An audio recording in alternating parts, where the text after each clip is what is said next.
Hey man, this is Tommy Chung, and you're listening. And Harry's drinking. What's cracking, y'all? It's Lil Kelpie from the 1503, aka Kelpie the P, aka call me whatever you want, just don't call me broke. And I'm fucking with the Harris's Drinking Again podcast, one of the first podcasts or platforms to put me on. Y'all better stay following them, watching them. Stay tuned for more shit. Big things happening in the future. Harry's drinking again. Yo, back up in the building for another edition of the Harry's drinking again Pubcast. I am your host, Harry Too Scary, aka Mr. Harris. And tonight, we have a nice episode for you. Episode 068. Thursday night rants, 68 weeks in a row. Up in the motherfucking building, man. Check us out on the YouTube, Twitch, Twitter. Everything's under Hyde Pubcast or podcast. Go give us a check. Check. That's right. We're going to have Brian Beeline up in the building with us tonight. He's going to come on in a few. And possibly a new guest to the Harris's Drinking fam, a female. Later on here in the show, C.A. Knuble. This episode is sponsored by Gubba Rum. Go visit gubbarum.com today. Check out their selection. They offer a vanilla infused rum as well as a coconut infused rum. That Gubba Silver, baby. Official sponsors, Harris's Drinking Again Pubcast. Put this up on the screen. Yes. We're going to get the link over to Beeline of the Beeline Webshow. Definitely subscribe to his channel. He does the Sunday nights live on the line.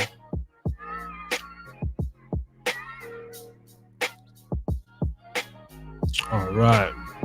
And we're on Podbean as well. Look up Harris's Drinking Again podcast on Podbean. Check us out on the audio side. Soon to be on Spotify and iTunes and all that. But for now, the video is what you get. And we coming through steady rocking. Hold on, let me get this on the screen. We're going to come with the energy. I know Beeline's going to come with the energy. It always helps to have podcast buddies. You know, this podcast, the network that we're in. Because my energy was a little bit, I had a busy day and I just got done with the football practice, of course. And Beeline hits me up. Hey, I want to talk some shit. Well, all right, then. Come on in. God damn it. Come on down to the Harris's Drinking Again podcast. And have you a drink. Pour up. Take a load off. This is a Thursday night rants, aka therapy night rants. This is where we gather. It's been mostly men thus far. However, we are trying to broaden our female demographic. But the general concept is to hide a pub, drink responsibly, but pour yourself up something, roll up something. We got a little cigar humidifier in the back. I had one of these left in the fridge, so I might as well sip that, Definitely, I don't know what I should do first, the gold or the silver. I got some ginger ale.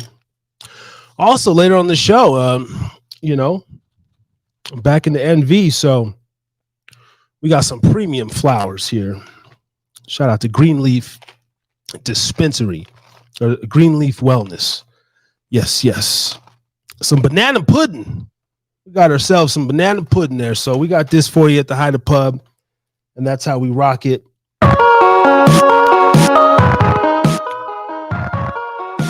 And if you are out there in live land, let us know how the audio is, if you give a damn. And also what you want to hear and see on the channel. I got a couple interviews tucked away in the cut. And I plan to do some drink reviews and such on the channel. I actually got some blueberry rose syrup, some simple syrup, lime juice, and some fresh mint and rosemary. I was thinking about doing a blueberry mojito with the coconut rum here. I might do it live here tonight. But also, we got the GoPro, a couple different cameras, so I'm trying to put together a little review. I see a lot of these bartenders on Instagram kicking ass, man, making these cool little drinks. I want to give my hand a try at that.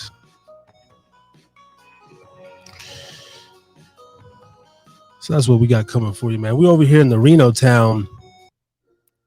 Let's get it cracking. You got a jukebox over there. You know, you go there, you put your dollar, you put a little dollar in, play your 5 songs. The Hyde Pub. Oh, we've had some legends. Had a couple legends up in here. Tommy Chong, shout out Tommy Chong, Gianni Russo, Mark Christopher, Larry Hankin, Big Freeze, saludos, Viva la Mexico. I'm itching for a little something. So why don't we start with this Gubba Silver? Actually, let's mix the two. Let's do them. A little silver and just a dash of the dark. You know, we can't be mixing too crazily. A little dash. You know, just a half and half like myself, huh? This is called a rum Oreo. And let that sit right there and mix it all down, huh? I don't always drink soda, but when I do, I make sure it's Canada Dry ginger ale.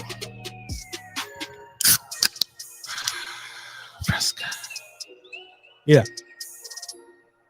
Cheers. Hope everyone's had a good week so far. Test. We are on, right? Okay, we good. Hopefully the music as well. What was it, last week or the week before?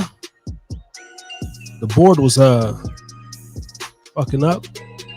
Oh, I'm coming in strong, but now I'm recording it straight off the audio mixing board over here, and that's the full edition. The full sound will be uploaded to Spotify and all your streaming services needs. Cheers.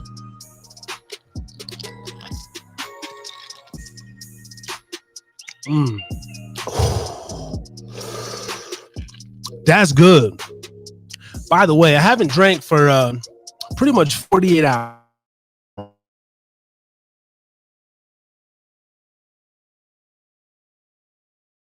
Was the last of the last.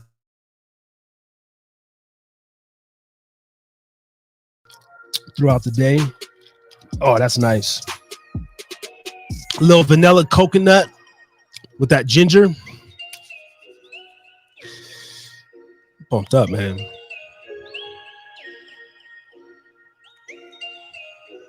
Also, check us out on the Facebook.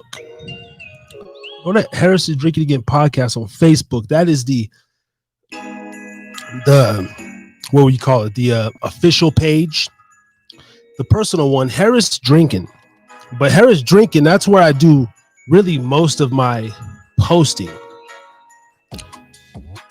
And check out the reels. We got reels for days up on Harris is Drinking. Also the YouTube shorts. If you don't want to watch this long format content.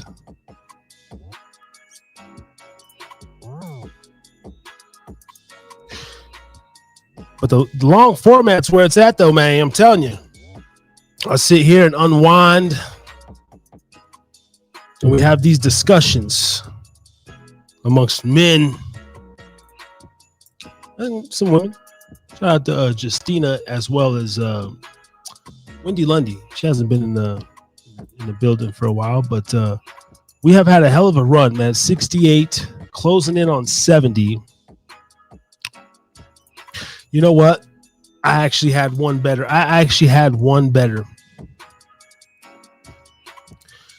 We're going to get Mrs. C.A. Knuble on next week for episode 69.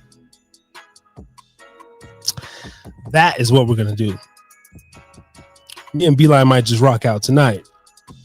But I think that would be a great introduction to her on Harris is Drinking Again Pubcast. You can get that late night pub talk on the Triple X episode of 069.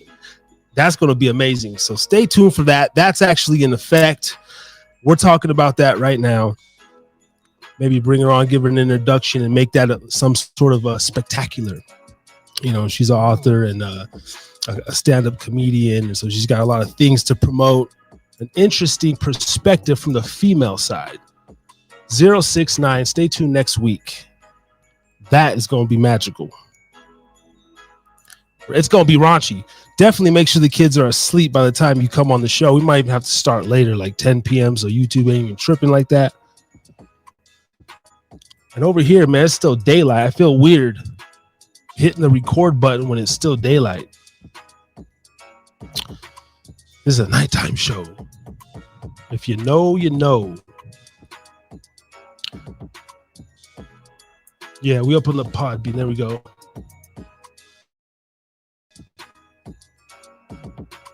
Yep. Thank you.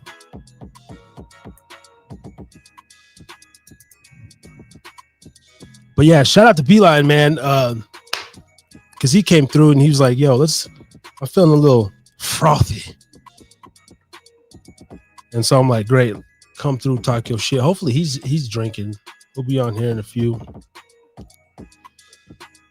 This is late over there for him, man. Shout out to the East Coast viewers and the East Coast listeners.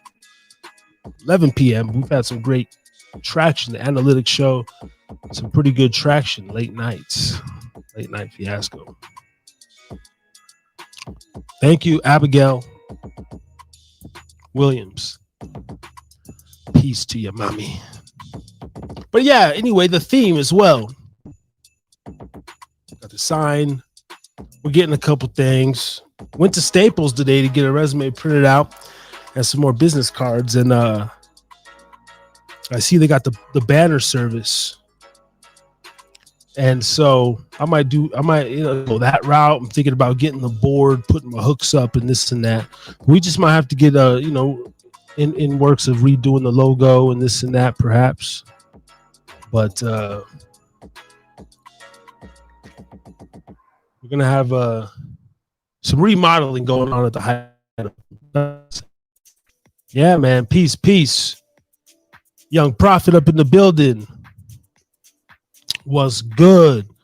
From the 801 to the 208 to the 702 to the 775. Motherfuckers up in your face. Go check out Young Prophet on YouTube.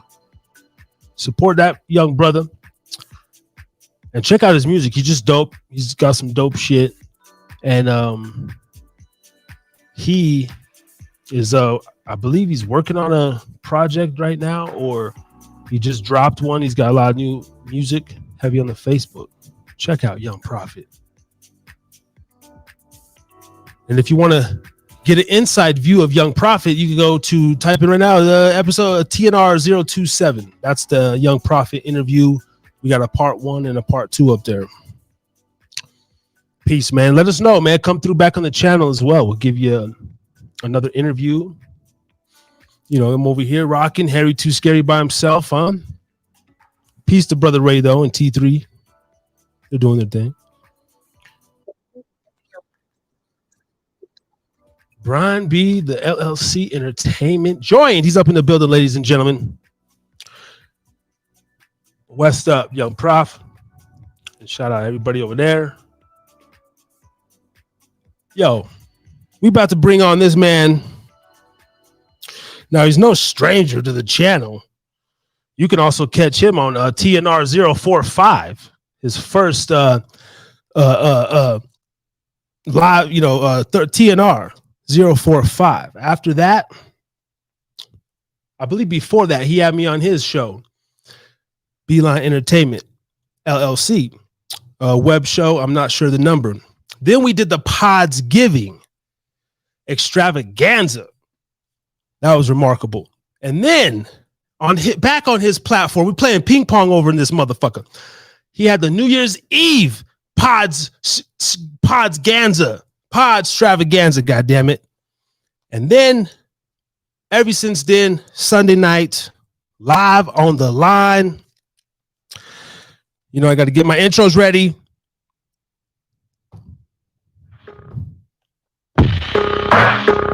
So coming to the stage,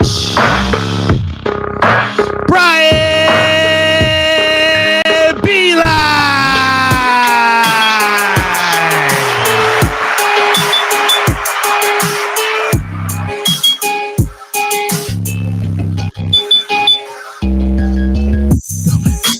Yeah, we back.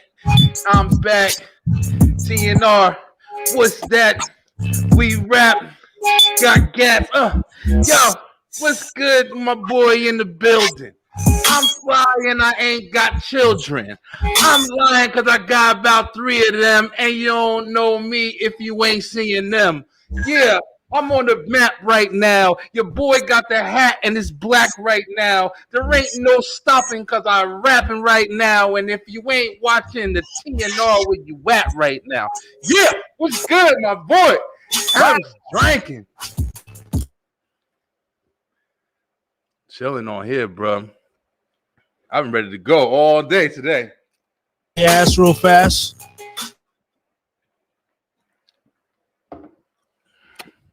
Let's go.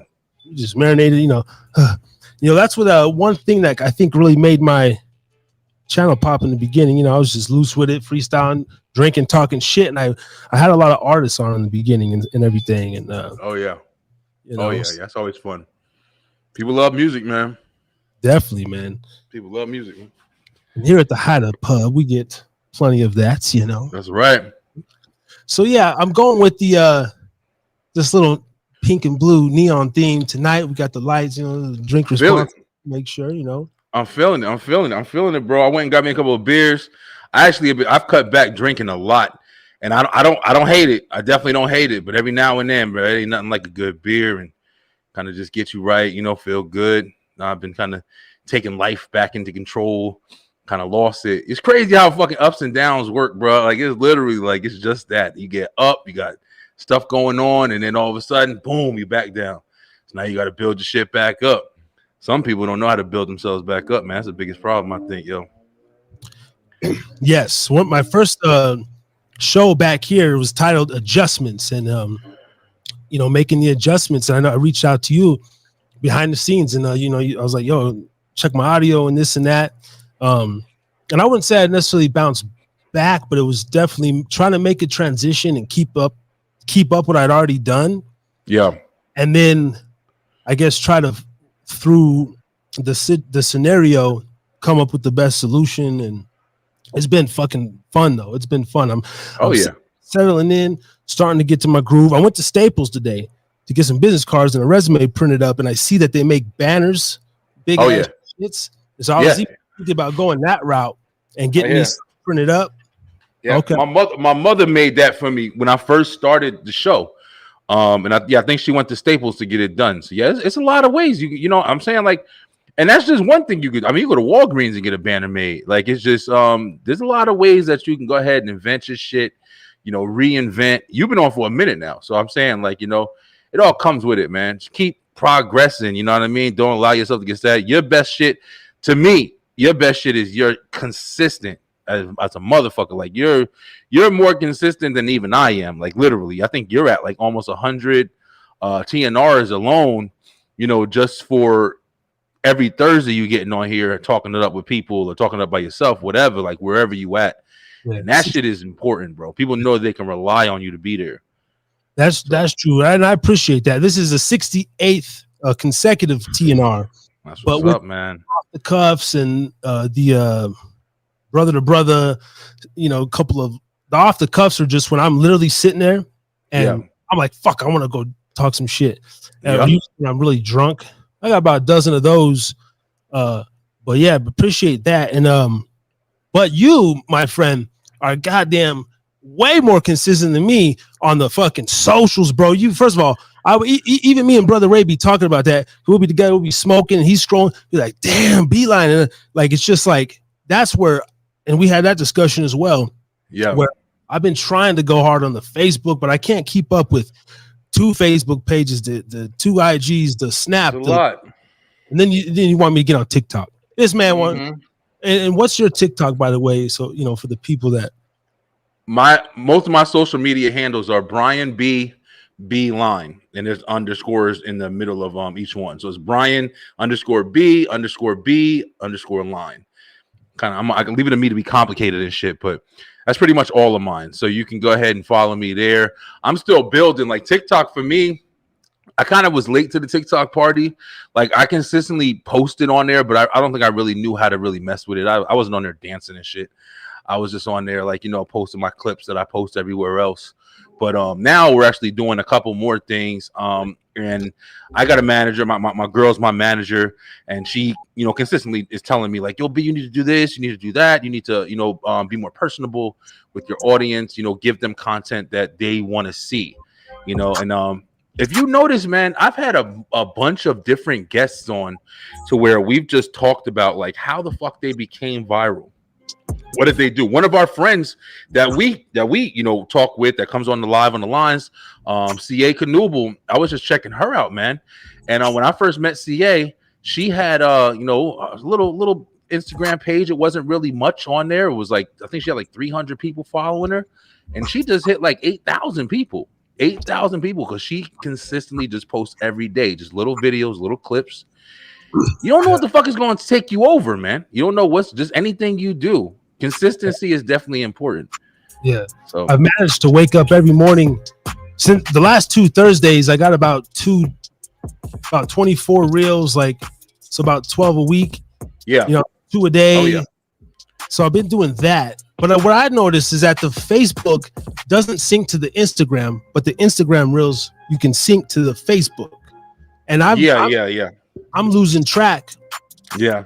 Because I got a couple of reels, like I'll double upload, and then when I go on like my Instagram, they ain't showing me no love. The Facebook, they showing me love in the reels.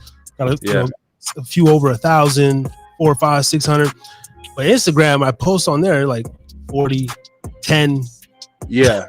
It's like it's the more you do it, because listen, the one thing, like, I'm not trying to cheat and shit, but I got a business. I literally, the Beeline Entertainment, we do that for people. Like, we market, you know what I mean? So it's like we'll have different clients, whether it be shows, music artists and things like that. Well, we'll market them. So I don't have like a humongous social media following, myself personally on all my pages. My Facebook page is probably my biggest page. I got almost like 4,000 people on there, a lot of contacts, celebrities, a lot of different people. And that's where I usually start my marketing. Like you said, like, to learn those small things so you don't overwork yourself. Post on Instagram, your story, that carries over to Facebook. You know what I'm saying? Post on Instagram, your reel will carry over to Facebook. So consistently, you're hitting 2 spots, maybe 3 if you posting on Twitter. If you posting on TikTok. What's that guy? Oh, we got some, little trees over here. Green okay. In the building. There you go. You got trees in the package. I've never seen that shit before. I'm used to the baggy life. But yeah, man, it's a hustle, man. It's a hustle, bro. And it's like, I mean, it's just how much you want to do the shit. I try to make it into a business as much as I can. Like y'all said, man, I'm working with a couple of podcasts right now where it's just like I'm promoting them, consistently. And then I promote the people that I like too. So like, we all in a group, on the message board and shit like that or whatever. And I'm constantly like, the advocate, like, yo, listen, push each other. That's the biggest thing that you could do. It's free. And you want to get pushed. If you push somebody and they push you, you know damn well that it's going to feel good. So share the wealth, yo. I live by that shit. You know what I mean? Yeah, it's dope, man. But even on that aspect, like, I believe you're the one that started all that, the groups and stuff. Yeah. And that shows your like willingness to reach out. I'm trying to take advantage of a little things like that. I'm trying to be more. I'm just a naturally anti fucking social media guy. So I'm like, I'll drop my links in there. You do your shit though, bro. You do your shit. I gotta give you credit, because I mean, ever since we did talk, the one thing I have seen, and I'm not saying it's like inspired or anything, but I'm just saying I've noticed like you definitely have been fucking, you post every day.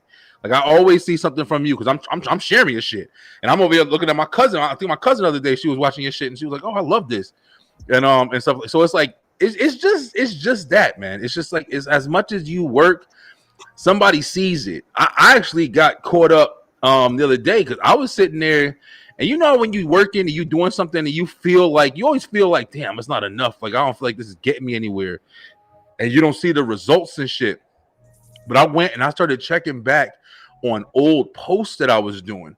And you know, when you look at it for the first time, you might look at it for a couple of days and try to track it or whatever. But then if you go back, some of my posts was like 800 views, 900, and I'm like, holy shit! Like I didn't realize anything that I was posting was getting that much attention. And then when I started really consecutively looking at everything, I'm like, yo, almost every reel, like you said on Facebook, especially. I don't know if they got something going on with their algorithm right now, but Facebook. On Facebook, yeah, especially, bro. I fucking like every video I post is like almost 600 views. So I'm like, it's definitely picking up, man. So they got these.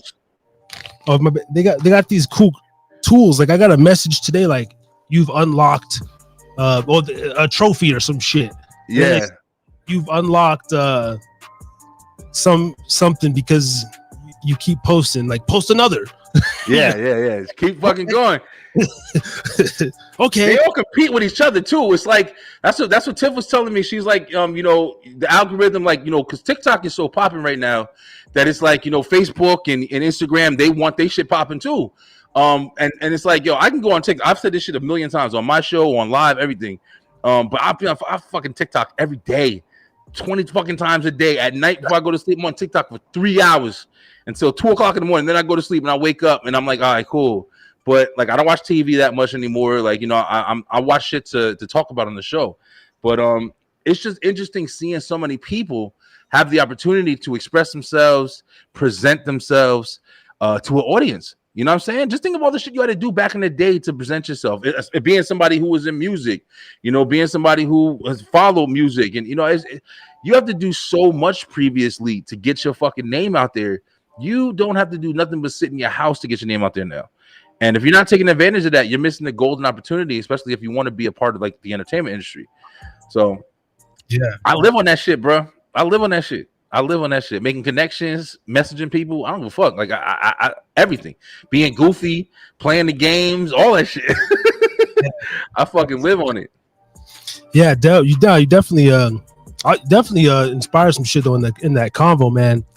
Because I was like, and a lot of people be telling me this, so I was like, okay, I take heed, like, but I'm picking like a couple platforms and let me just do that. I feel you. I'd be slacking on Twitter and everywhere else. Shout out to Ray, Big Ray, Talk T's Truth. What up, bro? Yeah, Ray doing this shit too. Ray doing this shit. One thing I like about what Ray got, you know, Ray has a great platform, you know, where he's, you know, speaking to the Bible and stuff like that, and it's really inspiring. I know a lot of people who actually, you know, I see a lot of comments and stuff that he's getting on his messages, and but Ray is consistent as well, man. He literally posts every day, posts me like, you know, blessed of day, and and shit like that makes you feel good. And I think that's why I enjoy seeing that he's so committed. Like he's reading the scriptures every day. And I'm not like the biggest, like, you know, person, you know, I've been to church my whole life, but I'm not the biggest, you know, maybe I can be a little better, but I respect people who are preaching their truth, like they information and trying to share it as much as they can. And he stays dedicated, yo. So I definitely shout out to Ray for that, yo. I like his new show, everything. He's really making noise. I'm feeling it.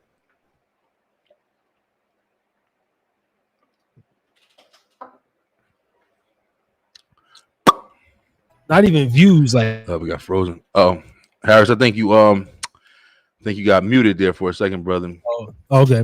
Yeah.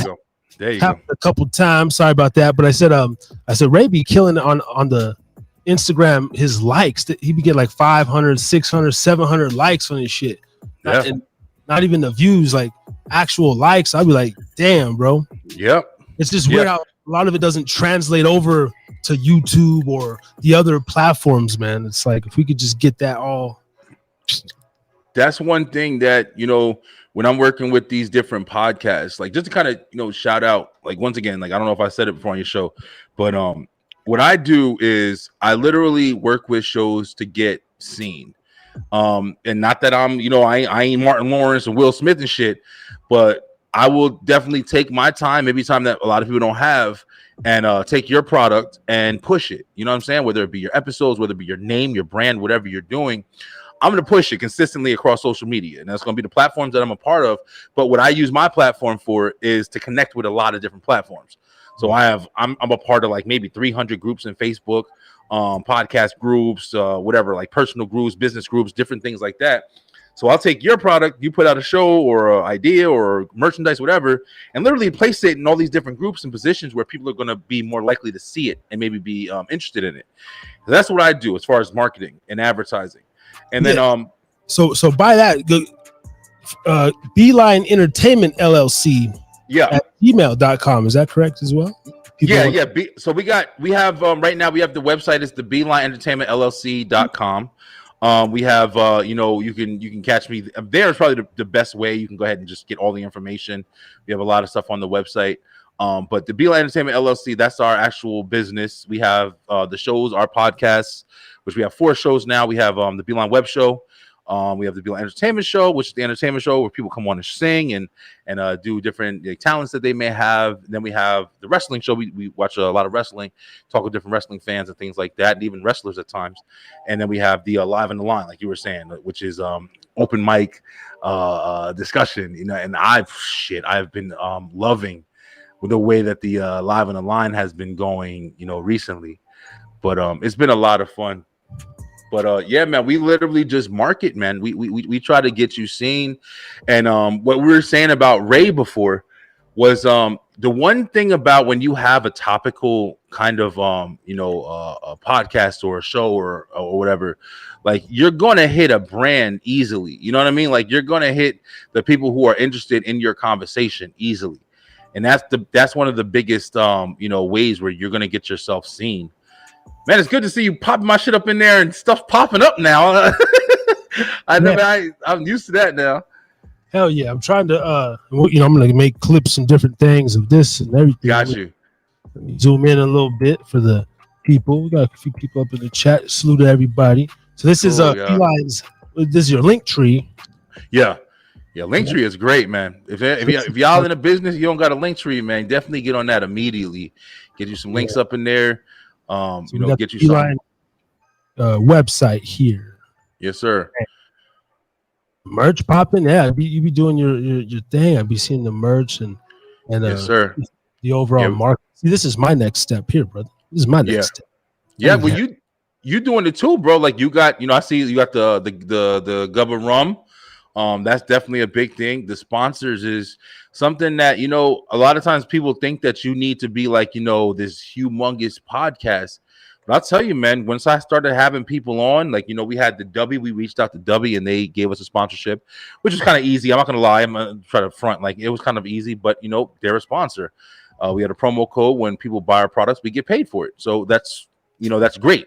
Also, we have, we currently have a film festival who's sponsoring us, where I've had a couple of celebrities on the show.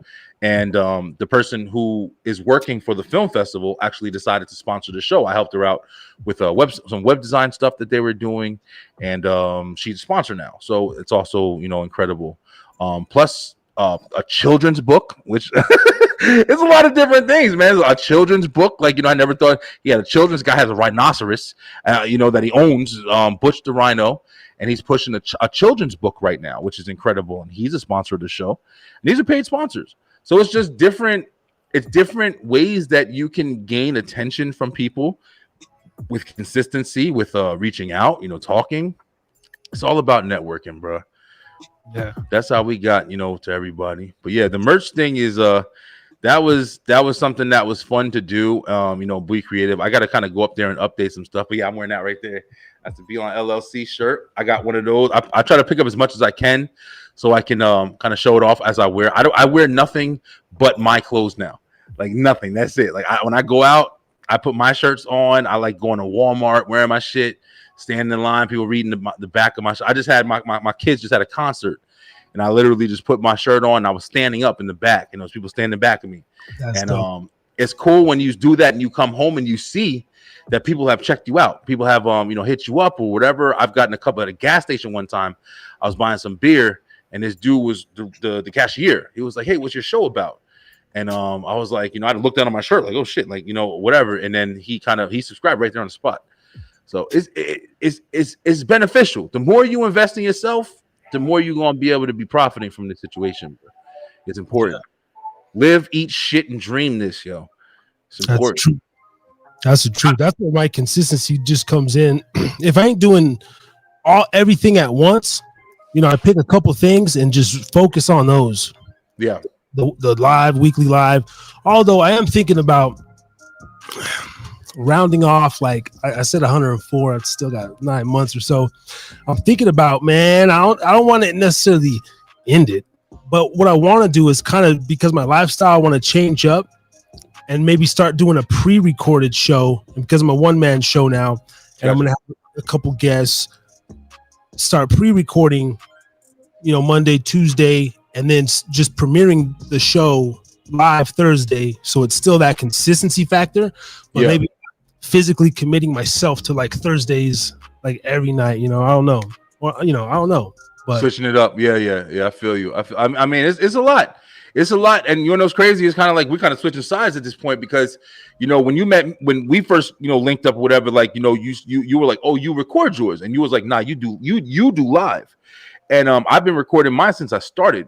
I'm actually just switching up now. I'm actually doing my shows are going to be live going forward. I just put out a recorded episode that I've been kind of sitting on for almost 4 weeks at this point because I haven't had time to edit and kind of put shit out and put everything together. But I've been doing live shows continuously because live is you don't got to edit, man. That's one of the easiest things. I'm not going to lie. I like editing, but it is time consuming. And especially if you have like errors and mistakes, or you got to cut out. You got to make sure you watch it, attentively, because if you don't, then you're going to upload that and it's going to look crazy. But I definitely like the live environment. I do like the editing for what it offers because it gives you a lot of opportunities to add sound effects and make things look as good as you want it to be. But I'm switching up everything. Everything is live at this point. The web shows that are coming out new. The entertainment show that's coming out, we're doing everything live. I like the environment, and I got it from you. I ain't gonna lie, Harris. I kind of got it from you, man. Where I was like, I like the when I came on your show, or even when we did the Pods Giving, I like being able to see how many people are watching you. I like being able to announce it and like allow people to have that build up, like to sit there and see how much attention you could hold live, like while it's there. People always have the option to watch it afterwards as well, but live, like, see how much people you can grasp at that time. Yeah, and I'm feeling it. I like it. So I'm fucking with it now. Yeah. And I'm almost thinking like, because unless I have can't even call you a guest, but unless I have a partner in crime or a guest, solo, I feel comfortable. Although last week I went 2.5 fucking hours by myself. I was just in the zone, just talking. Yeah. But I'm thinking like still having some live aspect, but doing some pre-recorded and I don't know, just playing around with it. But I'm like, something does the format has to change, or I gotta add a show or add something to the mix, Yeah, for sure. And, but since this is the Hyde Pub, man, and I know it's late over there in the East Coast. Let's go. So all the kids are in bed and whatnot. I want to, and you hit me up today like, I want to talk some shit. So I was like, oh shit, Eli must be feeling some way or some shit. Amen. Yeah. So let's recap off of your Live on the Line Sunday. Okay. We were talking about like cheating and exes and some crazy stories and things of this nature. Fuck yeah. And the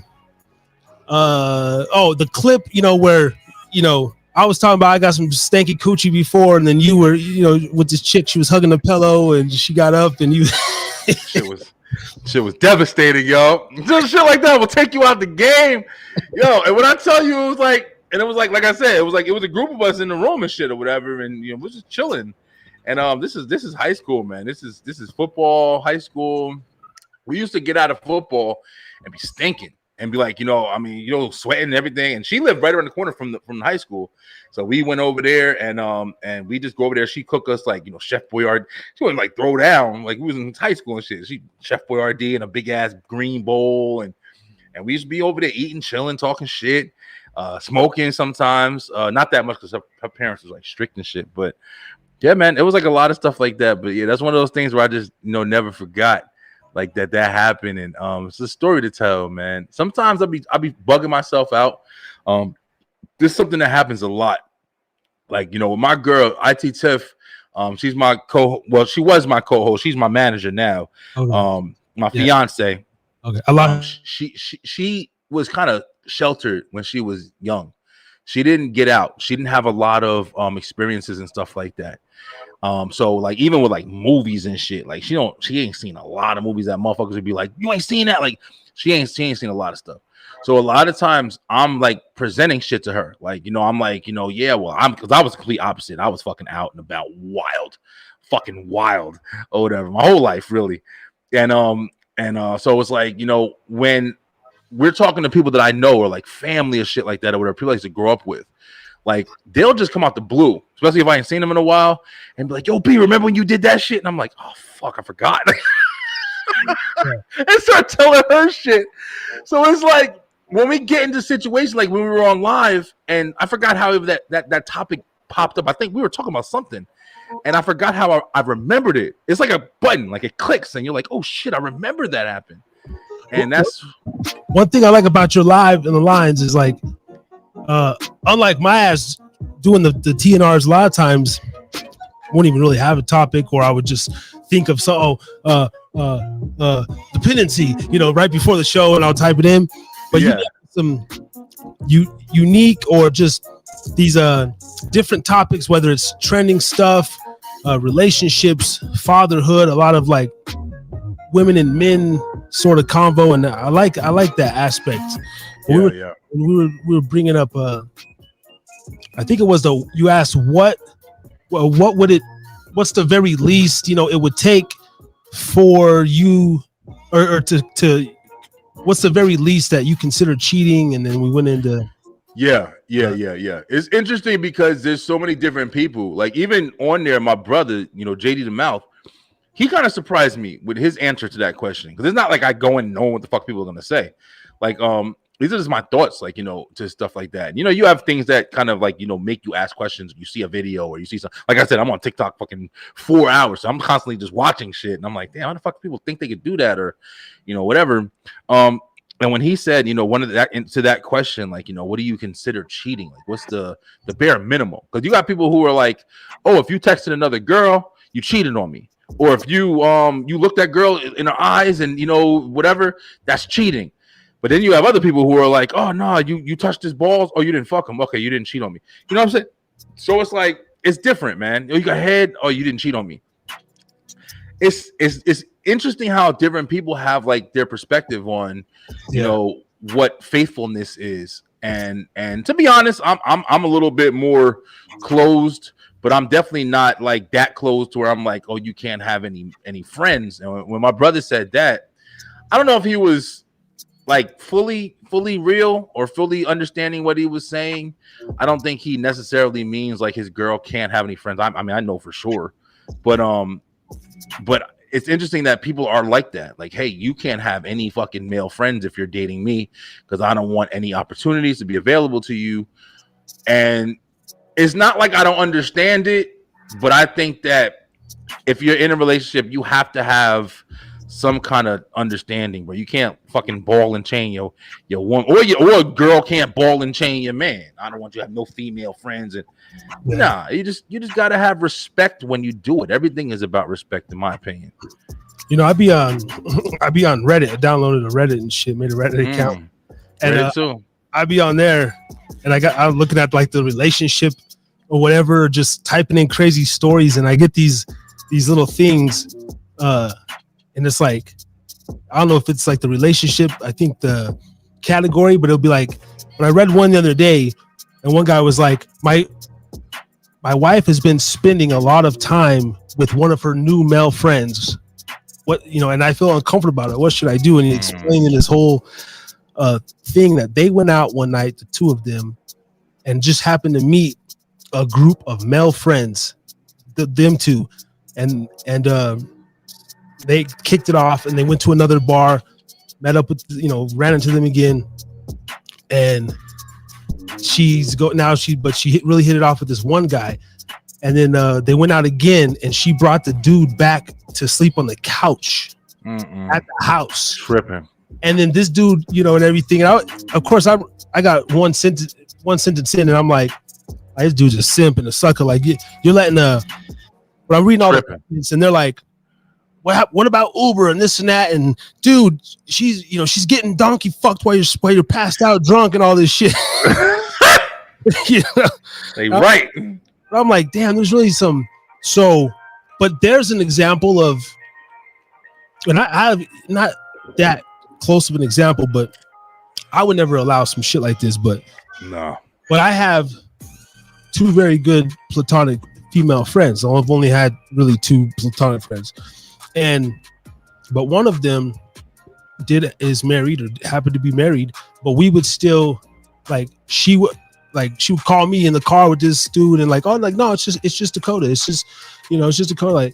And he was apparently cool. There was times where she would invite us over, smoke, and they're like, oh, my husband's getting off in 30 minutes. But yeah, and it was we would just still usually dip all right, but there was a couple instances where he would just come home, kick off his boots, and go into the fucking room and shit. And I'm just it's a weird, I don't know, as a man, I don't even want. Yeah. I wish I could go back to the old days, to where I don't even want the UPS driver, the fucking, basically if a man's not in the room. Yeah, you're right. You don't let another man in, period. You absolutely right. A guy, nobody. I live by that now. I ain't gonna lie. And you wanna know something? The thing I love about it is, I think it's another important thing to establish when you're in a relationship. Yeah, you gotta know what the boundaries are, man. I mean, there are some people that just don't care, man. I mean, there's some people that don't care. There's some people who don't really take it seriously. And even if you do take it seriously, Wimby, what your definition of serious is, hey, we're together. We know we together. If you do what you got to do, just make sure you wipe your shoes off when you come home and shit. And I mean, that's cool. It's everybody's own personal preference is their personal preference.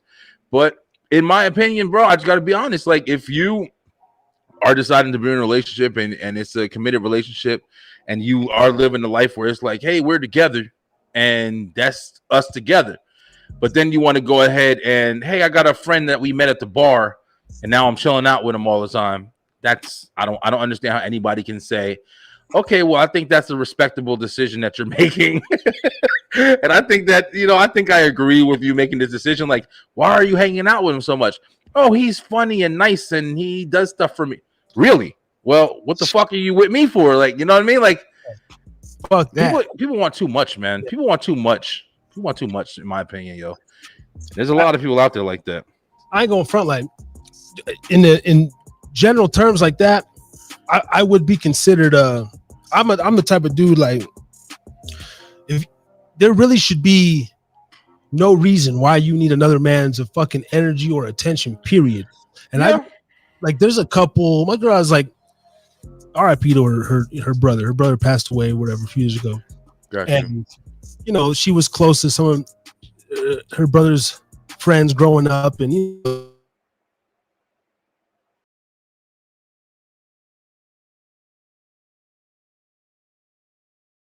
so I don't know. Yeah, it froze up a little bit there. You back now. About the fucking live, man. Shit. Oh yeah, yes. The internet, I can see it going in and out a little bit. Wow. But everything's recorded here on the board. But I was saying, so she's close to some of their friends and doesn't really talk to them like that anymore or whatever the fucking case is. But there was just some little instances where I'm like, yo, who the fuck you talking to, or what's, those little things. Just as a man, I always want to feel secure, bro. I don't like, for real. I don't like to feel any sort of weirdness. And I'm the kind of guy, I just call out the weirdness, yo. And then honestly, if I get it off my chest and whatever it is, I feel cool. I'm like, all right, cool. Yeah. Make it known.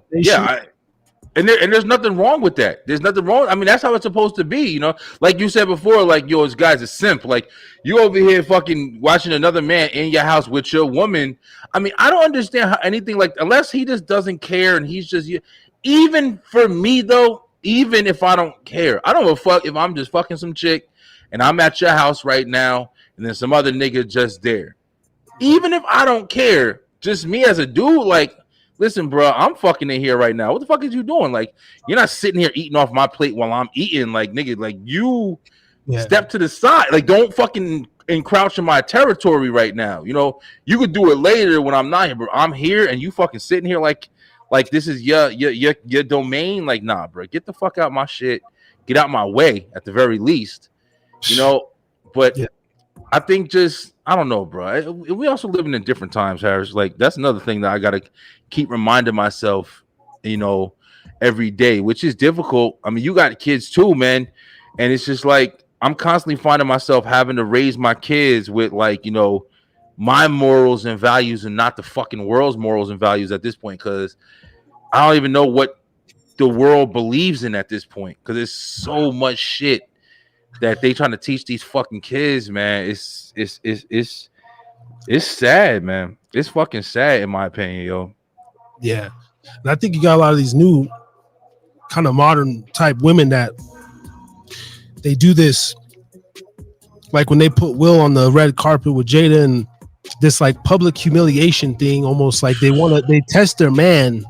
Yeah. To see, you know, I don't know. I'm sure you've had this. You've been getting head and, you know, not women or whatever, but just you've been getting head and I like a little, you know, we like our balls sucked or played with or whatever. And I like a little lickage of the taint, you know, right below the scrotum. And, you know, I've gotten a rim job or, you know, 2 here or there, whatever. But of course, the golden rule is you ain't sticking nothing in my ass, right? No, not never. But I've had these conversations or been getting head and motherfucking bitch like trying to like rub the taint, like, hey, you're just doing a little too much. Like, keep your motherfucking hands right there, you know, almost like this. I felt like you're trying to soften me up, bitch. Like you want to get trying to test the waters, Yo, yeah. I tell them all the time, you know, hey, and I fucking slapped the bitch's jaw one time just because she fucking, you know, was looking around down there and just got, hey, fucking get the fuck, you know what I mean? Just it's like a natural reaction. Yeah, you can't fuck around. Hey, bitch. Yeah, you do have some girls who like try to, you know, see if they can get you to do what you think that you're not going to do, or I don't know. It's like a power play, I think. I guess it's it's still different, but we hitting it from the back and we trying to put the thumb in the booty hole and shit. Oh yeah. Yo, listen, I told y'all in the last, like, yeah, I've definitely like tried a lot of different shit. I've never tried booty shit. Never. I've never been into that as far as with me. But yeah, I fuck girls. I fuck girls in the ass and pull my shit out, and it was shit on it. I mean, like crazy shit. Like I ain't gonna lie, and but I'm a fucking freak, bro. Like I don't give a fuck. Like, you know, there's certain boundaries that you just know is not for you, and I think that I've definitely played like as much. I'm not ashamed of nothing. Like I even personally don't care what other people like. If somebody like, if you gay, you gay. If you do this, you do that. That's fine. But I'm comfortable with my shit. I know what I like, what I don't like, what I ain't feeling. I don't need to test it. I don't need to try it. You don't got to play with me with it.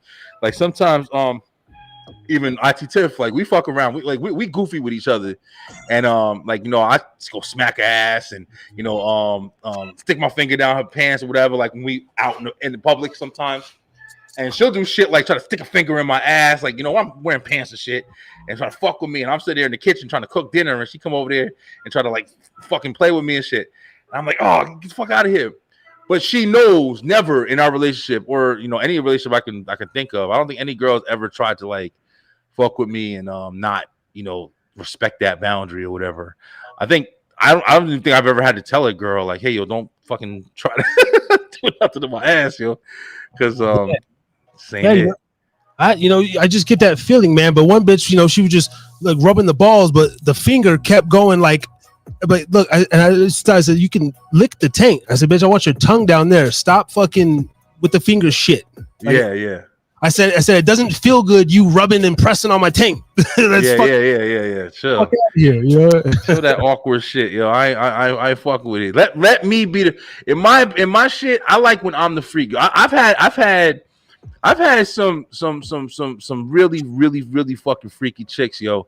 And it's always crazy where it's like when it's like you think you know how freaky they are, but you don't. Like I said, like I've had girls where I've fucking them and shit like that or whatever, and I've seen shit. And I've kept going. I didn't fucking like stop. But you know, she'd get out and suck it off and stuff like I mean, on some real shit, like, you know, still do it. And I'm like, and I'm looking like I don't stop or whatever, but I'll keep going. But also just had girls like, you know, where I didn't want to like disrespect them, and I'm like trying to like be cool with them. And I just one girl stopped me and she was like, yo, what are you doing? She was like, you're supposed to fucking pull it out and come all over me. And I'm like, oh shit, okay. Sorry for trying to respect you and shit. Ooh, right? I'm trying to say, man. I had one weird one broad. I've been with a number of women myself, but I had one in particular, in a black chick. Because you know the myth is black women don't suck dick, but they definitely. Yeah, they definitely do. You've heard that like myth or whatever that that thing. I don't think that exists anymore, but yeah, I've heard it. She would literally get mad, but mind you, I was juicing this time. This was around the 2012, 13. I was on my juicing shit. I was looking stout. Yeah, and my semen, you know, it was tasting good apparently, you know, and but she would demand that like I could not come inside her on her body. She just wanted to take the load every time and just swallow it, bro. And you know, I'm still about 25-ish, you know, whatever. I'm like, but just the fanaticalness of her enthusiasm. Yeah. So, you know, I'm just taking that shit out. I love it. It was hard to give that up and to go back to just, you know, yeah. Whew, but yes, it's interesting.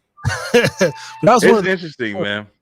Like demanded that shit, like yeah. And one time I was hitting from the back and I just wanted me to pull out, put her out, and I just all over her back, man. Literally got pissed at me, like was mad, like on some, like her attitude like changed, like she really wanted that shot.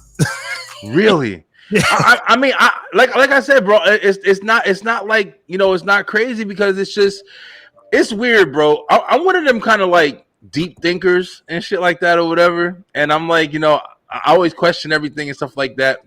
So sometimes, like, you know, I've been in situations where a lot of girls have told me, like, you know, oh, this happened to me.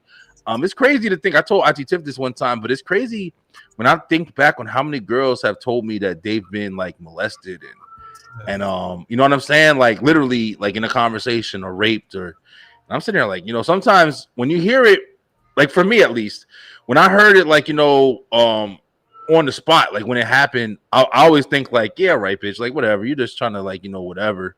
But now being older and kind of like understanding how more shit happens or whatever, like knowing about what like women go through, you start to realize like, holy shit, like these girls are probably telling the truth. I mean, I can think of at least seven, no bullshit, that have told me like, hey, when I was younger, this happened. I remember this one chick I was going, she was a fucking for the streets ain't the word. But she had actually read me this poem that she wrote, and it was called like 100 or something like that, or something like that, and it was about the 100th guy she had sex with. And it was just really interesting sitting there listening to it and just understanding like, damn, yo, you didn't have a chance. Like your mom had her boyfriends was coming on to you when you were young, and she told me all that shit. So it's like real crazy. It's also crazy that shit never deterred me. Like I'm not gonna lie, you know. And when you like somebody, you're just trying to think of the best, I guess, and you're just trying to fuck with it, especially when it's like fun. But it's just interesting, man. Like, you know, women go through a lot of shit, man, and that's why I'm doing my best. I got daughters, so it's like I'm doing my best to raise my girls.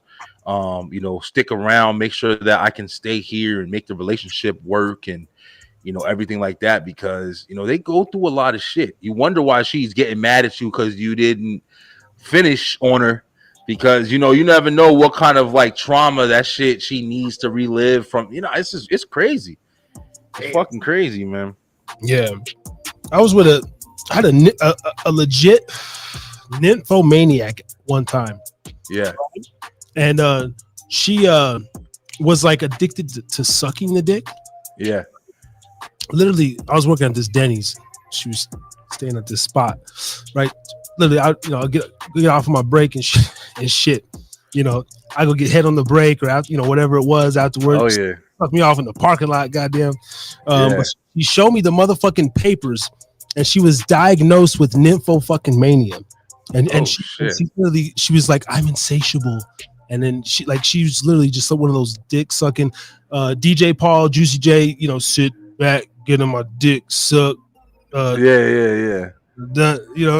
Like it was just, that was another experience where I was like, it was cool to like just say it, to be able to say like, yo, I was with a legit nymphomania. This bitch was taking pills and had all these psych, problems and shit. Cute. Yeah. And but she just was like, love sucking dick. She would just go around sucking dicks. You want it, man. Didn't want to be fucked. Nothing. Just nothing. She just sucking dick, bro. And it was just like, I used to think in my head like, yo, because I would even tell like, yo, like, can I get the pussy or something? Is her responses, no, like I'm cool. I'll just suck your dick. Yeah. I'm like, all right, like, and she explained to me though some of the little trauma, but just that her mom and different things. But she like showed me these legit papers. She's like, yeah, I'm diagnosed. I'm a nympho, like for real. Happens.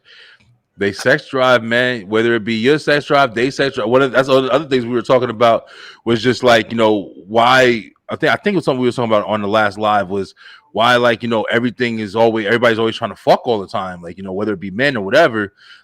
It's 'cause everything is sexual, man. Everything is, you can't. I was over here fucking yesterday. I think it was yesterday or whatever, because I got a new job. I start my new job at the end of this month. It's work from home, which I'm fucking loving, because I can still do this and do everything. Like, I love work from home now. But I started a new job, so I've been kind of hanging around, kind of chilling around. I was trying to get a job for a minute, and I finally got one. So I've been enjoying my time off right now.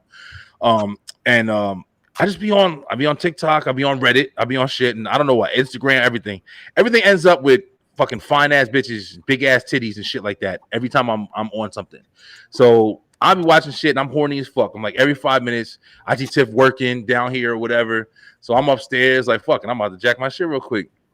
But I'm sitting here like, why am I constantly fucking turned on all the time? And these girls over here shaking their ass, shaking their titties and shit like that or whatever, constantly. It's like I can't go a fucking second without being turned on by these beautiful ass, whether it be Instagram models, whether it be, people making videos. Everybody got a fucking OnlyFans.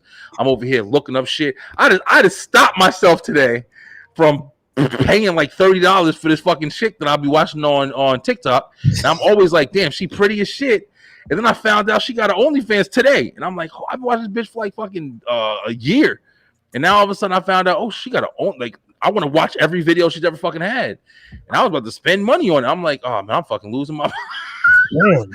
But I'm saying, like, you're constantly fucking, engaged and shit like that or whatever. We're men, like you said, she was nympho, but she was pretty, right? It's like you're attracted. So it's like, damn, I'm over here looking at this shit, and it's like I want to do something about it.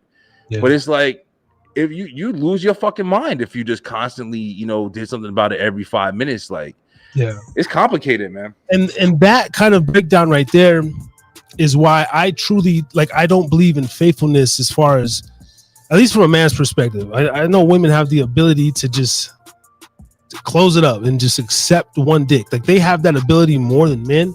Yeah. From my perspective, man, and it's not even so much that I'm actively cheating or I'm a cheater, like, but my girl knows, man, like, and it's not like I'm just gonna accept everything and risk myself for diseases and fucking crazy sex.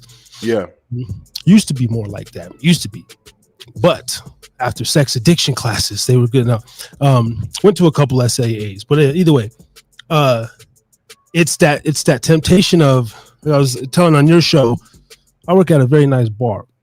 Saturday, Sunday brunches. I mean, the women are dressed to the fucking nine, dog. It's like Sex in the City out there. And I got a fucking foot fetish like a motherfucker, right? Hard, man. I love toes and legs and shit and thighs, right? That was like my fetish, and then, you know, ass and eating pussy and the booty and all that. And but when I see something I like, I'm like, okay. Now, without the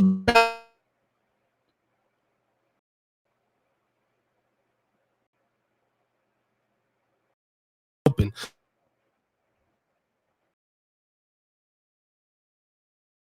that's like what I be thinking, like, yo, I just want to eat. I want to smell that bitch's pussy, right? I want to fucking I want to feel, you know, like it. That's the intensity in which when I looking at women, I come with, right? Yeah. Now, if the opportunity were to present itself, it's like, you know, we have levels in our head. Like, there is risk factors. Like, okay, I'll fuck this bitch with no rubber. Fuck it, I'll risk my job. You know, damn, right now. And then there's like those for real. There's those lower levels. That's like a bitch might want you to fuck, but she wants you to like leave the bar, go on break right now, and you're like, bitch, you ain't worth all that trouble. Yep. Yeah, I know exactly what you're saying. So I just go from the top, and I try to break it down to my girl like that, like baby, is not that you know, oh no, just expect a man to be a man. Like my taste, my desire, if willing, I might succumb to it. That's all I'm saying. Whether it be drugs, I haven't done coke or meth in a few years. I'm very proud of that. I'm trying to stay off that path. Yes, sir. But I fucking crave that shit every day, bro. Like, I feel you. And then of course the meth is associated with an Adderall, with porn, going to the strip club, different things. So it's like a lot of those are triggers, but that's why I ultimately don't believe in faithfulness for a man, because if just putting in a cage, eventually that kitty gonna get attacked. But yo, listen, I feel you, man, and I want to say this too, like, yo, congratulations on that shit too, man, because like you just said, you know, even before the sex shit, real quick, like you just said, it's an accomplishment, man. It's an accomplishment, like you said, you know, triggers are real, man, and I say that shit now more than ever because, you know, last year for sure, I went through probably the scariest fucking shit I've went through in my life, yo. Like, I had a fucking lump in my mouth, and I thought it was like a abscess, my tooth and shit like that or whatever. It was a giant fucking lump, yo, and I thought it was like something that was like an infection. Now, I don't fuck with the dentist. I don't even know if I told this story on any other fucking show. You might be the first time I'm really telling like exactly what happened. There was a lump in my fucking mouth. I had that shit in my mouth for like a year, yo. And I was never going to the dentist, nothing. It was fucking up my speech, everything. And I finally went to the dentist. My girl talked me into it finally. She was like, yo, I told her about it finally and shit like that or whatever. And she never noticed it or whatever, but it was a giant fucking lump. And I went to the dentist and shit, and I'm just like, okay, they're going to take this out. I showed my mother, and she's like, oh, it's abscess, probably abscess, whatever. And the first thing they started saying, oh, that's not an abscess, it's this, it's that, it's this and that. So I'm fucking, you know, I went from just thinking this is going to be an easy thing, being scared of the damn doctor or whatever, to now being petrified. Like, holy shit, are you serious? Like, is this, is that? I was fucking petrified, bro. I was shitting in my fucking every night. I'm sitting there I woke up one night shaking. Like, I was fucking shaking in the bed, bro. Like, you know, and IT Tiff was there, and I woke her up. I was like, yo, babe. I was like, yo, you gotta wake up. I was like, you gotta wake up. Yo, I don't know what the fuck is wrong with me. Like, I couldn't move. I thought I had like fucking cancer or whatever it was, and I'm like, I was all fucked up, yo.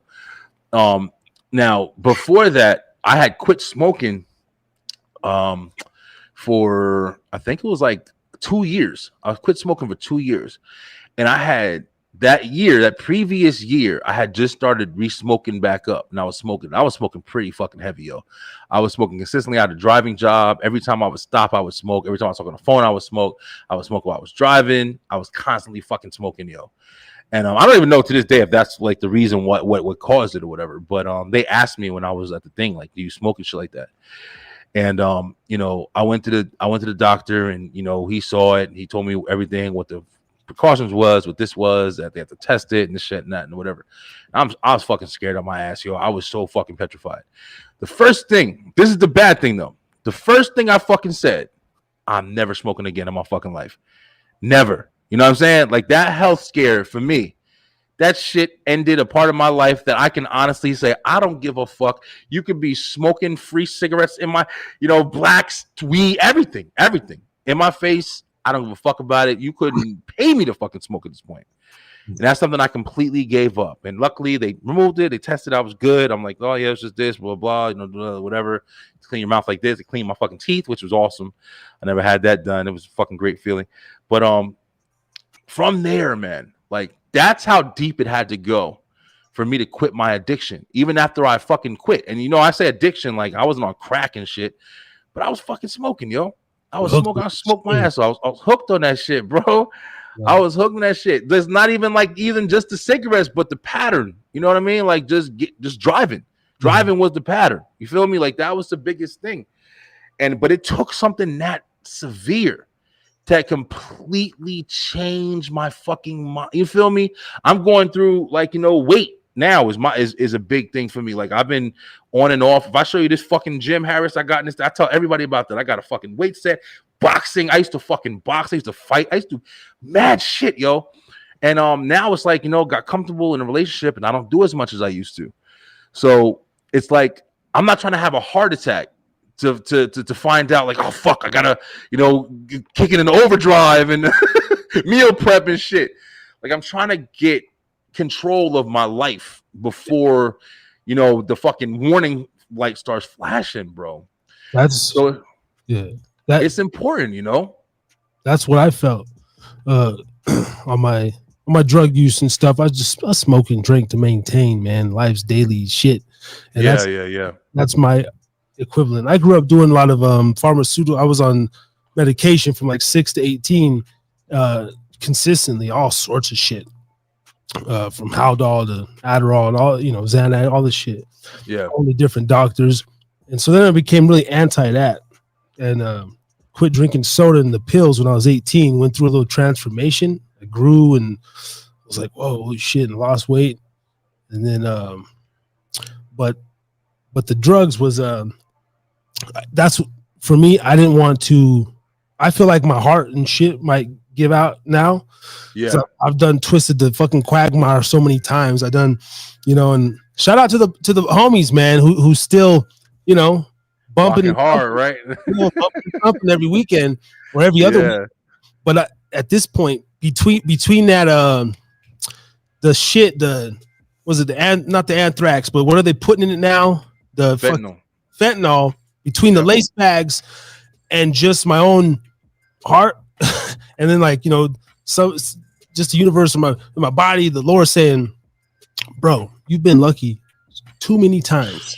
Bro, you got this going on, and you want to go and do a little bumper or a little fucking relapse and go fucking beat your meat, look at porn for 24 hours in a fucking row and fucking, or go to this. Now that I'm here, I can go to the whorehouse freely. I can go to the strip club and just sit there and like get titties in my face with, for $20 and just get that rush. You know what I mean? Yeah. For sure. I'll go home because over here, and I'm sure in Georgia too, right? You just butt naked. They just put the booty in your face. Yeah, we went to damn, where did I go? I think we've been. I know they're reckless out this motherfucker. The only, believe it or not, bro, I was never a strip club guy. I've done a lot in my life, man. I've done a lot in my fucking life, but I was never a strip club guy. I went to a strip club for my brother's wedding, and we had the bachelor party in Atlantic City in New Jersey, and that was a pretty wild experience for the girls. They was on the fucking stage eating each other out, doing wild shit, like so we were that was like my first time really seeing it. But we also had strippers come to the house and did different experiences like shit like that. So we had different experiences, but as far as the strip club, that was my only one. But I know down here in Atlanta, they are kind of reckless. You can go to the right one and fuck them and do all the other shit or whatever. Yeah. But I feel what you're saying. Like you can immediately get the what the relief that you're looking for at any time, and that's part of the fucking problem, man. We talking about the drug scene and shit like that. For me, I never personally had a problem with using, but we used to sell. You know what I'm saying? Like, me and JD, we we kind of struggle with telling like the story that we have behind like, you know, drugs and shit, because his pops was like a fucking big deal. And you know, he, rest in peace, Big Al, but it was a lot of shit that we saw and went through, from raids to motherfuckers like, you know, robbing the house. And it's just been a lot of shit that we had to deal with. I used to sell drugs when I was in fucking high school. You know, I know my father was, you know, dealing with drugs, Newark, New Jersey. Like it was always in our life. You know what I'm saying? I was gonna ask you, it's fucking tough to like laugh about this shit, but I was gonna ask you, like, you know, since you have like lived that experience, like, you know, as I know, we've had some crazy fucking people jumping out of windows and burning themselves with irons and shit. Like, what are some, like, do you have like really crazy stories from people that you've experienced, like using your drugs and shit? Like, yeah, I mean, fuck yeah. I mean, I got from my own personal experiences. You know, briefly, like, remember when I first did shrooms when I was about 12, and I didn't feel like I really got the effects, right? yeah, Until my boys are in the room, they're tripping out, you know, shit's flickering. They leave, my whole world starts crashing in. You know, my mom worked night, she won't get home till 3 a.m. and shit. And so that's when I learned at a young age to, like, even as a grown man, I would go in the bathroom and I just like lock the door, bro. I'd be in the bathroom for a long time, lights on, lights off, but I take cold showers, cold baths. Yeah. But I was in that bitch, like, you know, smoking and shit. Devo's pigeon coop from, you know, being at having an apartment here in Reno and running with a couple people, you know, being affiliated with one cat and he's affiliated with other cats, and pretty much that turns into the crash pad that gets raided, you know, everybody hemmed up and everything, and, you know, checking and shit, you know, seeing what's going on, to those same people, you know, swinging a motherfucking baseball bat trying to crack somebody's dome. And thank goodness he didn't, man. Like, that was one of the first instances where I was like really started to become I've already had some lucky blows, getting pulled over with a pound, you know, a little pound, and you know, in the back seat, and the cop, you know, I see his nostrils flare. He got all the reasons to pull me over. Ain't got no seatbelt. I'm a dumbass. Me neither, bro. All day. I just got a white tee over the Pisa in the back, and you know, this is all over. This is like way past statue, whatever. So fuck, you know. I mean, but no. And then, you know, and just lets me go. Looks at it, looks at me, and just like hands me my shit back, type shit. Like from mysterious things like that to man, you know, crazy Vegas nights. Oh man, yeah, damn. I fucking raging, man. You know, been a couple like mansion parties that are just like epic, and I'm not there. I'm just there because it's Vegas, and you fucking just sometimes tag along and end up out there in fucking Green Valley Parkway or Summerlin somewhere, and you're just at a fucking flat, you know what I mean, a mansion pad, and there's bitches and there's fucking bottles, and it's just like, it's just motherfucker doing flip off like the movies and shit, flip off. I believe it. I know y'all. I forget you in fucking Vegas area, man, Nevada and all that shit. You right there, you know. And I've never personally been. You know, my closest thing was Atlantic City in Jersey or whatever. My cousins have been. Stuff like, I've always wanted to go to Vegas, but at the end of the day, you know, it's fun. I'm pretty sure it's fun. It's like it's definitely a milestone for a lot of people. But it's also, I'm pretty sure, a hood. Like, you know, you definitely in there. There's definitely, I know the environment. I know the fucking environment. I know the type of people, you know, whether it be drugs or whether it be you know, prostitutes and shit. You know, I know what it looks like. But it's just interesting, man, because it's like, you know, like you tell people some shit like that, and like, you know, when you say raids, like, you know, and I remember, like, you know, how bad that shit used to be, and people who want to kind of like live that life, I think they don't understand, like, you know, whether it be like they want to play like that position or have people think that they are that kind of person. You don't understand what that shit is like really about. Like, you know, they threw you know, Jay's mom out of the fucking wheelchair and stepped on her back. when they did the one raid. Like this is just fucking one. Like even it was a couple, but threw out the wheelchair, stepped on their back, tore open the fucking refrigerator, like just everything. Like it was just, when you see like the potential that, the people that you think are supposed to like protect and serve, and this is us at we were in fucking 6th grade when this shit was happening. When you see the people that you're told, like the DARE program, all these people are supposed to protect and serve you, do the shit like this, and like understand that this is what happens. Like it's fucking life changing, bro. It doesn't put you in the same predicament as the people who ain't never been a part of this or seen this before. You're still living in that fucking bubble, like you're living thinking that the cops are this and that. You don't know what it's like to get pulled out and have fucking multiple cop cars come. I told this story before. We were. Me and my people, we was fucking coming home from school, man. Me, my sister, we were all walking, and my crew, my people that I used to fucking roll with, and we had stopped in front of this a liquor store, just on the way to fucking house, and we was talking to some guys out there, some people we knew, and I'll never fucking forget this shit, bro. I turned around because we were about to start walking again. I turned around, and on the fucking road, it was like traffic or whatever, and it was like 3 or 4 black SUVs, bro, with tinted fucking windows, pulled up as soon as I turned around and hopped out with the fucking vests on, sunglasses, fucking white cop. Freeze, get on the fucking gun right in our fucking face, yo. And I'm standing here, we get out of high school. Well, I was like a freshman and shit. And I'm standing here like, what the fuck is going on? All these cops jumped out this fucking car, put all of our asses on the wall, including my sister. I'm standing here, my boy C right next to me, and then down the line is my sister.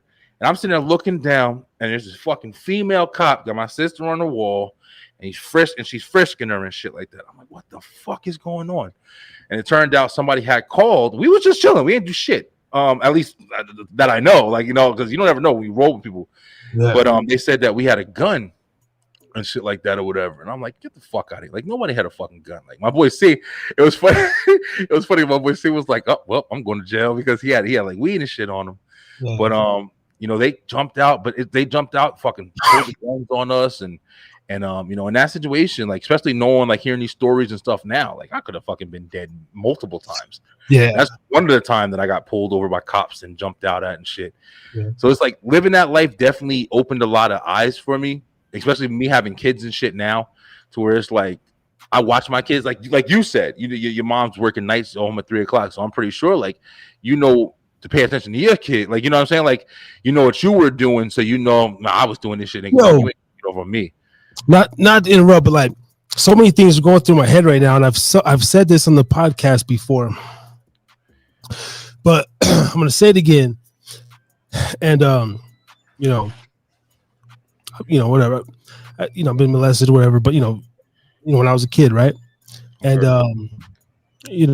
but one of the times, and well, first of all, let me clarify this. When I say molested, ain't nothing in my booty or nothing like that. And shout out to the kids that got boinked.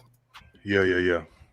I had some gay ass older drunk men, saying like weird shit, little shit. Yeah. Try to touch your penis, try to suck my dick and shit when I was a kid, real shit. Yeah. And it is what it is.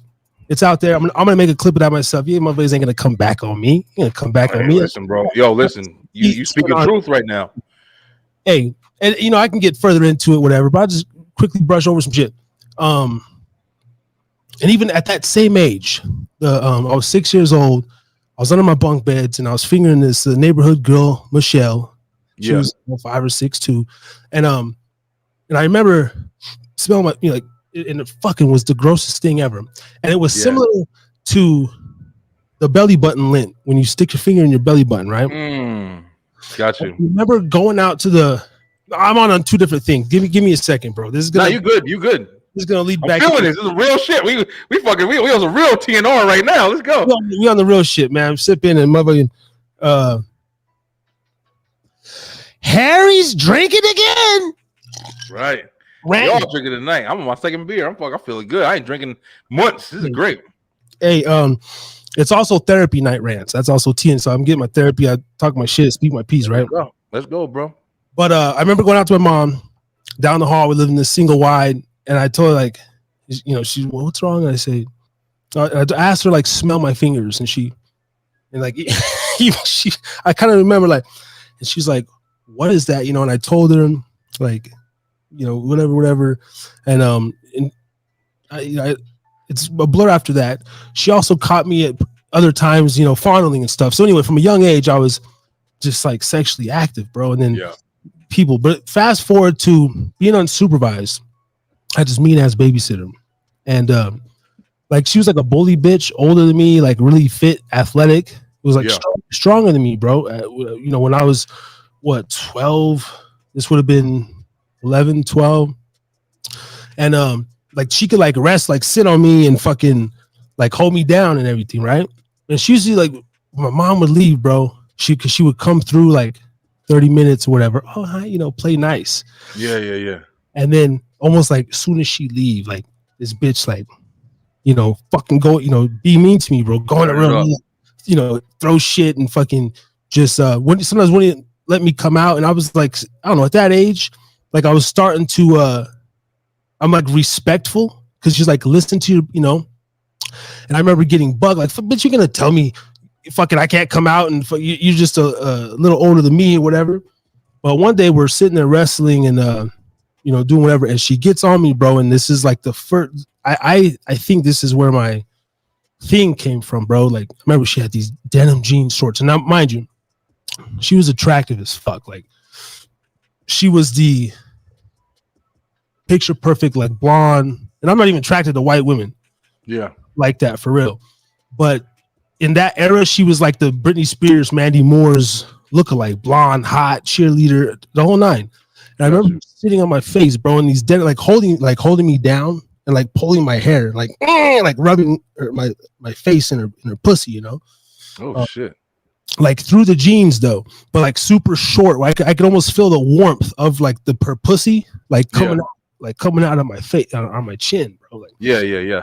And dude, like that scent or whatever, like that shit, bro, because it wasn't nasty. It was like this fucking sweet pheromone, dude. I swear to God, that was the something, bro.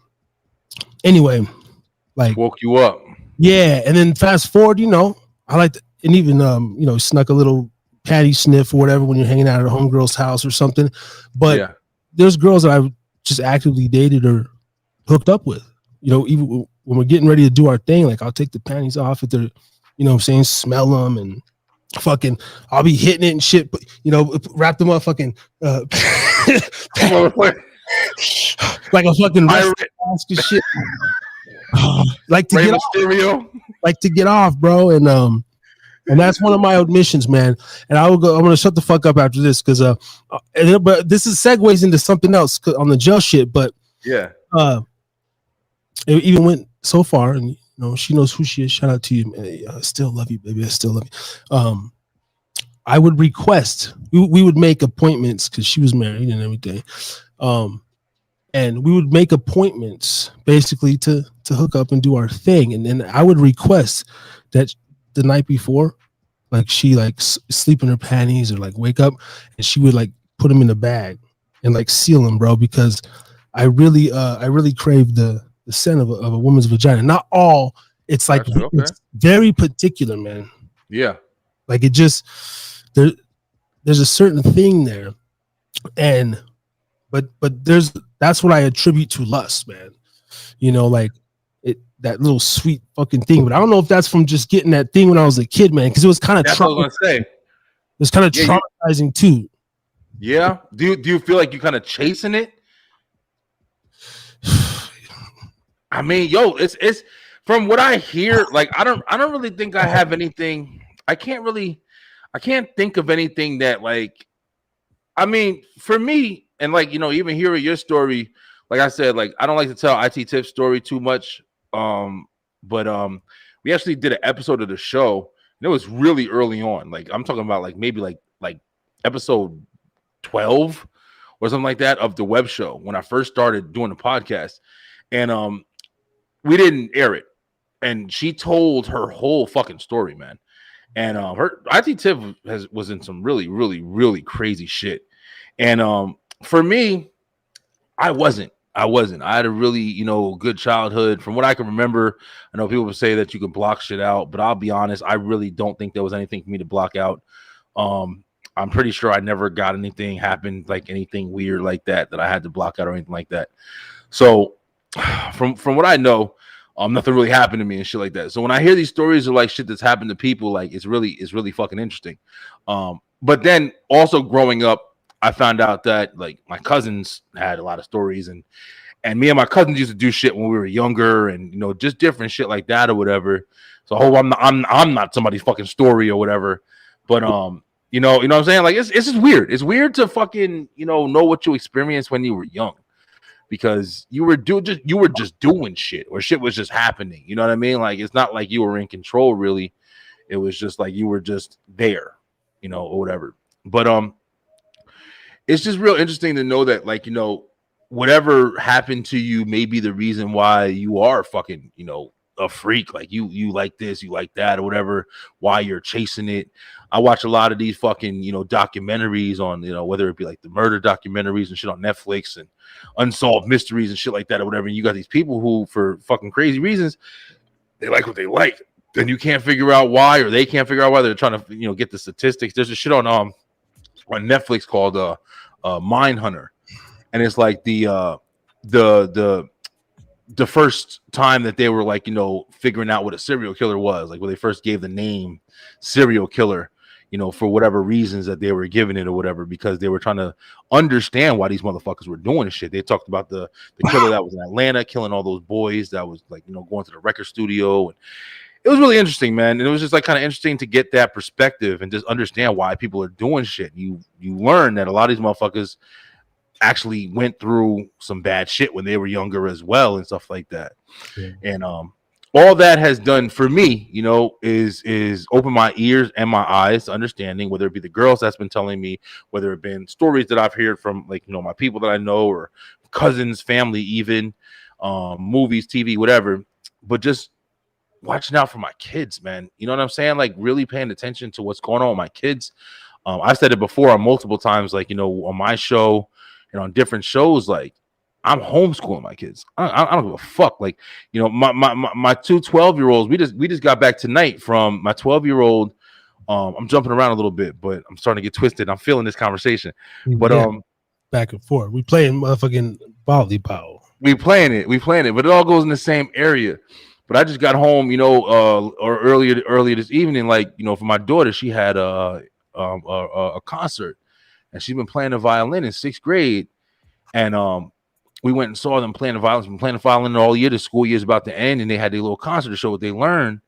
I was fucking blown away, bro. These 6th graders is up here. They never played a fucking instrument in my life. I know my daughter, like, she's not my birth daughter, but I married into it. You know what I'm saying? She's been my daughter for 6 years, and this girl couldn't fucking tie her shoes, falling down the stairs, doing all that stuff. But then she up there fucking playing the violin beautifully. I never would have thought she could have did that shit. You feel me? Like, you know what I'm saying? So it's like the innocence and the beauty that she has, to be taken from her, from me, slipping or whatever off my game. And I'm just saying, like, this is how I feel about the shit. Like, me not there to protect her. Me not there to make sure that nobody's fucking, damaging her innocence or making her experience shit before she needs to, so she doesn't get the chance to develop the way that I would want her to develop. Or my son, or or my baby girl who ain't fucking going to school. Mine, the one that I made, she ain't never fucking. She's homeschooled for life, in my opinion. Whatever I can do, but that's the shit. Like, having these conversations, man. I'm not gonna lie to you. This is what drives me. To be like, knowing the shit that I did, knowing my past, knowing my experiences, and shit that's happened or whatever with people I know, I'm protecting my kids with every fucking fiber of my being, yo. I don't care what people feel about it. I don't care the conversations about it. Like, I'm doing whatever I feel I can to provide my kids with the proper, information and strengthening and whatever the fuck I can possibly to prepare them for the challenges that are being faced by creepy motherfuckers, overpowering cops, every fucking thing. Nothing's, not enough. That's the power of a father, as well. I was you know, shout out to my mom. She did the best she could, but I was left alone. You know, would go to babysitters and mean babysitters and stuff. When I got to that age, Yeah. I'd fight with her so much. She couldn't. She like, why I gotta go to work. I can't sit here and fight with you. So Yeah, man. I'll call you every break. You know, answer it. Like, I'm gonna break 7:30. Boom, 9:30. Did you brush your teeth? Get ready for bed. And then you know, still get home 4, whatever, sleep, get up, try to make me a little breakfast, you know, sit with me, have some cereal. She was I love her, man. And it was cool, get me off to school, but there's just that protection that you need to have over your kids. And I have that over my son. And I think my experiences, one thing I don't like, I have to bring this up because it's on my mind, bro. I get too fucking honest and shit, but it's real shit. They say that men that are, you know, touched or molested when they're a kid, they have a high chance of doing that to their kids. And I hate that, man. And you know, because I'm so protective over my kid, and the feeling that I got when I was a little boy, and like, there's a grown man trying to grab your fucking penis through your sweatpants and shit, and Yeah. he's, you know, he's a drunk and shit, and like that I get this like my penis like shrivels up, and it's like this little like sick feeling that goes in through my body. Even when I watch like that one commercial, there's like 2 dudes kissing. It's like a medical commercial, you know, whenever gay stuff is like on TV, and they say like homophobe or whatever. But like, that may be a case. Say like if I was groomed more, I don't know, that could, you know, that's a possibility. Or if, you know, I liked it, or some kids. But I was like, luckily it didn't repeat and everything. But I remember this instance, you know, and then I remember even in sports, I never liked the coaches pat me on the ass when I came off the court.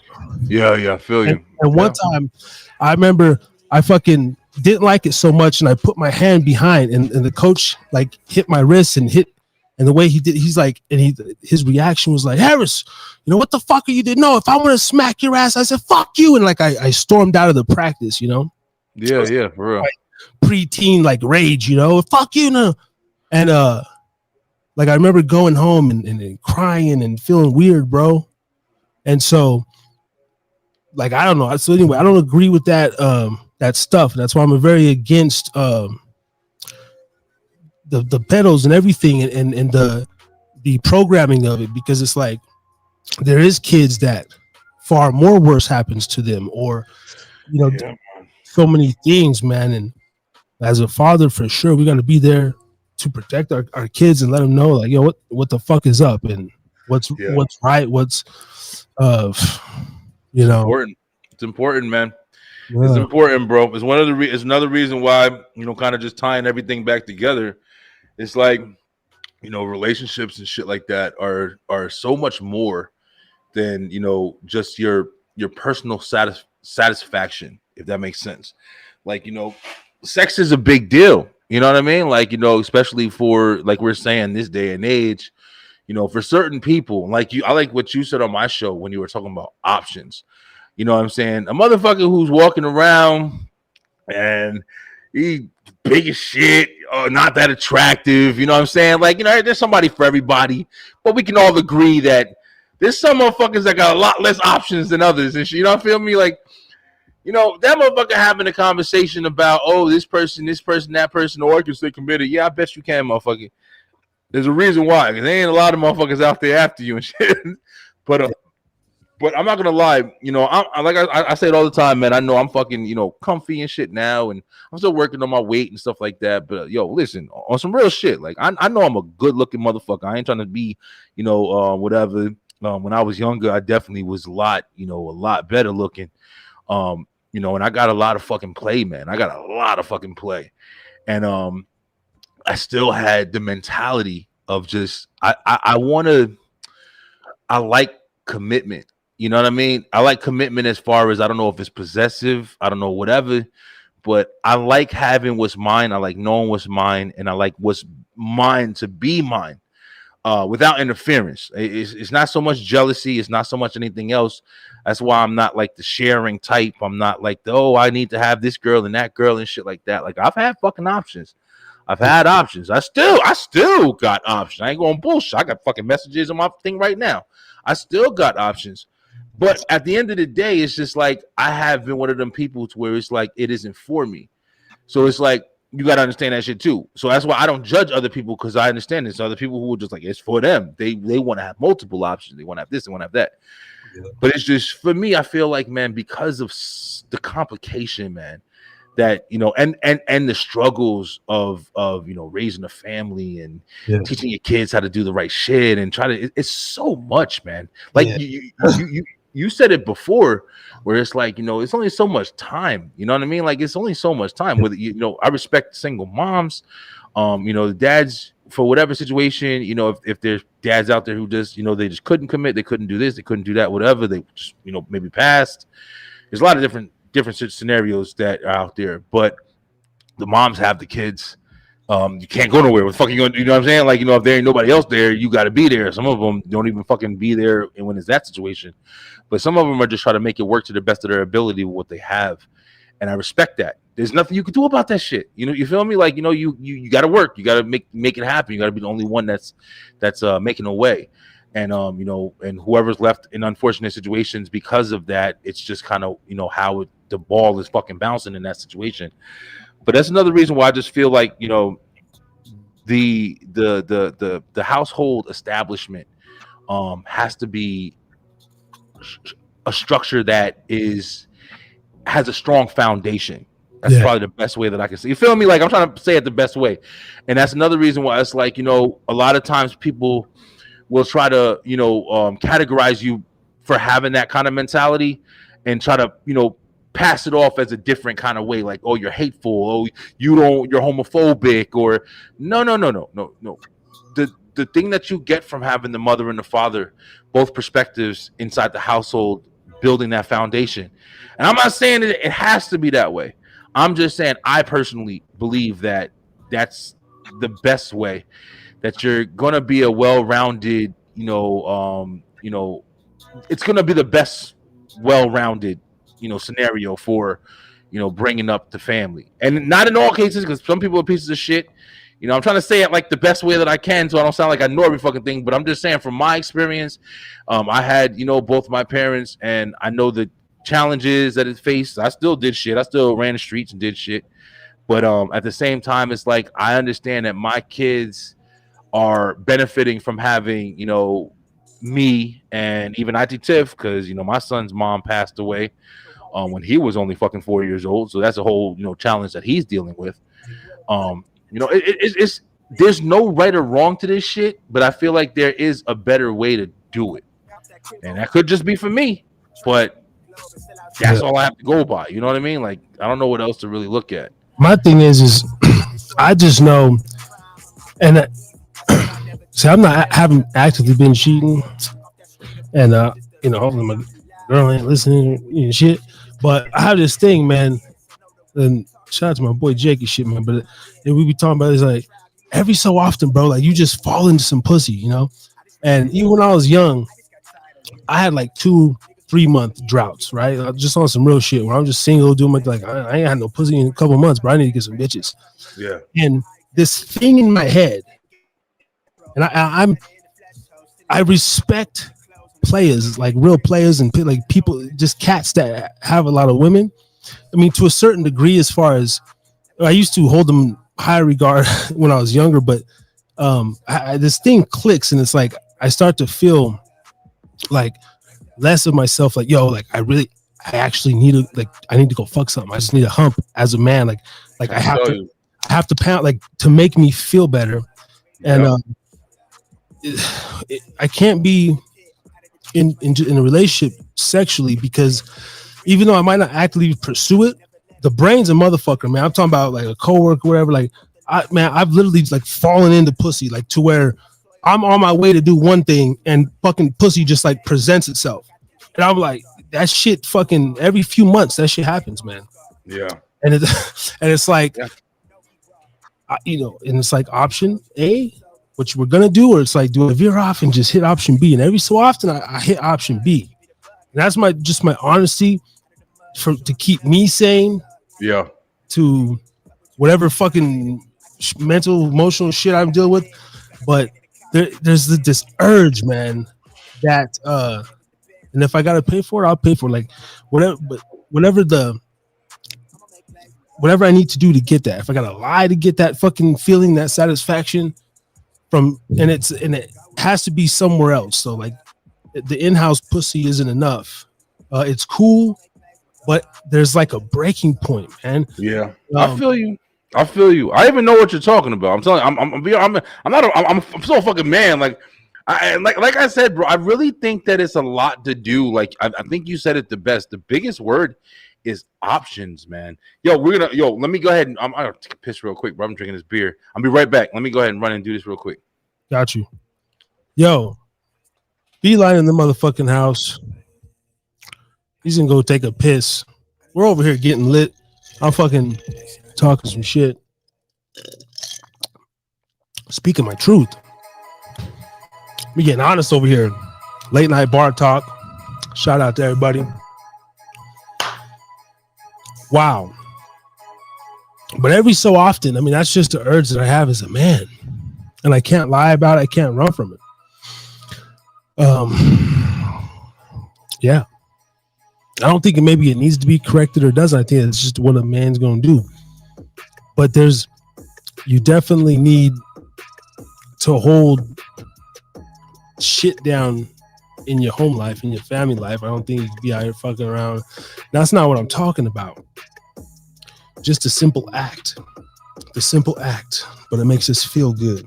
Shout out to SAA, Sex Addicts Anonymous, man. I had to go hit a couple classes. Maybe that's what it is. Like Beeline described it, man. He gets the urge. He's scrolling on IG.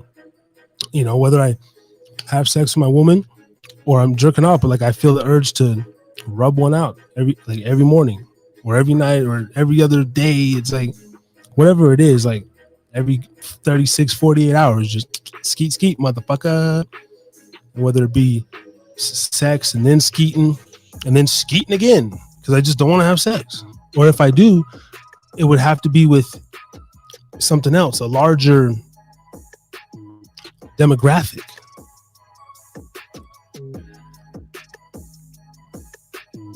And that's a man's honesty.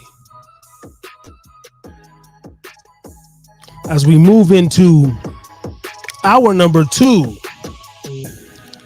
on TNR 068 of the Harris is Drinking Again pubcast. Getting raunchy. When Beeline gets back in the building, we're going to see what's up with CA. It might be too late, but episode 069 is what I want to get up into. Up in the menu. Support your local podcasters. And visit the Beeline Entertainment LLC.com. YouTube.com/@HideAPodcast. Every Thursday and Sunday night for your viewing pleasure, motherfuckers. Loving it, man. Remember late at night, yo, Harris, was you like me? We over here. Let's switch it up. Yo, was you like me when you was little, man? Did you watch like the shows and shit? I'm still like this. Like I can't go to sleep unless I got TV on and shit. Something playing, yo.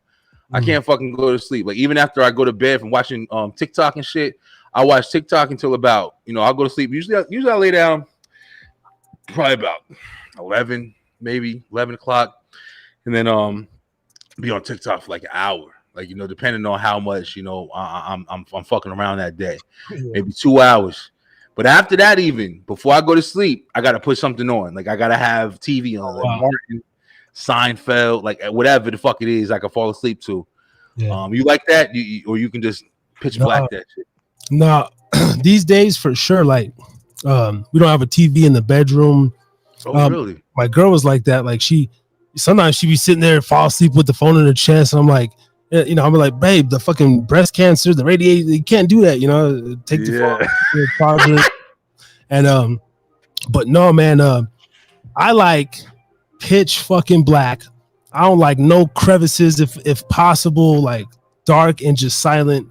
But usually when I don't I only go to sleep, and I'm pretty trained now. You know, I'm pretty tired by the end of my day, but like once I fully turn everything off, I'm like done for. Like I have a hard time getting to sleep, so I usually run myself till late in the night, and I do like YouTube, just fucking watching the hell of YouTube, catching up on podcasts and different shit, and you know, Urban Dictionary, looking up weird shit, Reddit, going down that hole all day to wind down.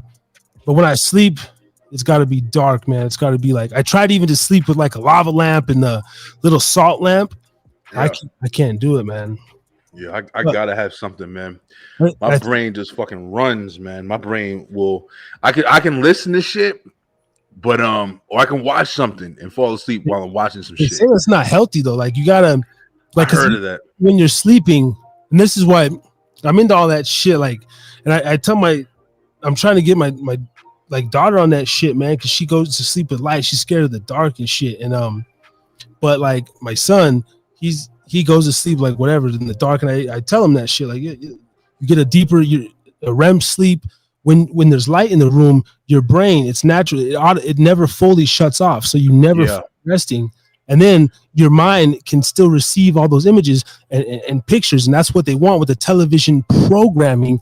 Is because my mom used to do that. I grew up, you know, and she just fall asleep with the TV and all the lights on, and I just was like, I even tell her like, don't fucking do that, mom. And you're getting like brainwashed, or just start listening to like those motivational speeches or type in sleeping music on YouTube and like a certain frequency, like harmonicas and waterfalls and stuff. I do that here and there. I haven't done that for a while.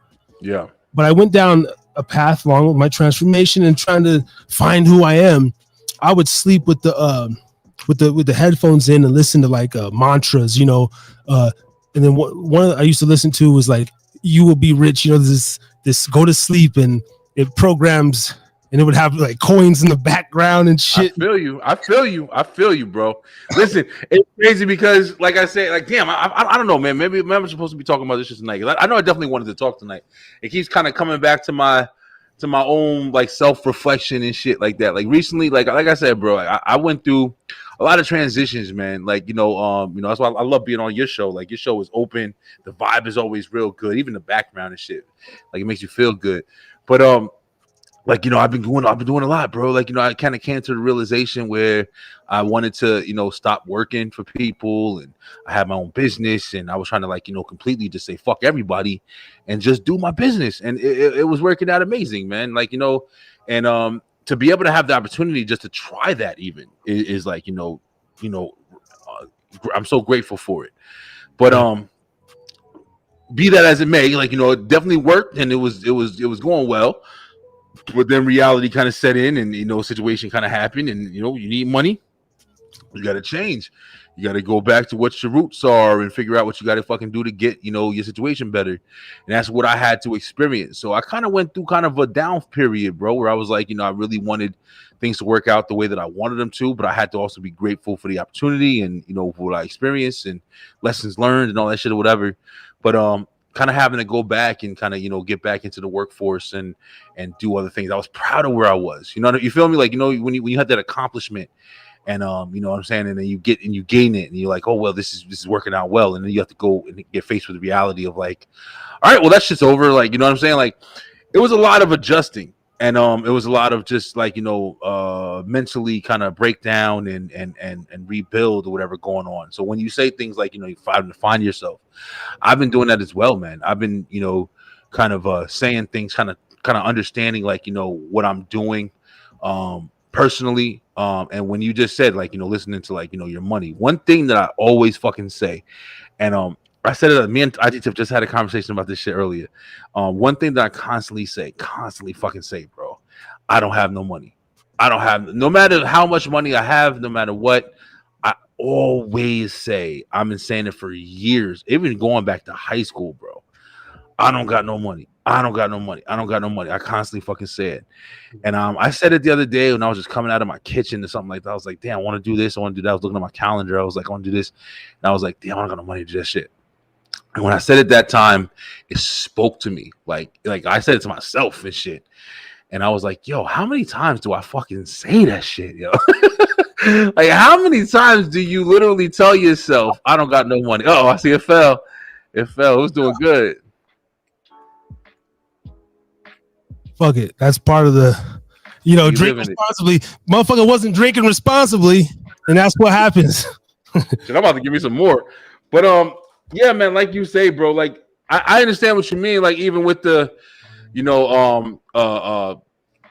listening to stuff at night, fucking up your REM sleep. Like I've heard of that as well. That's probably like the reason why. Like I can sleep. I'm one of them motherfuckers where I can sleep for 4 hours and wake up and go 3 days. Like I've always been like that. I'm a little less like that now because I'm just older. Fucking just deal with more stress as a man. Taking care of a family of fucking 6.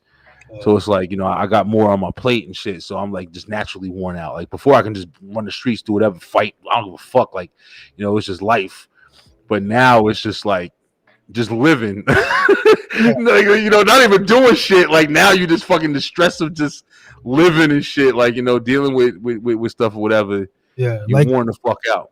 Like today, I go do my job.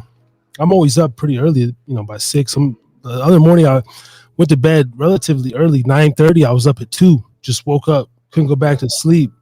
But pick up the kids and football practice, and then editing time, and then you wanted to girl time, and fuck. Oh, I gotta go get this. It's like, but it's cool, man. Because when we sit back and we still just look at all the like shit we actually doing, it's more than a lot of motherfuckers, man.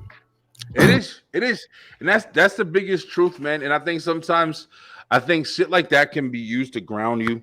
Like, even when we were talking earlier about like, like different things we used to do back in the day and stuff like that or whatever, like you'll be surprised at how often I like, I'm stressed out about like, some family shit or whatever. And I'm like, and then I'll sit there and think for a second, like, wait a minute, nigga, like, but you did this when you was younger. How the fuck is this stressing you out? Like you know what I'm saying? Like, well, you did this, you went through this, you got through this. How the fuck is this stressing you out? Like, that's nothing. Like that's nothing compared to like what you had to deal with.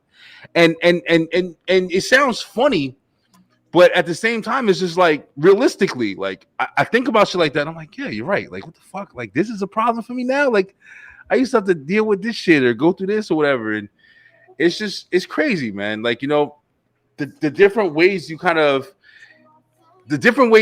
pick yourself up from low points or whatever, if that's a thing or whatever. Because there's some motherfuckers who don't know how to, transition or make that shit work. It's some people who fucking, they take, other motives, whether it be drugs, whether it be, taking themselves the fuck out. You know what I'm saying? Like it's different ways people handle shit. To where maybe they don't have the tools, so they can go ahead and make those comparisons and get through life in those ways or whatever. But I'm glad that I have the ability to like, comprehend that shit or whatever. Fuck yeah. Yo, speaking about like, you asked me when I was a kid and shit, like, let's kind of go into that. We talked about a little darkness childhoods, but like as a grown man, I had this feeling for a while.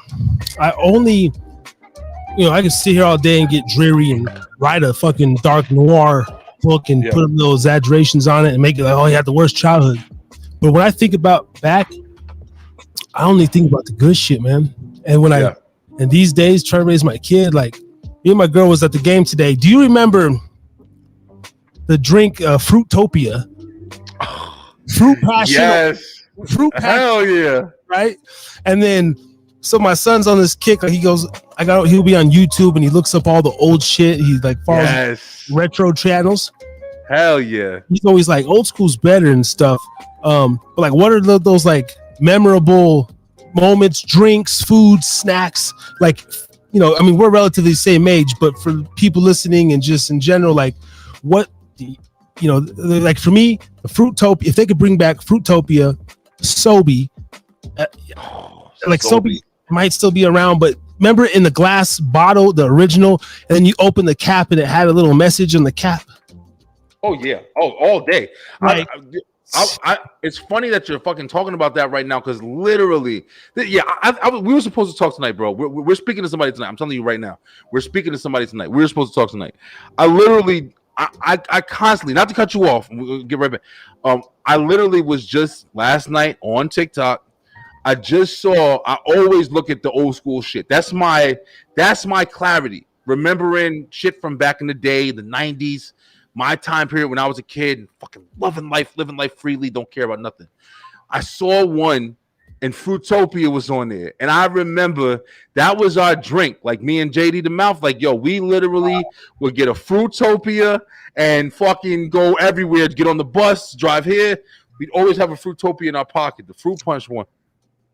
And I just saw that last night. That's why you saying that right now is blowing my fucking mind. So yes, please, bro. Yo, if that is not simulation theory, this fucking AI, the phones reading your brain and scanning and then they got mind control technology that puts it into my brain because because we're on the same kind of algorithm and we're sharing shit. I don't know, man. That's like that new 5G weird wave shit, but or it could just be we're all connected as one being. And bro, listen, I mean, you know what? Honestly, I don't know. I mean, we might be all connected in some ways. You know what I'm saying? But you are right. I mean, there's definitely fucking the connection that's definitely made. You know what I mean? Like, it's a connection that's definitely made throughout. You know what they're doing at this point. But it is really interesting how, you know. And it's not like we're strangers and shit, you know what I mean? Like we're constantly like, you know, talking to each other on a pretty regular basis at this point. So it's like, you know, just to know that our brains is getting the same kind of connections and shit like that or whatever at the same time is really interesting, man.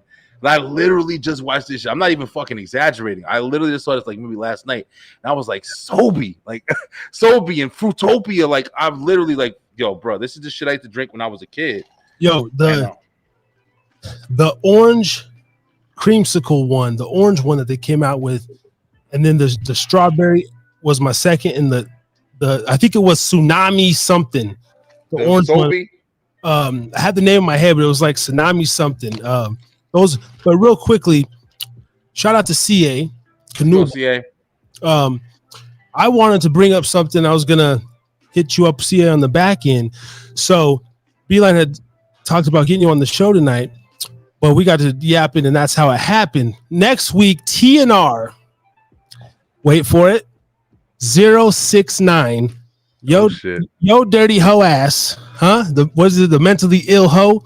We got to do a 69 special episode with CA Canoe. Nice. And fucking raunchy. That's what I would like to see happen, if that's a possibility. I'll watch that shit for real. I was sitting there thinking, I was like, wait, yeah, we could do something. But I'm like, well, hold on. You know, her whole brand, episode 69. I mean, that could be. And you know, Beeline, if you want to come back next week, we get a little because we was already going filth, and then bro, I'm ready. I think that'd be cool. I think that'd be fire. Like, you know, yeah. One thing about CA, man, is I respect shit out of CA. Like we were just talking about earlier, like her hustle is incredible, man. Like she puts herself out there. She's not scared to put herself out there. You know, it's definitely sometimes like even I'm just like I don't want to like bring her in and upset her with like shit that I might be talking about or whatever. And that's the reason why, like, I try to structure, like, you know, how the conversations are gonna be. I try, you know what I'm saying? But then it's like, even with this right here, like, I had no idea what the fuck we were gonna talk about tonight, and I love that. I ain't gonna lie, I love that. Like, I like that we can just kind of just conversate, and it's just natural.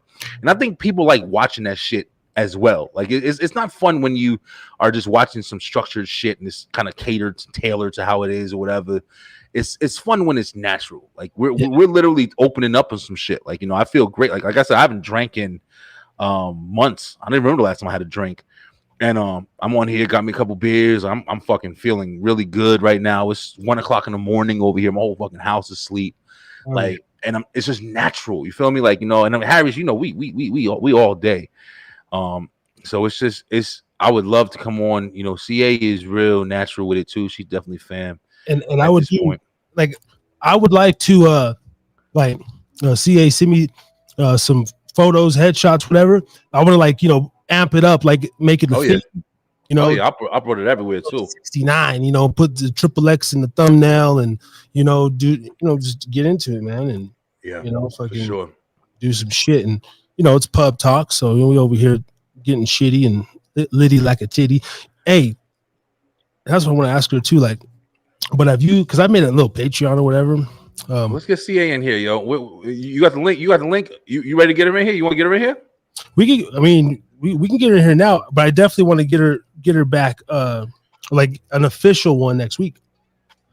Yeah, I think she's asking me right now with the link. Let me go ahead and make sure she got the link in the chat here. Well, I think you sent it the YouTube.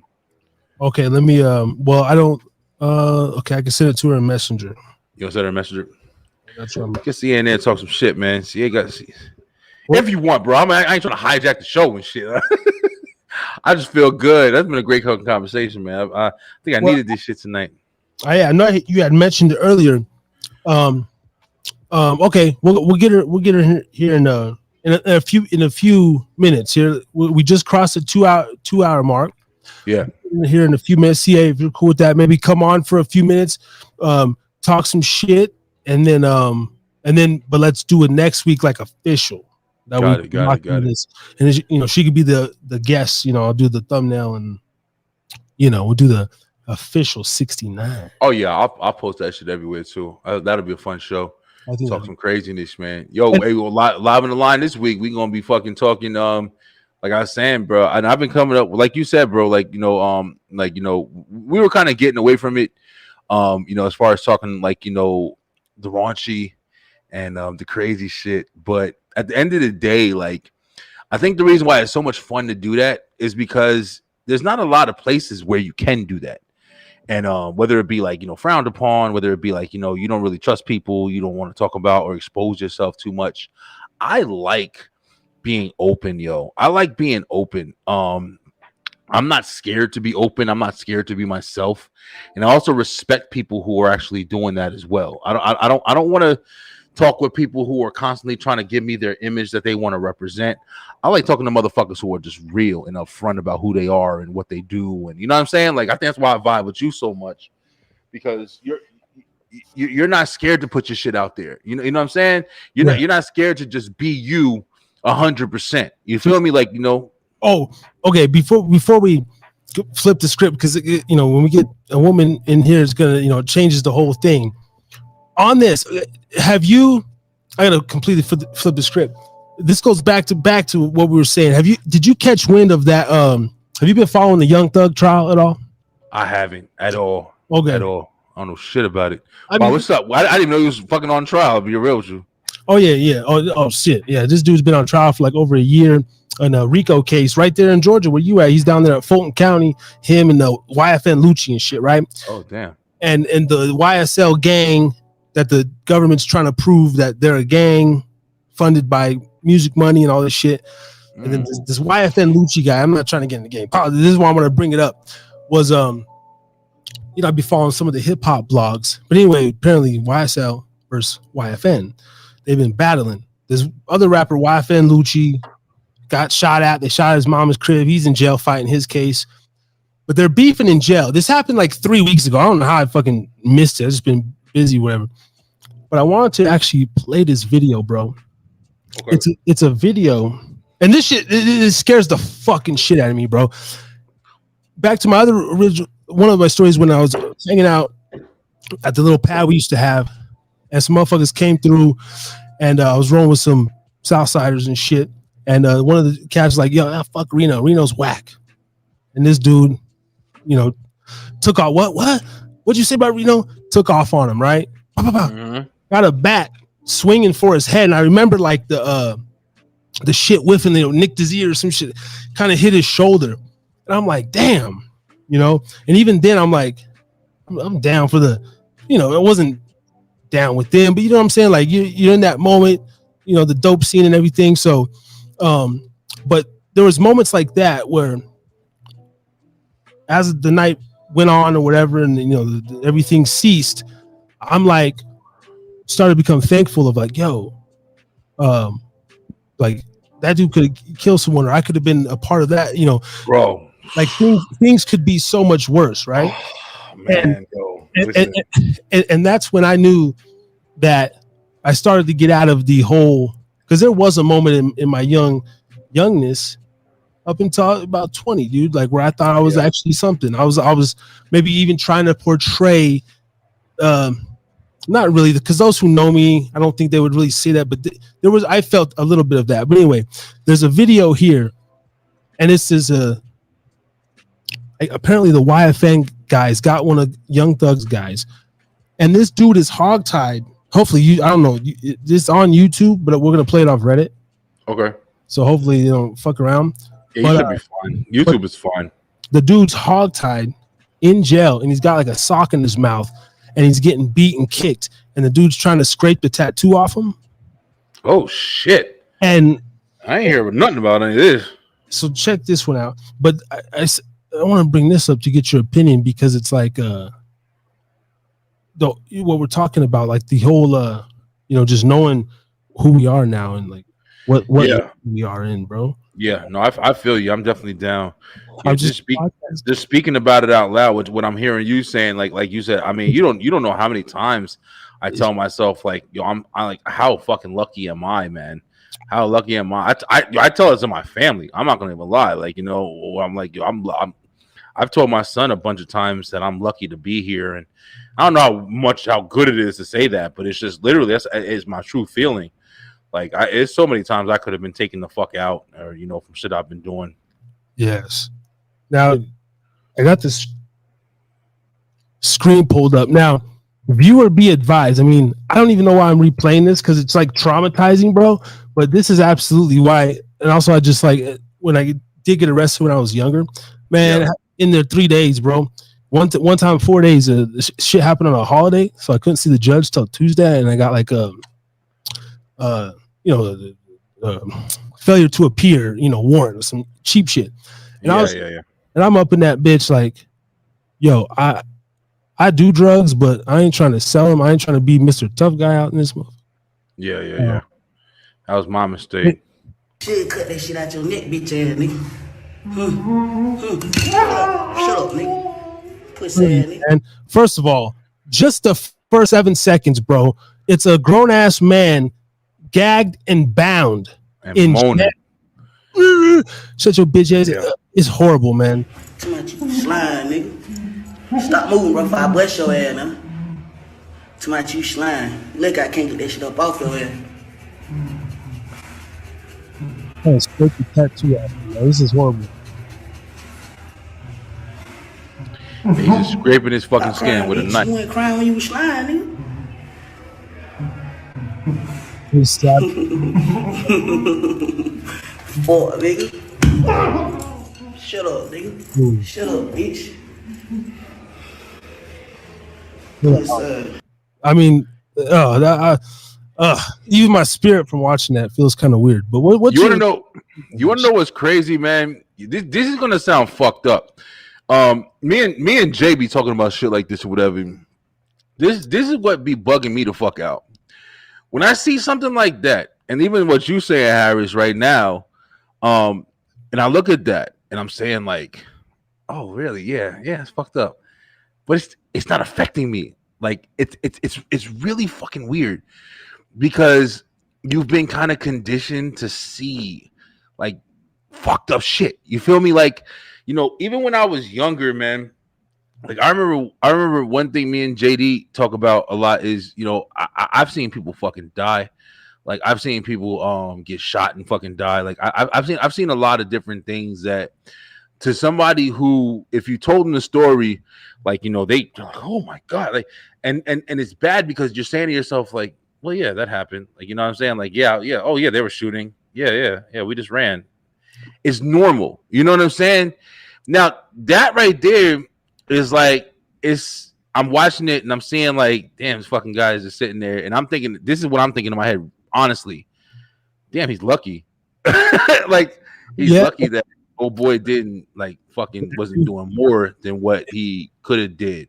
And maybe hopefully he didn't after the video. But I was sitting there thinking when he was scraping it, I'm like, bro, you so damn lucky that wasn't the essays or some Aryan boy. He would cut that tattoo right out you. He would carve you like M13 niggas, bro. Listen, yo. It's a whole different fucking ball game, yo. Yeah. It's like, you know, the dude taking the video and shit. I mean, I don't even know. I don't know him. You know, I'm not trying to talk shit about nobody. I don't fucking know what he's doing.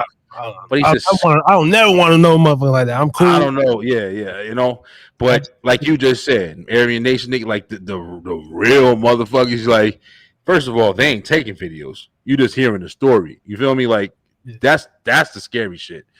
And you know, I mean, I remember this is going motherfucker. You desensitized. See, that's why you can't go to sleep. I'm telling you, I'm not fucking yo. And that's the thing is, bro. It's like, yo, I tell you, fucking, I'm telling you, bro. It's crazy when you notice the shit too, because you don't fucking realize it until something like this happens, where you watching something and you seeing somebody else's reaction and you're like, well, yeah, well, whatever. That's what the fuck is happening. And I've had that happen so many fucking times, yo. But it's just like, you know, I remember when I was in, I can't remember if this was middle school or high school. And it was this guy I used to know. And I kind of don't want to say his name because his brother follows me on Facebook still. But I remember the fucking story was he had got raped. He got raped in his ass. And my boys, the people I was running with, was like, yeah, he got stitches in his ass or whatever because he got raped. And I'm telling you right now, I think I was in high school. It's very much more likely that I was like maybe 8th grade. And my son now is in 6th grade. So my son now is going into 7th grade, is 2 years younger than I was when I was hearing about a guy that I knew getting fucking raped. You know what I'm saying? And that's just one story. And it's like, you know, it's like shit like that, you know, you don't think stuff like that will desensitize you. But honestly, you know what I'm saying? I'm not trying to be fucking tough guy, Stanley. I come on here all the time being completely open with everything that I do. But honestly, it's just that's how much your environment affects you. Yeah. Like, you know, the people that I knew, the situations that I've seen, like I said, you know, with the drugs and this and that, and even with the drugs, like you hear about the drugs and you're like, oh, you was doing this, you got the movie idea of what it is and shit. Like, we're reality. I was just doing it, and I really kind of didn't even know like how I was doing it. I was fucking bringing it to the people in the car. I was bringing it to the people. You know what I'm saying? Like, I was just with the people who was selling it, and I was distributing the shit. And I didn't even fucking, to be honest, I remember one time bringing some shit down in a pizza box, trying to be like, you know, like you know, discreet. And I'm over here participating, getting paid, and I'm like, I don't even know what I'm doing. You know what I'm saying? And that's where fucking niggas rob me. And I'm over here talking with people like, you know, rob me in my fucking people's house. And not like, you know, with the guns and shit, but they took some money I had in a fucking hat. And I just sat my hat down when I was younger and shit. This nigga, and I go back into the room like, yo, this nigga just robbed me. What the fuck we gonna do? Like, you know, literally like, yo, what are we gonna do? Like, we gotta handle him, right? And you know, just to say, my pops fucking paid me and was like, hey, don't worry about it, just chill out, whatever. And I'm fucking going off like, nah, we got to do something. Like, that's what the fuck it is. You know what I'm saying? And even just shit like that, bro. And it's like, you know, thinking back on the mentality, like, you know, it also questions you, like, what are you capable of? You know what I'm saying? Because you kind of lose yourself in that situation as well. Like, you don't really know. I'm desensitized to certain things. What could I really do? Like, how far would I let shit go? Yeah, you know what I'm saying? Like, and I'm not gonna lie, I question myself to this day. As I, fuck, man. All right, I'm gonna tell this story too, real quick. I was in a car spot or whatever. I was getting something done to my car, and this guy came in. It was early in the morning. It was really early, and I was there getting something done to my car, oil change or something shit like that. And I was sitting in the waiting room, and they usually have like the TV on. I was watching like Judge Mathis or some shit like that, whatever. And I'm just sitting in there, and I was talking to I think I was talking to JD on the phone, and this guy came in, and you could tell he was like, you know, whether he was a drunk or kind of drugged out or maybe just fucked up or whatever. But he came in, and he was listening to his phone, and his phone was like real loud or whatever. So immediately, I'm the kind of person like, when somebody comes in the room and it's shit like that, or I can tell like there's something wrong with them or something's going on or whatever, I try to distance myself. Like I try to like get away from him because I don't want like any part of that situation. Yeah. You feel me? Like, so I try to like get away from the situation altogether. So in this situation, that was early. I was getting my card and I was on the phone. And he came in and he's talking. He's like, you can tell he's kind of belligerent. He's like, he doesn't really care about, who's around. He's saying stuff and he's rapping with the song on the phone. Oh, y'all know the fuck I'm talking about. Like, oh, this motherfucker's all said. And he's being loud and there's no respect. It's nothing. So I'm sitting there and normally I would move, but I was just like, I was talking to Jay. And this motherfucker came and sat right next to me. and I remember him being loud and him being annoying. And I was just sitting there and I didn't move like purposely. I was like, yo, like if this motherfucker does something, like I'm telling myself in my head, like if he does something, I'm gonna react. Like I'm not gonna just move. I'm not gonna like get away from the situation. I'm gonna fucking react. Like if it happens, it's gonna happen. I don't give a fuck what happens. And I remember like after that, like I was kind of on the phone with Jay, and I was just waiting for something to happen if it was gonna happen. But he walked away, he went outside. But I remember in that moment, I talked to Jay, and I was like, "Yo, Jay, man, I honestly feel like if something would have happened right there, like how far would I like? It was like when you kind of have that acknowledgement, like how far would I have went? Like I'd have killed him. Like if I had to." If I had, and I'm not like, I'm always trying to justify this shit. Like, I'm not trying to say like, oh, I'm not, talking shit or whatever. But I truly believe if something would have happened, I'd be that motherfucker ending up in jail because I did something and I didn't stop or some shit like that or whatever. I truly believe I am like that. And it's weird, like when you start to fucking like notice that shit about yourself. You know, if you can. Yeah, I have one of my. Like a fight I had when I was real young. A lot of shit happened when I was 18, 19, 20.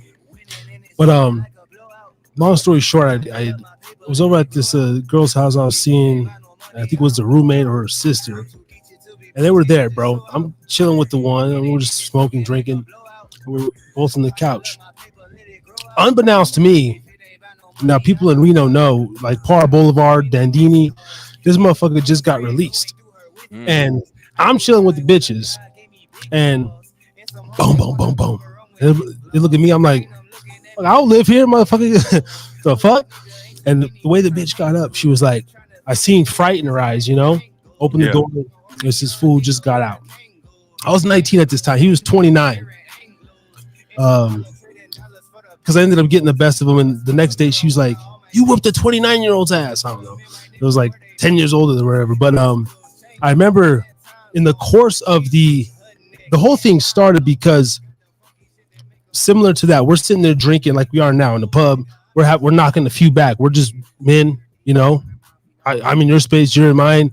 Yeah. Vice versa. Just like we're just chilling. And he just the liquor started getting to him. He started getting loud and just talking, fuck this, talking about the bitches. And he started yelling at the one girl. And I don't like domestic abuse, especially. I don't like seeing it, and shit like that. And I had told them, "Hey, PCA here, let's get you on the. I know it's getting late over there. Let's do an official presentation next week. 069. I think that'll be the motherfucking shit. Yeah, let's go, bro. I'm ready. I think that'd be the shit. But go check out CACanoodle.com for more information on her. She will be up in the building next week. Yes, CA. Let's go, CA. But anyway, and I just step up like a gentleman, bro. And I would do this till this day. I see the girls are frightened, and I'm just sitting there, kicking back, man. I'm the NV at this point, and I get up and I just say, hey, brother. And this is I want to say he's definitely a South Sider, 13 on his head and shit. apparently he had just done 5 years in the state and he just got released or whatever. That was his whole thing. Like, and I'm like, but I get up and say, hey, homie, like, hey, you're scaring the girl. Let's just go outside for a minute, man. Cool off, bro. Let's go. And but he just snaps on me. What? Like, what's up, motherfucker? Just hand down, man down. That light has dropped 4 times. It still works. Trust me. It's all good. Fine. And I didn't even do nothing. It's been holding up. It's been holding up this whole time. We 2.5 hours in.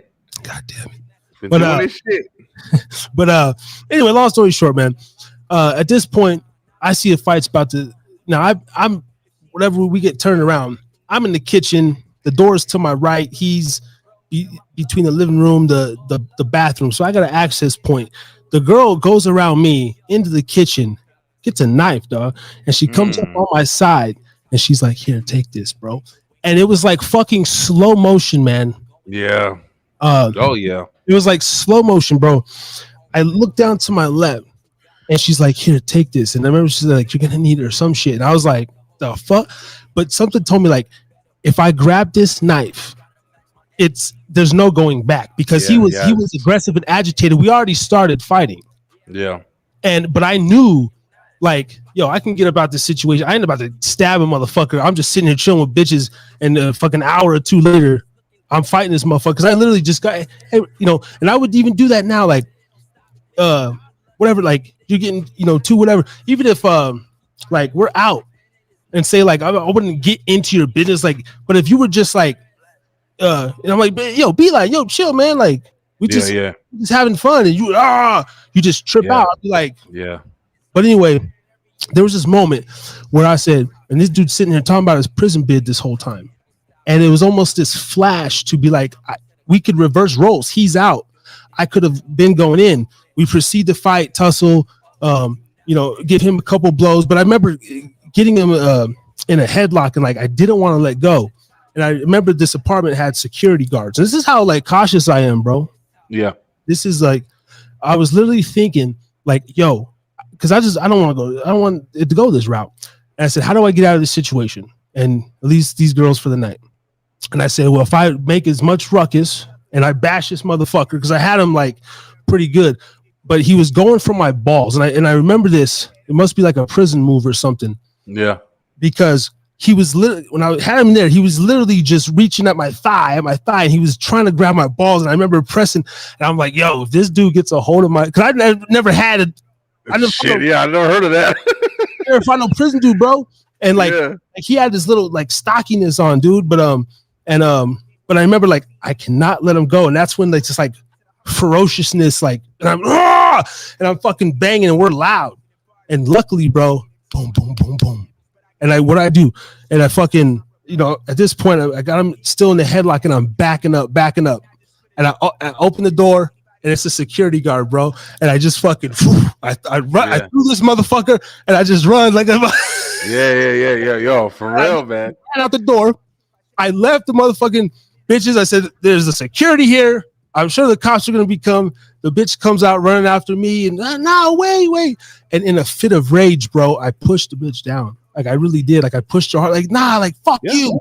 And I feel bad about it. I remember she fell back. She hit her head, and I pushed her fucking hard, but I was just so rageful. Yeah. In that moment, the knife, this dude, like I felt like that was a fight for survival. It was. It sounds like it. Yeah, like I had to get in. Just my whole thing was like, hey, I did something valiant. I still stood up for the bitches. The security's here, the cops are on the way, but I'm dipping. And I just remember going home that night. Nothing was ever.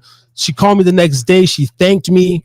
I apologized for like pushing her, and she's like, "No, you were mad. Like he went back to jail. He's going to prison.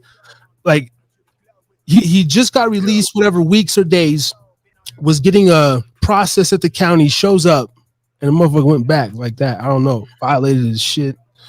Yeah. It's a long-winded story for a short story.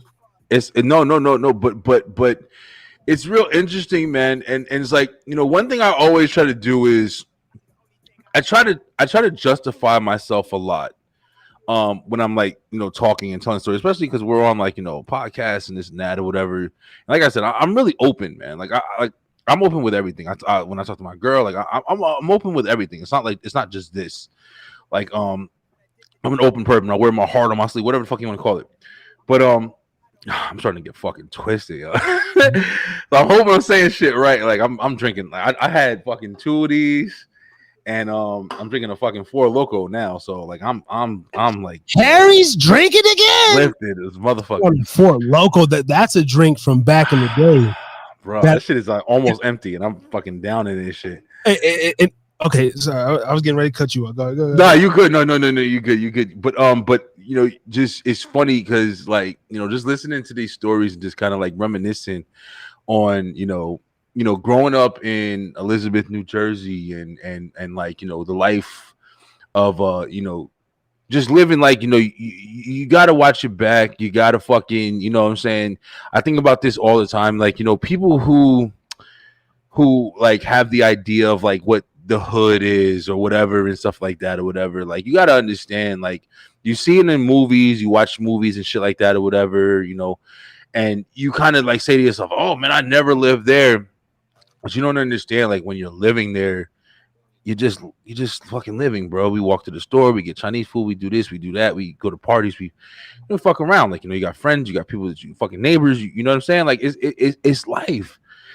So I think that's why it's like when it comes down to like, desensitized and shit like that, like you see things and you go through things or whatever. And it's just like, it's just regular. It's not like, other people who live in different ways, they hear about it, they see it and they're like, oh man, that's crazy. How did you do that? And you're just like, do what? Motherfucker, I just went to school. Like, like, yeah, bitch was pregnant. Yeah. Like niggas got shot and got killed and yeah, whatever. Like Haitians jumping out of trees and shit.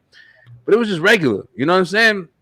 So it was never like something that, I was over here, trying to fucking, oh yeah, this is me, this is that, whatever.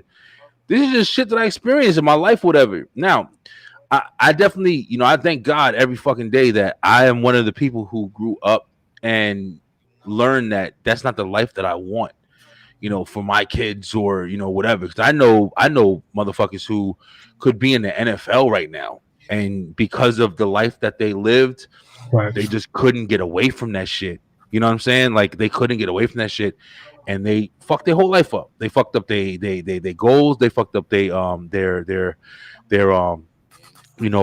whatever you want to call it. Like they fucked up their way that they could have made it millionaires, and they're not. Then I also know some motherfuckers who made it to the fucking NFL. My boy Murphy's and the fucking Ravens.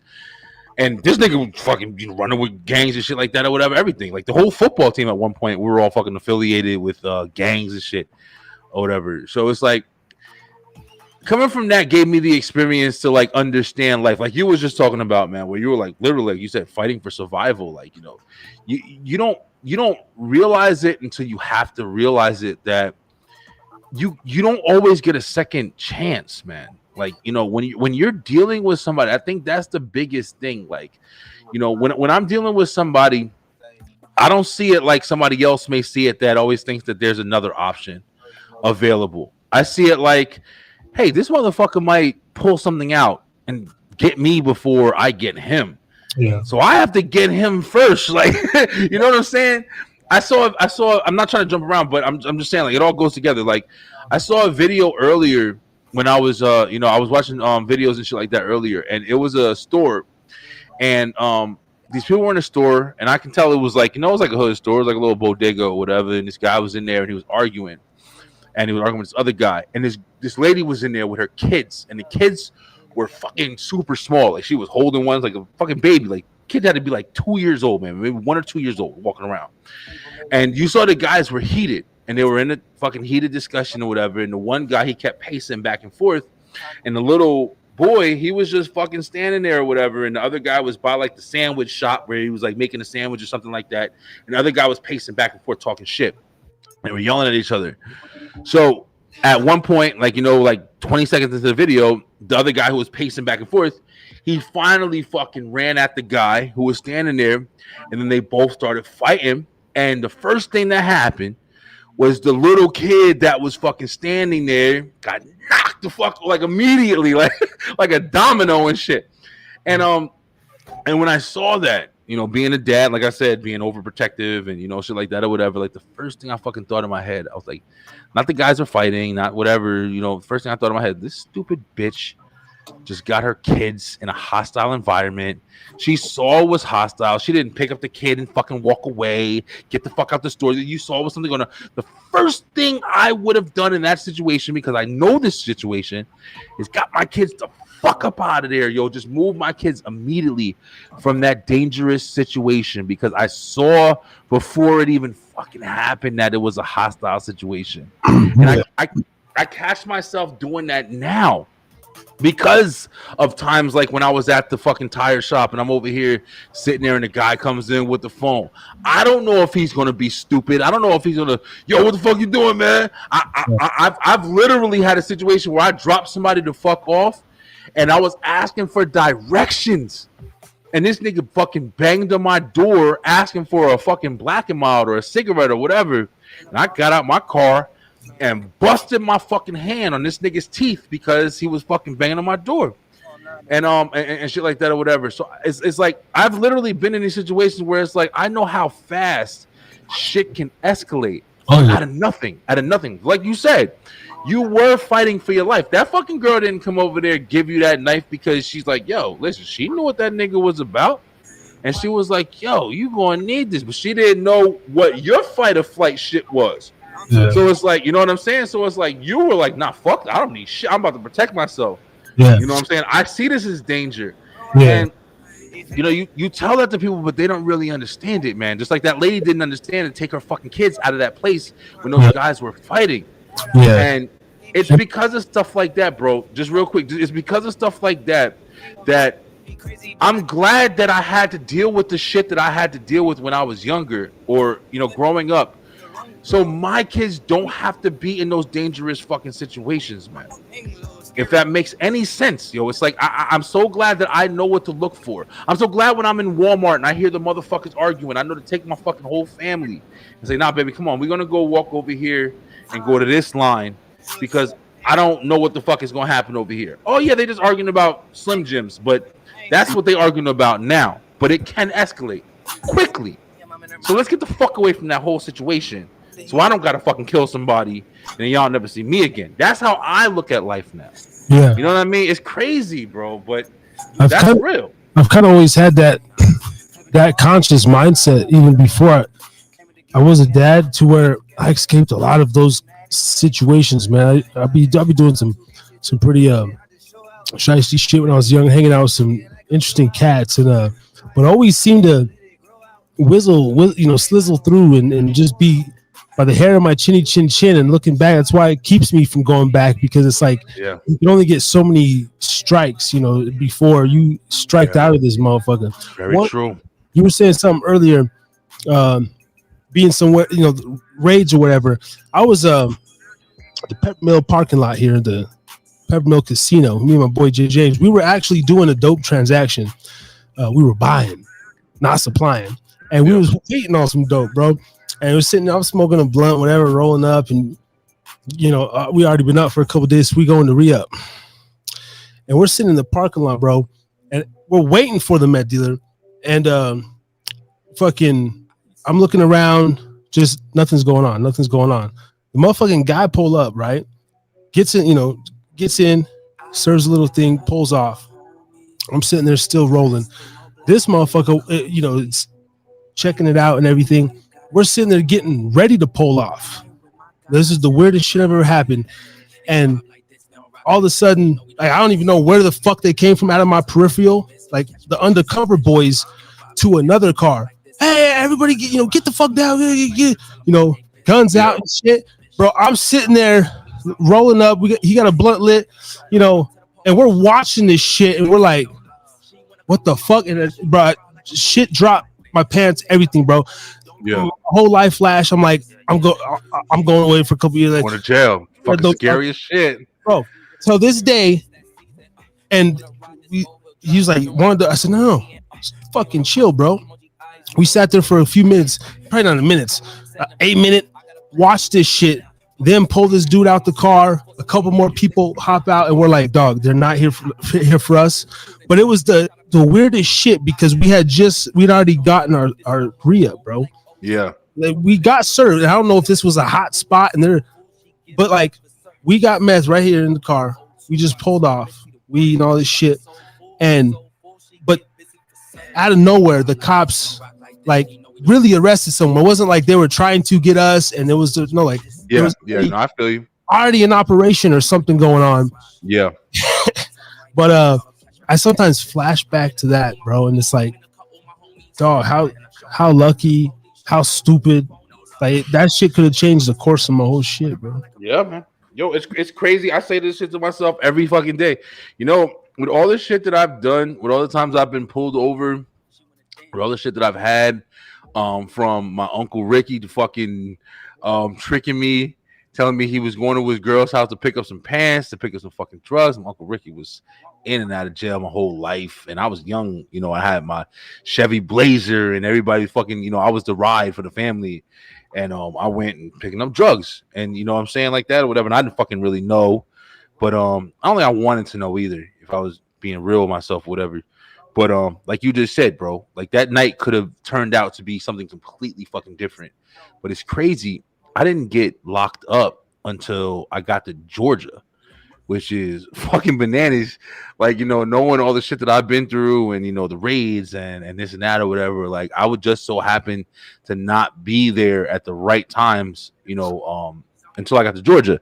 And I got locked up in Georgia. I got locked up in Georgia fucking twice, you know, because these niggas was reading my fucking license wrong.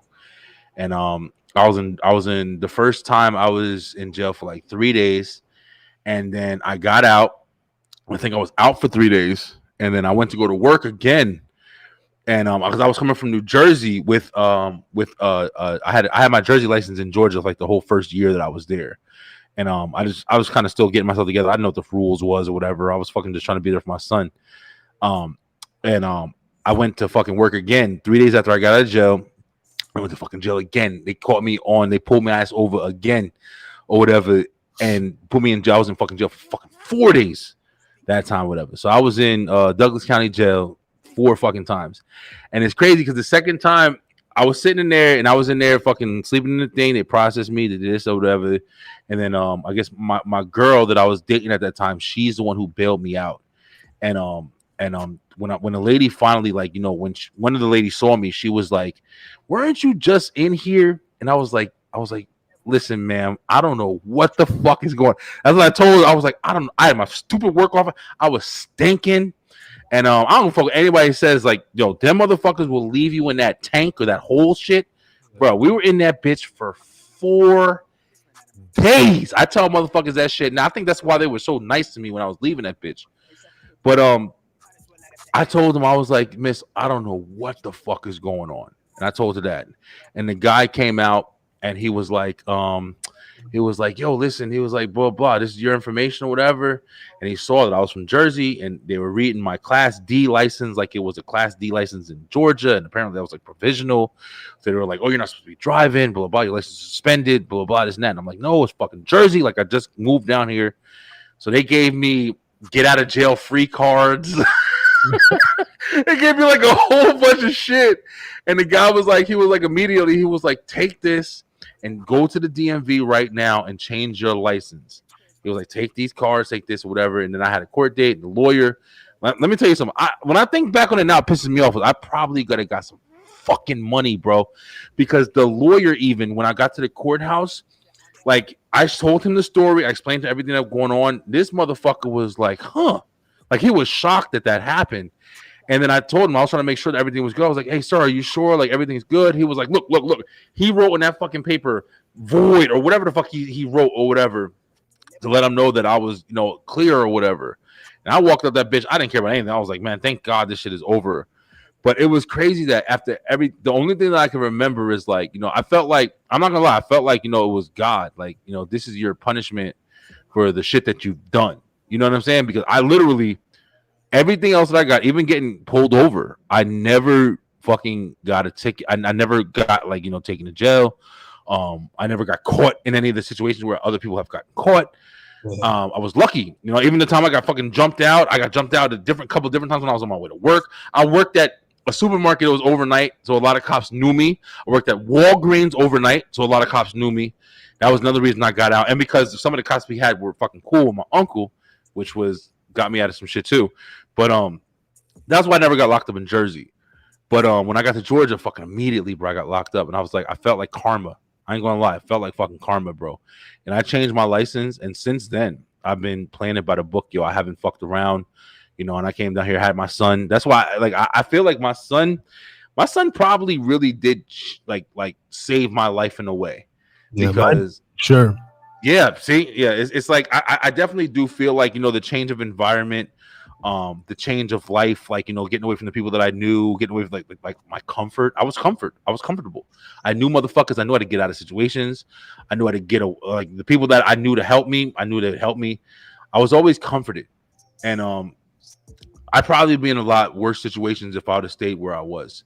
So I think me moving to Georgia, even though it was crazy, like my story just moving to Georgia was fucking crazy, but it's the best thing that probably fucking happened to me, bro. It's crazy, man. That's what my transition from Vegas originally to Utah. Then I had my kid in Utah. And then I'm here back in Nevada, but in Reno. And it was that same situation. I'm, heavily in the drugs. I'm still 25-ish, 6 at this point, and it's just like getting old. Little bullshit just warrants failure to appear. I'm in debt, got nothing going on. Fucking had a car repoed. Fucking weird, just like being dumb and reckless. Yeah, on in that trap, man. And then that's how it is. Made me a cool little. Had a couple when I had my son, and then that told me too. I said, okay, I'm out here still, playing the field. And if I was going to massage school, I went to massage school. That's shit, really? That's another interesting tidbit. Yeah. I graduated and everything. I know how to rub them down and doing a little reflexology on them. Oh yeah. But when I had my kid, because this is an interesting thing too, man. I got a friend that brag about busting nuts and bitches left and right. I be skeeting bitches. No, not fucking Harry, dude. That's me.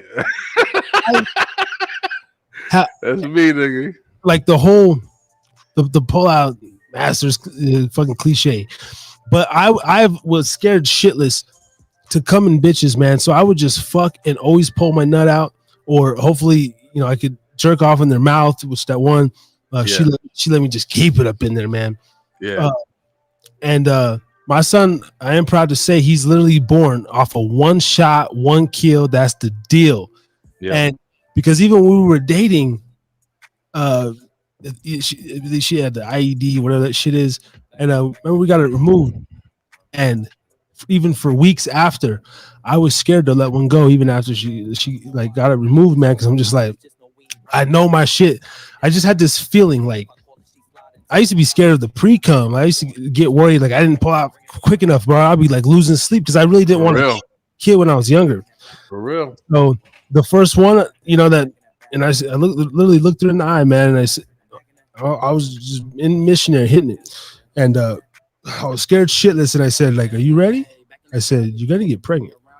And then like I look up at the fucking ceiling wall shit, and I really like started analyzing her and like all the facets at the moment, and I thought about all the chicks before that I had a chance to nut in, and even the ones at the still that I could, and something like did feel kind of comfortable in me enough to just like let it go, man. And then like I just knew, and then she was in denial too.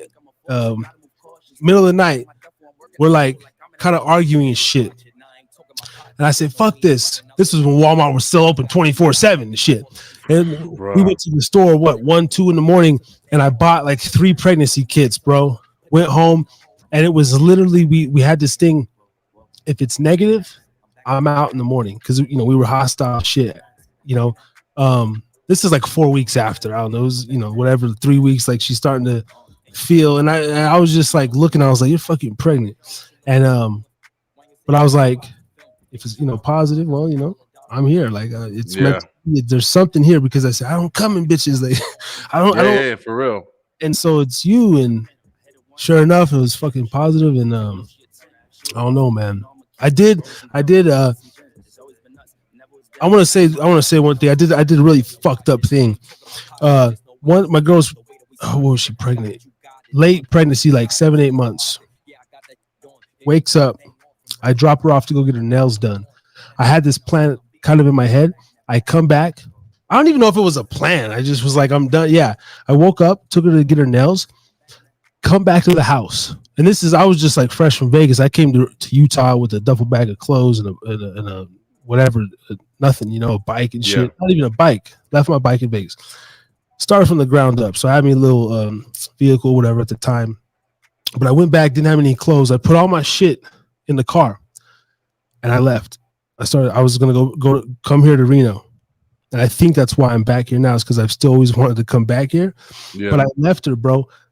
She's maybe calling me, 45 hours later.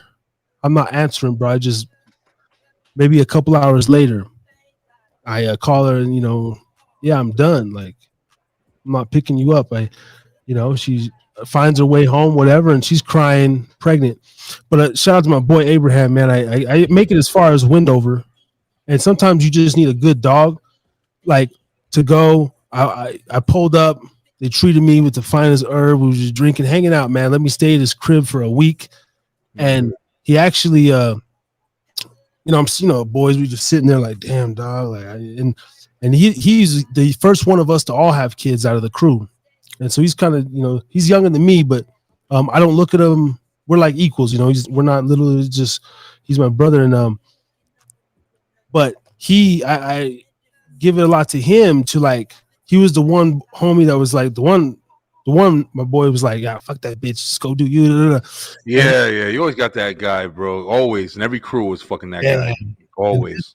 But this dude, he really talked that shit and was like, look at it this way, look at my situation. Yeah. And but he was like, he's like, you got a son, dog. He says some shit like, he's like, it's like a son, and I don't have a biological daughter, but I didn't want one. I knew I wasn't gonna have. I just knew my firstborn was gonna be a son since I was a little kid, dude. I always knew I was gonna have a son.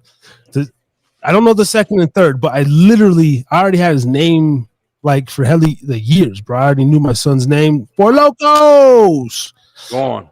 And but I stayed there for a week, getting high, doing whatever, fuck around with a couple other bitches in the town.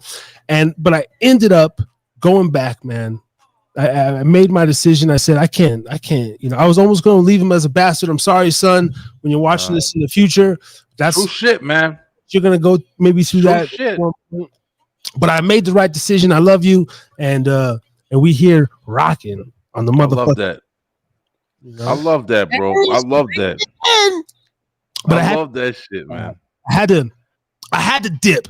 I had to fuck you, bitch. I took everything out, bro. Left her stranded, dog. Like no way to get back. Like crying for days, and like, what are we gonna do? Her mom. If you leave, like. We're gonna, like, you don't have no rights and all this shit. And then, I'm talking to my mom in the course of the week. I'm high, I'm down, I'm up. Maybe I slept a little bit during that time. I don't know. I was just fucked up, and I was like, but I was on my transition out because I'd already graduated massage school and everything. And like, yeah, I'm like, okay, I got this opportunity to do this and this. But something told me, man, be a father, bro. Like, and it's the best decision I ever made. I love it, bro. I fucking love it, man. Yeah, your story right now, I'm loving, bro. I'm fucking loving it, man. It's yo, listen, bro, listen. I'm telling you, yo, usually I'll be up in the fucking room, right? Tiff was laying on the fucking chair over here, like on the other side of this computer right here, and my baby was. When I said, baby, I'm gonna go and talk with Harris tonight. I'm on with Harris tonight. Like she was mad. She's like, you supposed to be upstairs with me. Like, baby, listen, I'm talking Harris tonight. I feel like doing a show. I'm fucking back on my Beeline shit. And I knew I was supposed to talk to you, bro. But I love this fucking story, bro, because just like you're just saying, bro, like the shit that I had to go through, to be a dad, man. And just hearing your story, it's incredible, man.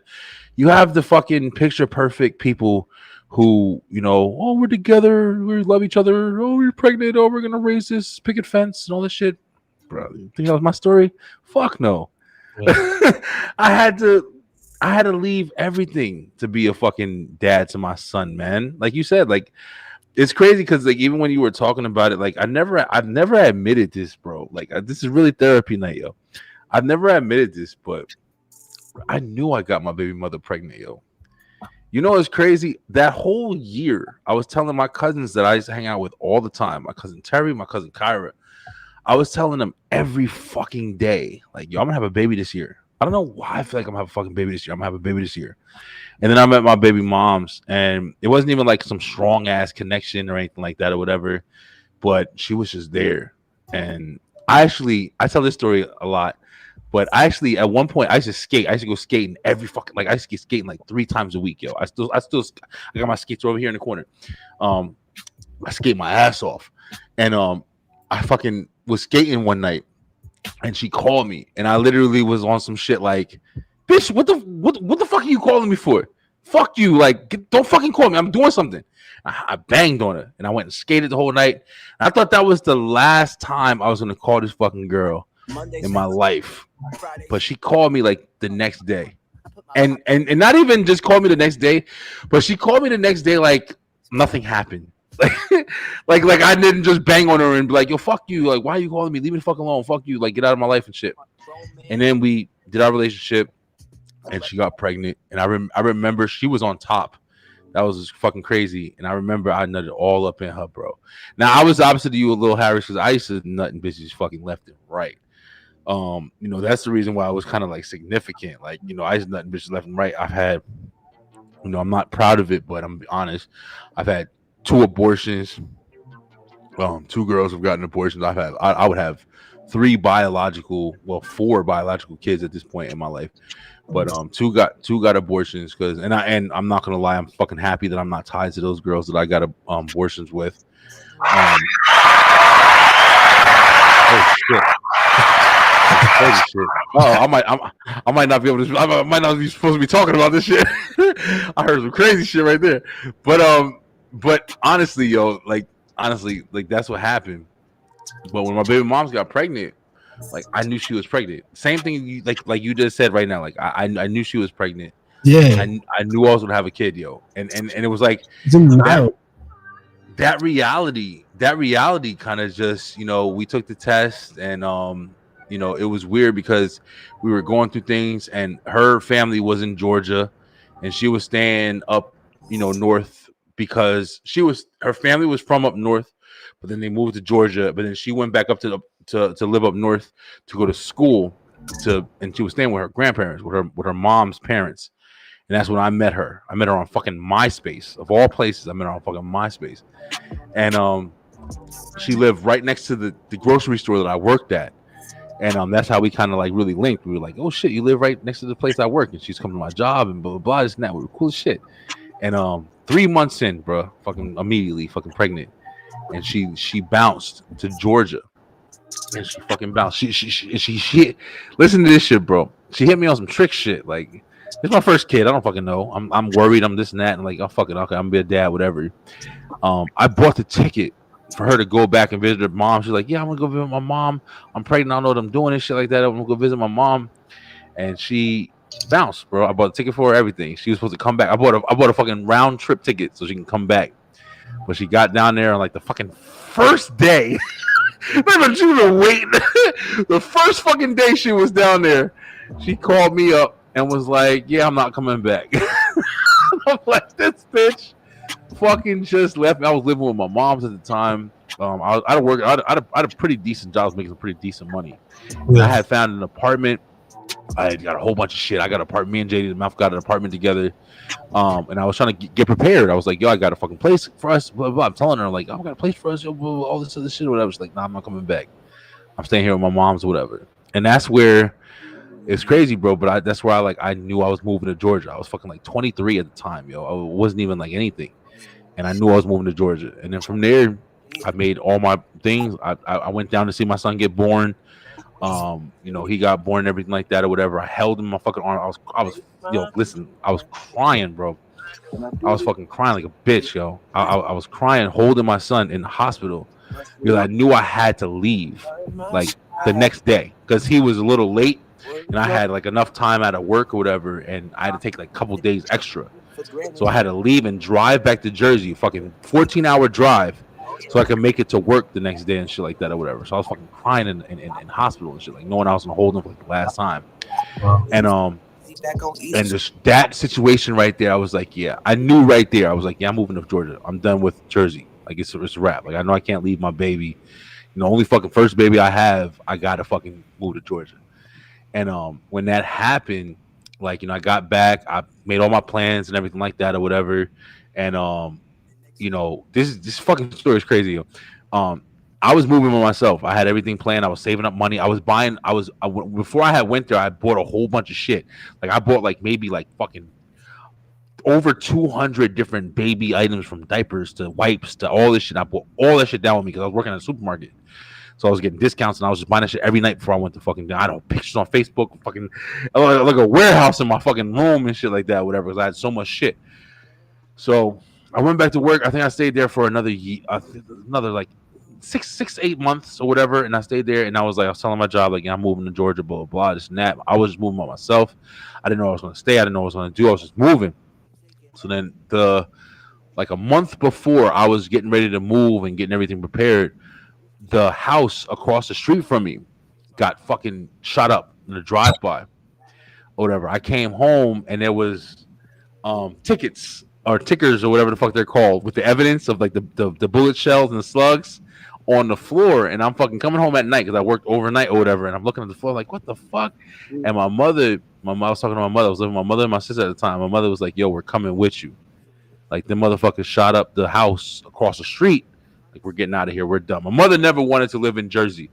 She always wanted to leave out of Jersey. And that night, they fucking shot up that house. And my mother, my sister, and my nieces used to sleep in the room right in the front of the fucking house, yo.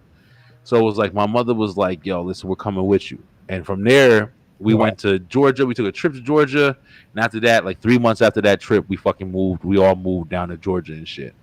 And that's how I was able to be down here, bro. All of that fucking just from my son, you know, coming. Like, I was determined, bro. I was determined not to be the nigga that my son had to visit, you know, every other year and shit. Like, I was like, nah, that's my firstborn. I'm going to fucking be a part of his life. Yep. And I was dedicated to that shit. And everything else that came from it was just like, you know, his mom's got cancer and, you know, just everything else. And now I got, like, you know, my son full time, and I was on child support, and it's fucking crazy how life fucking goes, man. Salute to you. Like, salute to you, man. You know? Yeah, man. It's fucking crazy how life goes, bro.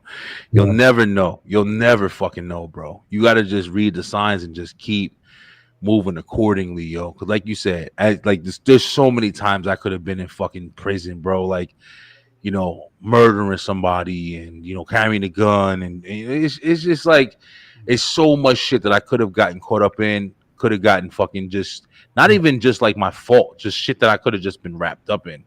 Like you said earlier, bro. And I think about that shit every fucking day, man. You know, like, this is crazy.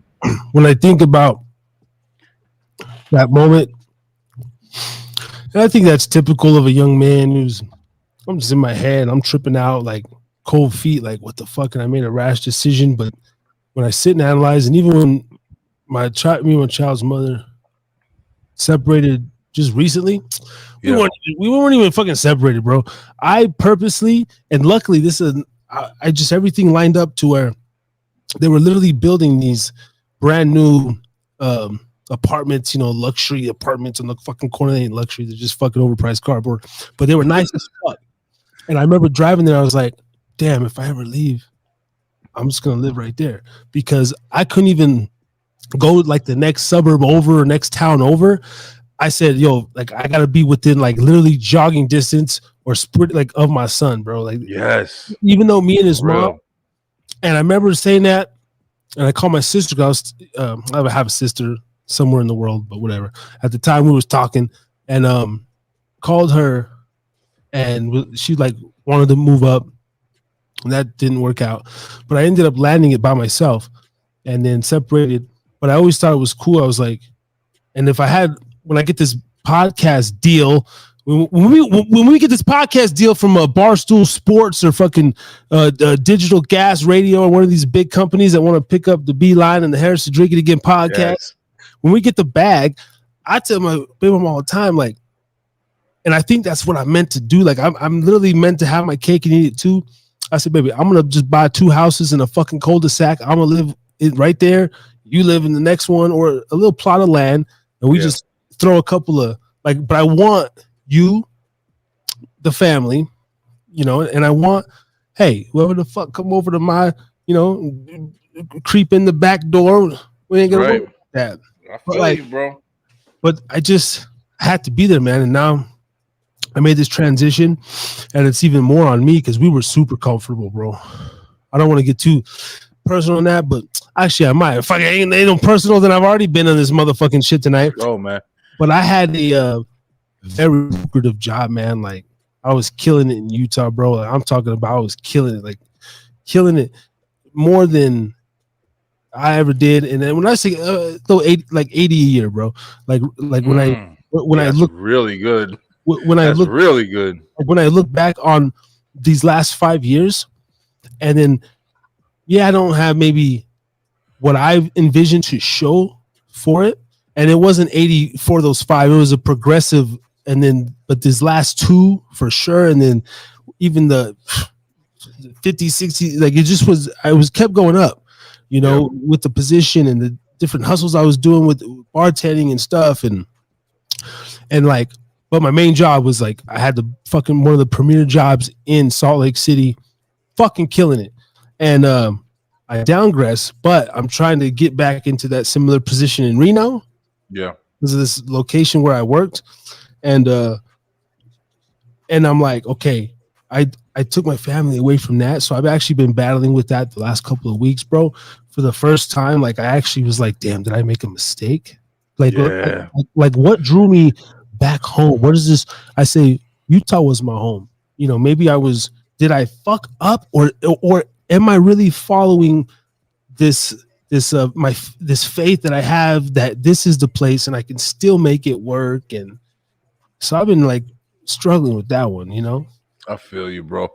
I think when you're, I think any new situation, man, it always feels like that at the beginning, man. I think, you know, and this is where I kind of battle with like the fate situation, because fate is like you're supposed to, well, at least it seems like you're supposed to know that you're doing the right thing. You know what I'm saying? Like you're supposed to know that you're on the right track, you're on the right, you know, path or whatever the case may be.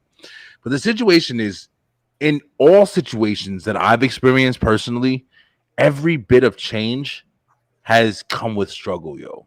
Like when you're doing something new, you're always going to struggle. There's no way that you can't, unless you're just got a lucky fucking horseshoe up your ass and you literally just able to get everything working to the benefits of your fucking needs.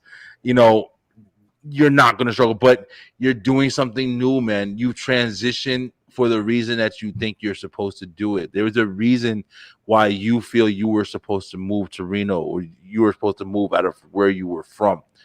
And that's the reason why you did it. Now, is it going to be peaches and cream at the beginning? Fuck no, man. When I was in Georgia, I'm not going to lie to you, bro. Like I was in Georgia for fucking, I would say 3 years. 3 years before I finally was able to say, I'm comfortable being here.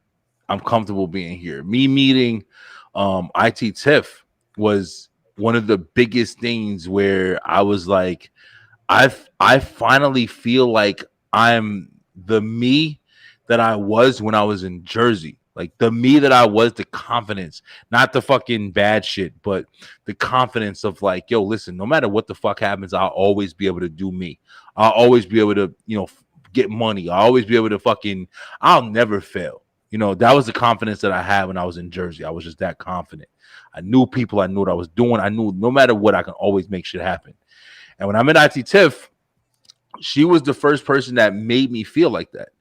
Like, again, like no matter what the fuck happens, like, you know, we work together.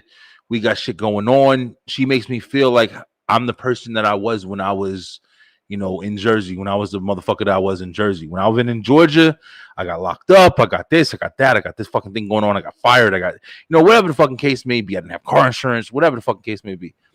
But she gave me the confidence back to become the man that I was and shit. And even better than that, because I grew from it or whatever. So it's like, I think the transition, man, is hard, yo.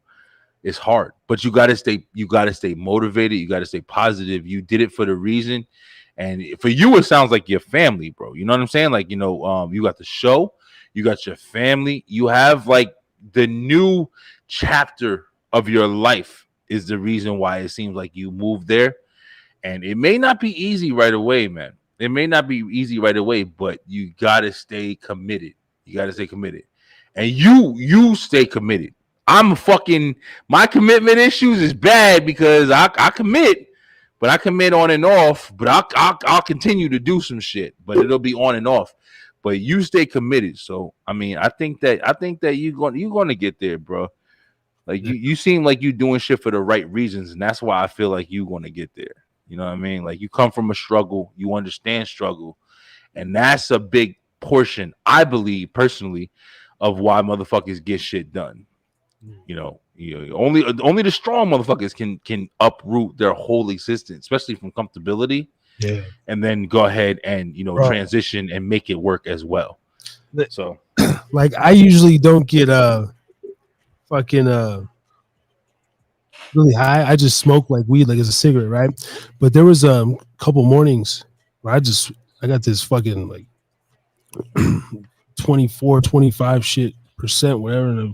But I woke up one morning, I was smoking, and I got blown, and I got really high to where like almost like that anxiety shit, before I get scared. But I love that feeling because I sit and resonate, and that's why I like doing shrooms and stuff. And I'm overdue for my shroom thing. But anyway, but I got this feeling of like I got actually scared for me, like you said, like uproot. Like I'm almost I was so comfortable in Utah. There was definitely some hiccups, some things preventing me. Pretty much with the amount of money I was making, I was like, I should be in a house. Like I should be I should have more than I have. And there were some things like, but I don't know. What I was bills, and like you say, you make more, you spend more, and I'm like over my fucking head, and then I'm still getting fed up with my job, and I'm just so burnt out from it because I've been there for so long, and it's the longest job I had, and I'm kind of like a self-sabotage guy, but luckily my girl just like came with me because in the back of my head, she always says she would, but I'm the guy again in the back of my head, like up until the last day, I told her, I said, honestly, it ain't really gonna be real in my head until we're like literally dead ass there. Oh yeah, it's unhooked. The U-Haul, because even on the way, I'm like, yo, I honestly, like in my fucking schizo fucking mind, I feel you. I'm thinking the worst. Yeah, me too.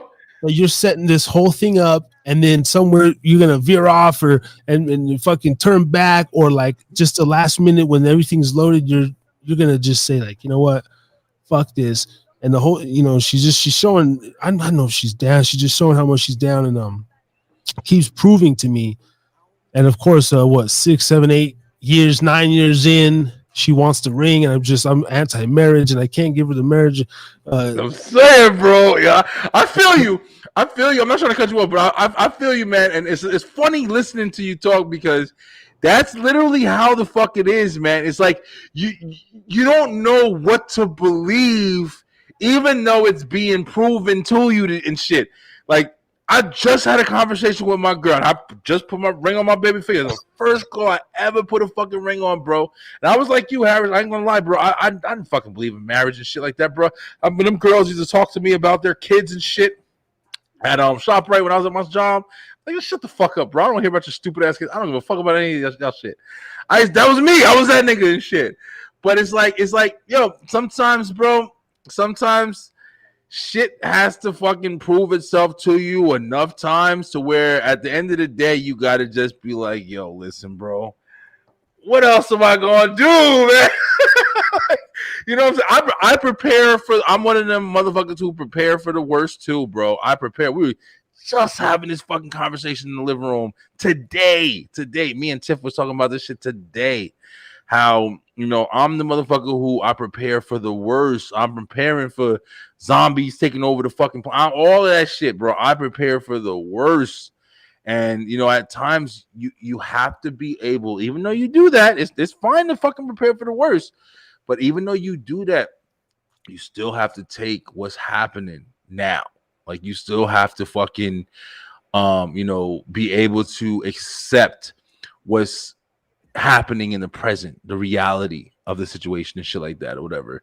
You know, it does depend on the person. I'm not saying go marry a girl tomorrow and shit, but like from what I'm hearing you saying right now, and I'm twisted and I'm fucking listening to you, every fucking word you're saying right now. But, you know, if your girl was down with you and you saying like you were already prepared, like, oh, for the fucking very last second, she gonna fucking, oh, fuck it, it's a rouge. I'm changing my mind. I'm turning this fucking truck around. Yo. But she moved. She said, I'm down, and she proved it. Yep. So it's up to you, man.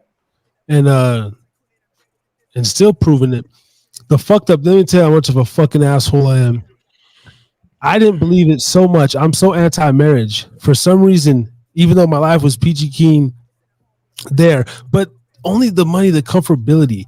I'm so just comfortable here. It's like it's a smell in the air. It's a feeling. But I told her, I said, baby, if we move back to Nevada, I'll marry you.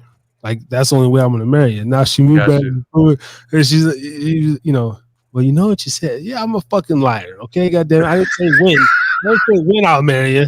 I just say, shit, you know, I'm married. It could still be another 7 years down the road, but fuck, yeah, you know, we'll discuss it. I think I'm one of them cats that's, you know, you're gonna be with me 15 years, you know, and I just like literally give in at 48 or 50. I feel you, bro. It's hard, man. I'm a fiance now. I'm not gonna lie to you, man. I love I know I have the right one, man. I know I have the right one. I know that my situation is where it's supposed to be. I know it. I'm not gonna even act like I don't know it, but it's still even challenging for me, bro. Like, you know, I'm not gonna lie to you, bro. It's still challenging to me. Like, you know, we're at the fiance status. Like, I was able to take the transition and make it the fiance status. But now it's like, you know, we have conversations like, you know, we're trying to buy a house now, you know, fuck the rent and shit. Now we're trying to buy a house, and my daughter's getting older and she needs her own room. And, you know, it's like we're going through the different stages, and we're talking about it, and it's real. It's not the dreams. You know what I'm saying? You talk about the dreams and shit, and it's like, oh, yeah, well, that'll happen someday. And now it's like, well, when is this going to happen? What's the fucking date? What's the where's the financial calendar and shit like that or whatever? But it's like she's got a ring on her finger now. It's reality. Like, now it's a countdown. It's not just a dream or a fucking, you know, conversation. It's a countdown now because she has the ring on her finger. And I think about that sometimes. I'm not gonna lie to you. I think about that shit sometimes. Like, when is the fucking wedding gonna be? How is the wedding gonna be? And I'm not gonna lie. Like, you know, maybe I'm just speaking a lot. I don't know how many people are watching or whatever, but, you know, like IT Tiff, she's telling me, like, you know, hey, listen, I want to get married at the courthouse. She wants to be married. She wants to have the last name. Yeah, she's ready for it. You know, and see, but my girl is so the same. You know, she would love. She's like, honestly, I just want my mom and my sister there. You know, because I always say, at this point, we've been together so long, and we don't have. Neither one of us have fathers that's gonna pay for a fucking wedding, all that traditional shit. So I say, yeah, okay, we're gonna do the courthouse drive-through shit. But my thing is, I just don't want to get married under U.S. jurisdiction, bro. It's literally, I don't want to do that business contract between me, the woman, and the state. And yeah. I've kind of talked like, let's do like some sort of foreign tribal wedding. Let's fucking put crystals in a circle and go do some spiritual moon ceremony. Like whatever. We've even talked about just the tattoos. I said, let's like I get your name fucking tattooed. Whenever you like, I just don't understand this, like, because there's nothing in it for me. I feel you. I feel you, man. And a lot of it too. I'll be honest. And she's giving me passes and stuff, right? And I know it's not applicable to a family. Like, I don't ever want to bring, even when I was single, the 2 years we were away, my son never see me with no other woman. He's never seen me with another woman. He never will. I have that respect. Like, I don't want him to be confused. Like, you know, your mom's a wonderful woman. I have some like sex issues or some lust issues. But one of the things I'm trying to, I think, and then just get them open with is like, look, if I open that cooler door and there's just a fat, juicy ass bent over a pack of beer at work, and like, I just need to know that you're not gonna uproot the marriage on some Tiger Woods dumb shit. You already have the world. Like, just know that from time to time, I want to. I'm just like, shit. Oh, bro, like I'll be good for so long, but I can only work around you for so long before I just like, and then before I know it, bro, it's like it's just in there. It's like it's not hard to like talk to these, like, you honest when I get in there, you know, and I just know that. But I'm not gonna ever do it disrespectfully. Tell her the same. Hey, when you get off work, like, if I don't know, because I know women like this, so just like, and I've done it. Like I said, I was eating pussy in the parking lot and shit, like, and she was basically just on a rebound. I was a rebound pussy eater kind of guy. And then a couple months later, her and her dude's back together. But it's like, I shouldn't know about that. You know, he shouldn't. You know, if you're gonna do your thing, I just don't want to get married and then like it really come back to that. I gotta have this. You know that I'm not gonna ever put it in your face. I'm not like, you got my full attention. I'm not sitting on the couch texting this bitch. It's just like it's such a rep. It's just like I just want to like go fucking like run into the store to get some bread, like get some head, some bread, some milk, come back to the fam. Like, yo, Harris, let me be real with you though, bro. The thing is, now listen, I'm gonna be completely wrong by saying this, man, because like you said, that's why I said, I think before I even went to the bathroom and shit, I was saying, like, you know, the theory that you got with options, it's important to understand that, like, options, it matters. You know, what your circumstances are allowing you to do is, it matters. You know what I'm saying? If you don't have no bitches hitting you up and shit like that, then it's easier for you to be like, oh, well, I'll never do anything or whatever. But if you are in a situation where you kind of are having it thrown at you a little bit more than regular, when you have, you know, options open to you to have to make decisions instead of just having it being made for you by not having options available to you. Mm-hmm. Now, for what I'm saying, from what you're saying, it seems like, you know, shit changes, man. Shit changes as you get older, bro. I mean, that's the best way that I can fucking put it. You know what I'm saying? Like, you know, and not even with me just personally, you know, a lot of times, like, you know, the shit with like, you know, social media has opened up a door in different areas as well, where you have the ability to see people's progression as well in life. Like, you know what I'm saying? Like, before, it was back in the day, like, you remember, you go to high school and you remember the fine ass bitch that you couldn't get in high school and shit like that or whatever. And now, you know, you didn't know them motherfuckers until maybe you went to the high school reunion and you saw her and then she's fat, 4 kids, and you're like, oh, this bitch, I could have had her, now I can have her and shit like that or whatever. Now you're able to see the transition, you know, in real time. Like, you can see it as it's happening. Like, you know, you remember the girl that you was talking to when you're like, oh man, damn, I couldn't get her in high school, and then she's hitting you up like, hey, you look pretty, you look like this, whatever the fuck, whatever.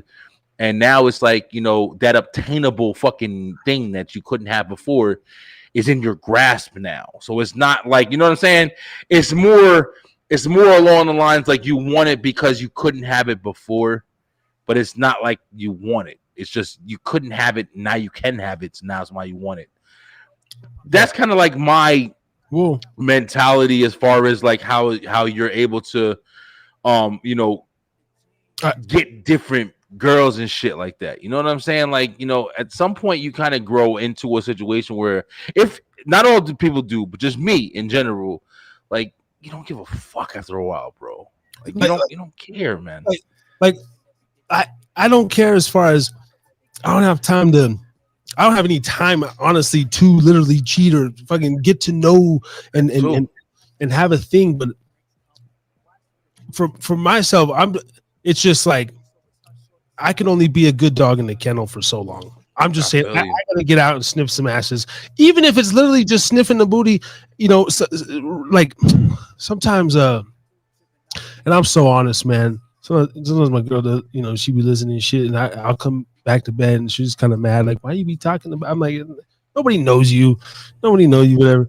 But like sometimes, bro, I just like to, like, even if it's like sucking a tit or grabbing a new tit, like a rat. Yeah, I feel you, man. It's like even if I don't have options, it's almost like I just gotta go, like, test the waters somewhere, some way, whether it's you know, and sometimes even without cheating, it just feels good. And I've known some, like, couple men, like older men, just like do that. Like they have this way of I guess it's the old fashioned way. Like when you're in public, like I'll just strike up a being a bartender, I'll just strike up a conversation, like, how you doing? And whoop de whoop. And it's almost like not even I'm spitting game, like trying to get in her pants, but it's almost like even like I just kind of have to be, you know, do something. I don't know, it makes me feel better. Like, okay, I can go home, you know, I seen a little bit of skin, talk to some girls, whatever, but I don't know, maybe I'm just weak from the flesh, like Brother Ray says, and I'm covered in sin. I feel you, bro. I don't know if it's all that. I mean, whenever it goes into that, it's like it's so much more detail. It's like, damn, give a nigga a break, man. I mean, it's not like I don't deal with it. You know what I'm saying? That's why it's interesting in talking with like two people with two different perspectives on the situation, because it's not like I don't deal with it, bro. I just literally just opened up to you at the beginning of this conversation, bro. Okay. Let me ask you this real quick. You guys saying you're scrolling. Let's just say, you know, I mean, I'm talking about the baddest one, bro. The one that you just in the spank bank, whatever. You're just chilling one night, bro, and you get that DM, big dog. You get that DM, big dog. Hey, I'm in the town, whatever. I've been checking you out. What you like? And you're just like, see, that's what I'm talking about. Like, I could turn down the little scallywags here and there, because one thing I won't do is cheat down. Fuck that.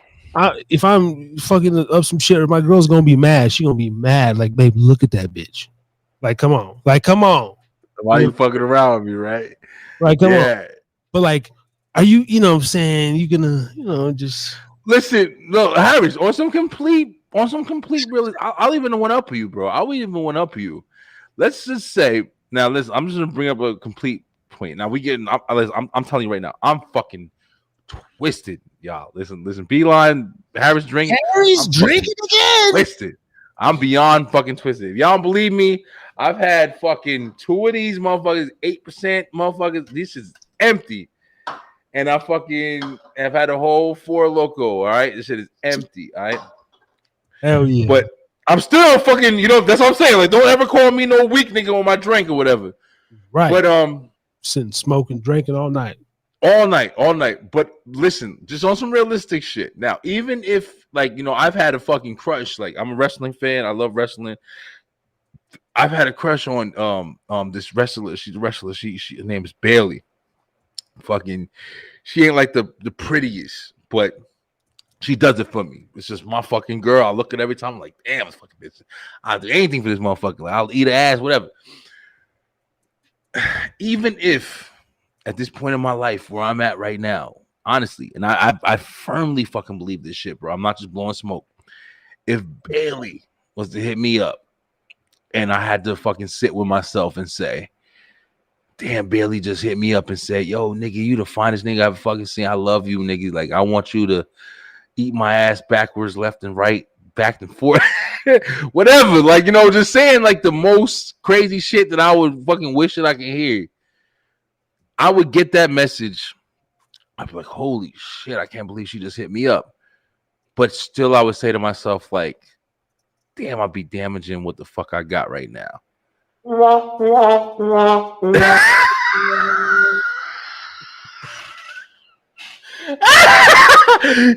gonna be real. I'm gonna be real though. I'm dead ass serious. Like, that's what's fucking crazy. Yo, that's what's crazy. Now, ask me that question 10 years ago, and I'd be like, oh, fuck that. I don't give a fuck what happens. I'll leave my fucking girl, my family, everybody.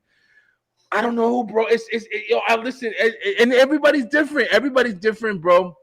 But it's just, I know me, and I know how deep I go into thought with every fucking thing, man.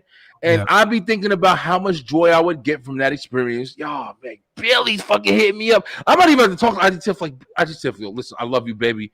But Bailey, bruh, hit me the fuck up right now. Like, let me do something a little bit.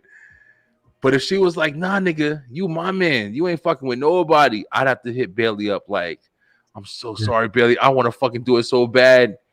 I firmly believe I just wouldn't do it. I'm just saying, like pussy, I'll jerk off to that shit a million fucking times over. Yeah. But I'm just saying, like, I don't know, bro. It's just different, man. It's different now for me. I'm just one of them niggas that's like, it don't mean I got my play back in the day. I got my fucking play back in the day. High school, like, niggas was looking at me. I was always the motherfucker that niggas was shocked that I was pulling the bitches that I remember listen, no bullshit, no fucking bullshit. I remember at a funeral, you understand me? Beeline, you understand me? At a funeral, we pulled over to get some gas, and my girl Cherish hopped out the fucking car. I remember my cousin, Elijah, fucking rest in peace, Elijah, I love you to fucking day, ran to my car and was like, yo, who is that? And I was like, that's my girl, motherfucker. You feel me? Like, I've been down it. You know what I'm saying? That's why I don't know if I'm the best fucking thing, because it's like I've had it. I've had bad bitches. You know, I've had bad bitches. Now where I'm like, I know what I want. I'm comfortable, bro. I don't give a fuck. Like, pussy don't run me like that shit no more. Pussy don't run me like I've had it. I could turn it down and be like, I'll fucking jerk off you all day. It's less work for me at this point. I don't gotta fucking, go all night. I'm fucking good. Like, send me the picture. Send me, give it to me. I'll show IT Tiff, like, I just said this bitch, send me the picture. I'm gonna go jerk off to him. I'll be back, baby. I love you. Like, I don't give a fuck no more, yo. I'm excited for the next week one with CA, because I remember when she was on one of yours, she said something like, I asked her, like, what am I? Like, I literally just want to fucking use and abuse, hump and dump, cum dumpsters, bro. She's like, you're a hedonist. That's a hedonist. And like, I want to, because I think that, bro, like, if I literally had it my way, my bae is my bae, that's my girl, man. She's my ride or die girl. But like, maybe there's almost like a serial killer type gene, like a primal, like, yo, I just want to fucking, I'm in it for the sport. Like, I feel you. It's not like I guess you could say, like, nah, because the pussy don't run me like I'm not like a simp, like, oh, okay, baby, like, whatever you need me to do, I'll be there. No, fuck that. But like, I'm just like, yeah, like, I'm just like if I see this opportunity and there's something about the visual aesthetic, and if I'm turned on enough and I'm curious enough, like, I gotta just go for the punani, like, for the sport. I think you said it the best when you said for the sport. I mean, like, that's why I don't judge anybody, bro, because it's not like I don't feel like what you feel. Like, you feel me? Like, it's not like I don't think the same shit, yo. Like, I was in fucking Publix the other day when I was buying some fruit, and I was like, literally, like, yo, I was looking around like, Jesus, man, these fucking girls are incredible, bro. Like, every time I walk out the fucking house, man, like, I'm just like like my high beams are on, because I'm just looking like, damn, these bitches are incredible. Okay, let me ask you this in a different way. Like, if you didn't get in trouble, because we were talking about the ass and everything, bro, I be seeing these women in spandex pants, and like, I literally just want to, like, just fucking put my face in them and just like, yeah, and baby, like, and because I enjoy eating pussy, whatever. So in my head, I'm imagining it's just the sweetest thing, whatever. If I'm like, damn, okay, but like that's what I'm trying to decipher, because like between the man that won't cheat, it's like what's that switch, like I know exactly what you mean. I know exactly, and you know what I think it is. I don't. And listen, this is gonna sound fucked up, but I hope I don't like play myself out and shit. Saying is, I don't know if it's like lazy. It's like, yo, listen, I don't give a fuck about the initial like involvement, like, you know what I'm saying, and I say that like meaning like, when you meet somebody and you kind of gotta be like the person that you are when you're meeting somebody, not the person that you are when you're naturally and you're farting and you don't give a fuck. Like, it's like it just is what it is. Now with like no remorse or like no nothing, like, you know what I'm saying, it's just like, oh, I'm fucking you, I'll come when I want to come, bitch, I don't give a fuck. I don't give a fuck. Like, I'm not trying to put on a fucking show. I'm not trying to prove to you who I am and all that shit or whatever. It's like, I don't know. For me, it's like once you finally get comfortable and you just like, and I mean, I don't even know how much that's speaking on, like, my sex life or whatever, but it's like me and IT Tiff, yo, it's like we love each other. We don't give a fuck, bro. When we fuck and we have fun and we make each other do whatever and shit like that or whatever. She's a freak and I love it. You know what I'm saying? We don't fuck every single day. Ain't none of that shit. We fuck when we horny, and that's when we get it, and I'll beat the fuck off the rest of the time, and I'm fine with it. And she's fine with it. You know what I'm saying? Like, we buy toys, we do everything we fucking do. And I'm telling everything right now. I'm just being honest. I'm completely honest. But it's like, for me to have somebody and have to fucking go through the whole experience of, oh, what do you like? Or what makes you do this? Or I'm fucking you trying to prove a point. Like, bitch, yeah, I'll fuck the shit out of you every day. Like, listen, bro, listen. You turning me on, but it ain't that important to me to fucking make a devastating impact on your life right now. Like, it's like, if you enjoy me fucking you, what I can do, and you're like, this is the best thing in the world without me trying hard, I'm straight. Now, I don't know how much that speaks to me, but I'm just saying, like, realistically, bro, like, I got tired of the dating shit quick, bro. I got tired of the dating. I got tired of the, you know what I'm saying? I got tired of the routine of the, the extra shit. You know what I'm saying? Like, it's just like, but you make a good point, because it's like, you do still come across these women that's like, oh man, like I saw this girl getting in, I was in the car with my son, and I'm sitting there like, damn, look at that girl. And she was getting out the fucking Publix, and she was getting in the car, like, yo, look at that fucking woman right there. Now, every now and then I tell my son, like, I'll just try to, like, I'll do it in front of my son just so he can understand. You know what I'm saying? Like, nigga, you gonna like these bitches out here. Like, that's what you gonna like. But, and I was just saying it, and I was like, and I meant it too. I was like, damn, she bad as fuck. Now, if that bitch just came out the car and was like, she walked in my window, was like, yo, listen, nigga, I'll suck your dick right now. Ain't no fucking questions asked. I really, really believe, I'm not gonna lie to myself or you, I really believe I'll be like, yo, listen, baby, like, thank you for the opportunity. Turn the job down, nigga. I don't want to deal with it. Like, I'm just like, man, listen, I'll jerk off to you later. And see, that's cool. That's commendable. And I understand from even the time aspect. My whole thing, I would just be hoping, okay, barring STDs and all that shit, like, just literally like I'll be like for real? Like, okay. And then, hold up, bro. I got to dip real quick. I got to piss one more time, yo. Fucking, we've been going 4 hours. Hold up, right back. I got you. Let's just go ahead and take a quick. I'm gonna try to see my fucking sign real quick. This is the Harris Drinkin Again podcast, Thursday night TNR. Let me see if my motherfucking shit broke.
Man, this might be on record for one of the longest podcasts I ever had. I'm loving it, man. I'm fucking loving the convo.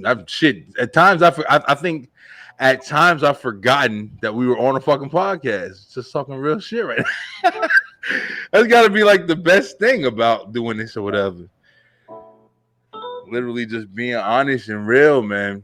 It's like one of the best fucking things, period. Like that's another part of this, like, you know, this whole experience, man, is literally just being able to talk to people, you know what I'm saying? And like, you know, I love the fact that you call it, you know, TNR, like therapy, because, you know, we deal with stuff every day, you know, and, you know, we get, you know, the different, you know, methods of how you deal with things and what's the right way to deal with things or whatever. But sometimes, yo, it's just a release, man. It's just understanding that other people understand you, you know what I'm saying, and your struggles and your complications and shit like that or whatever. And understanding that, like, you know, it's being experienced by somebody else, not just you individually. I think that's why a lot of people carry that heavy fucking burden. It's like, damn, I'm going through this and I don't know if anybody else is going through this. And then you talk to somebody who is similar in the situation and you're like, oh man, it's good to know that, you know what I'm saying, I'm not just the only person going through this and shit. And it helps, man. It helps. It really does, bro. I've been fucking enjoying this conversation.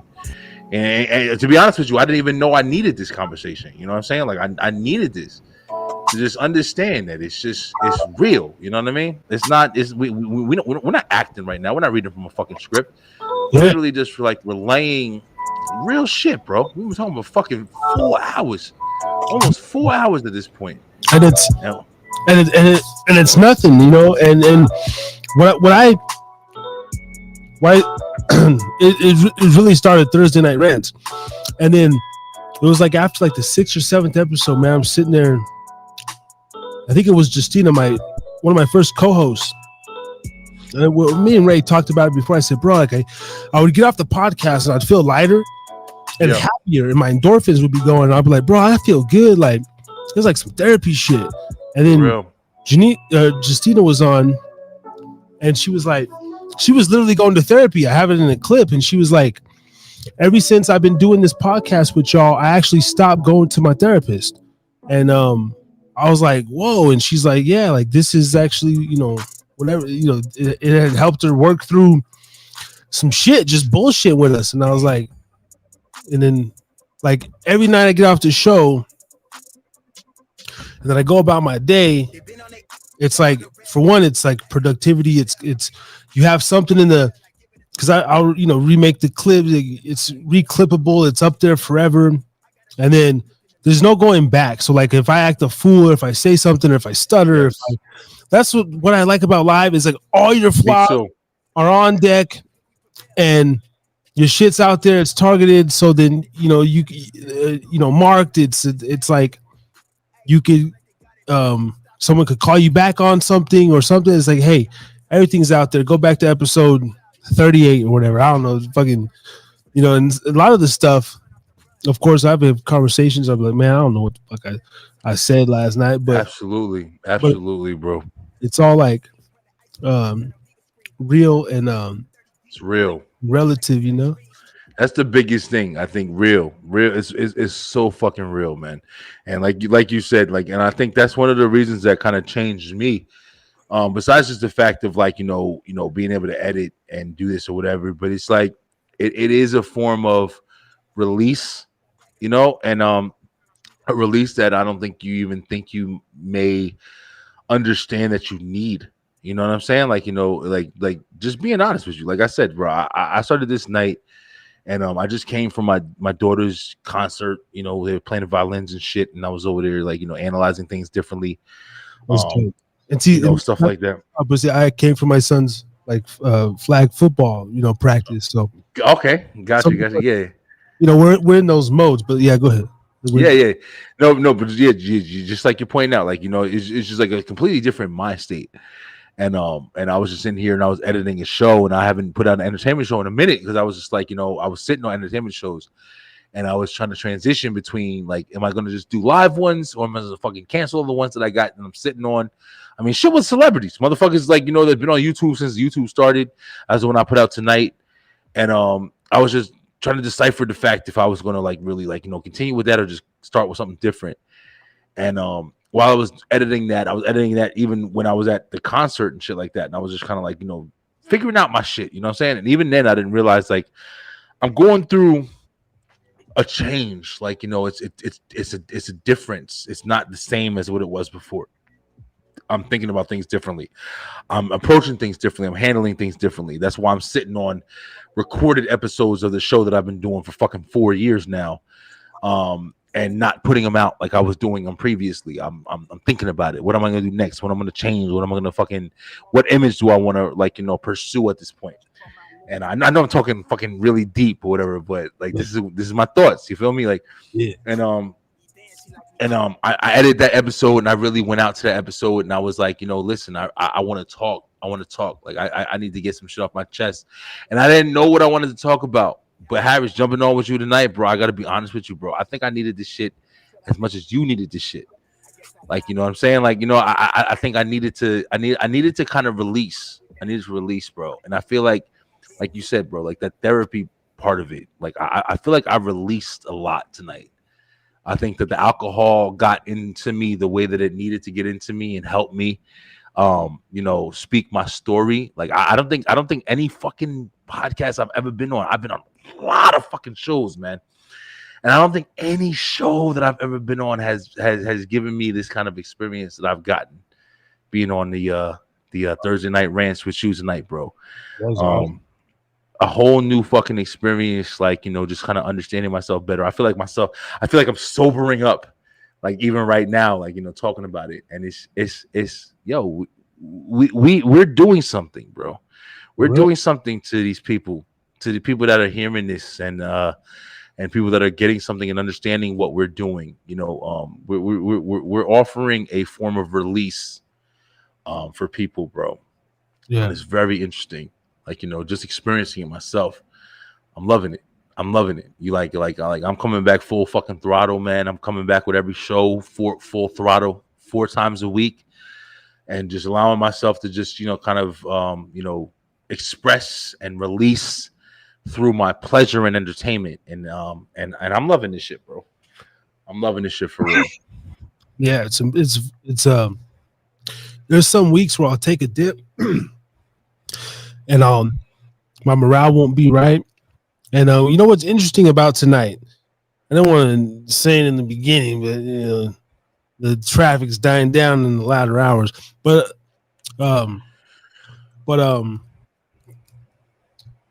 so I have this feeling every week. I know, like, the show, and bro, it, you know, I'll say it now, but I looked at my phone. I was just at my son's flag football game, bro, and I knew last night that I was like, I just want to be consistent, but like last night I was like, damn, like I had about 3-4 times that I just literally not even didn't want to do it, but I'm just like, I don't know, just the energy wasn't there, and I'm like, man, I should just cancel the night, like just that thought. And then I'm going about my day. I did a couple of Facebook posts, and then I'm just like, what the fuck am I? What's my real? Because I don't want necessarily like you said, to be just guests like all the time or whatever. I do want to have my moments where I can just rock for an hour, but maybe dial it into it's more informative, more this, more entertaining. But anyway, I looked at the phone, and he's like, I'm feeling the hop on. And just before that, I literally told my girl, I was like I had forgotten that I had to do the show for a split minute, because we're like, we're talking about after the game's over, going home. And for a minute, I was like, oh, like a night to do something other than podcast. And I literally said, oh, fuck, I got my show tonight, huh? She's like, I'm like, fuck. All right. And I look at my phone, and then be like, let me hop on. And then I was like, all right. Yes. So that's the podcast gods kind of. And then my energy went up, because I was like, oh, Be-Line want to talk some shit. Well, then I'll level, and then Well, and I was just telling my girl, I said, babe, I'm only gonna go for like an hour, like solo. I'm telling you, yo, listen, I'm laughing because, yo, listen, Harris, bro, this is one of the things where it's like, yo, so you go through some shit like that and you feel like, this is why I respect you, bro, because you go through shit like that. I'm telling you right now, there's been fucking plenty, bro. I've been on for 4 fucking years, yo, going on 4 years, yo. And I'm telling you right now, the amount of excuses that I've made, not thought about, but fucking made. I'm talking about with not even just like little, like, oh, whatever, you're talking with strangers or whatever. I'm talking about celebrities, motherfucker. Like, I've literally told motherfuckers, like, yo, listen, I don't feel like doing this shit tonight. Oh, I don't feel good. Oh, I'm having audio issues. Oh, I'm being honest. I fucking said it all, bro. And the fact that that's why, like I said, the commitment portion is the fact that you got on this motherfucker and you found a reason, you know, whether it be me, whether it be whatever, you know what I'm saying? Like, you found a reason to stay committed to 60 plus weeks. It's a fucking, you know, it's an amazing, you know, thing to be applauded for, because it's hard, bro. It's hard, man. It's hard. You got things that go on. You got emotions that come up. I've canceled interviews because of, you know, arguments that I've had with IT Tiff. I've canceled interviews for things going on in life, for problems, for this and that or whatever. Like I said, you know, going through the health scare shit that I went through. I mean, I fucking didn't record for 2 months with that shit. But, you know, at the same time, I've always came back. I've always like upgraded. I've always changed. I've always, like, you know, tried to make sure that I stayed committed, at least maybe not dedicated, or not like, you know, as much as I wanted to be or whatever, but committed. I haven't quit. I've never quit. Like, I'm not, and I don't think at this point, like, I don't think I'll ever will. Like, I think that this is something that I have to do at this point. No matter what happens, I have to get in front of this camera and talk shit. And tonight is one of the nights where it's like, you know, I like I said, I've been talking about it a lot. I've been kind of, we got out of a situation like with a mutual acquaintance that we were working with, and you know, I was working with him for a second. I think I was allowing myself to kind of get too reliant on that acquaintance that really didn't fucking matter, and I didn't realize it didn't matter until I started picking myself up and doing what the fuck I do. You know what I'm saying? Like, I get behind this microphone every week, you know, shit, and I just had to kind of remind myself of what the importance was of why I was doing this. And I think that, you know, shows like this right here, going fucking 4 hours with you tonight, bro, like it was the reminder. Like, you know, you think I was fucking doing shit before. Like, my shit is in supreme overdrive. You know what I'm saying? Like, twisted everything. Like, you know, you don't know what the reasons are why you're being called. You know what I'm saying? Like, that's why I respect Brother Ray. Like, you know, it's like he speaks a lot. He speaks a lot about, like, you know, the truth in the scripture and stuff like that or whatever. And it's like you kind of just got to pay attention to it, and, you know, place where you believe it's being spoken to you while you're going through life. That's how I experience it. You know, IT Tiff, she's really deep in the scripture, as well as the word, as well as the culture of, like, you know, Black history and things like that or whatever. So I'm constantly bombarded by it. I'm constantly, like, you know, trying to find my place in it. But I choose to understand it while it's being spoken to me in the ways that it's being spoken to me. I saw you was on by yourself tonight, and I was like, yo, I want to talk, yo. I need to talk. I've been talking to IT Tiff all week about me, you know, health and different things or whatever shit that I'm relating to, and things that I need to better myself in and shit like that or whatever. Maybe I need a drink tonight. You know what I'm saying? Like, I've had a drink for like 2 months.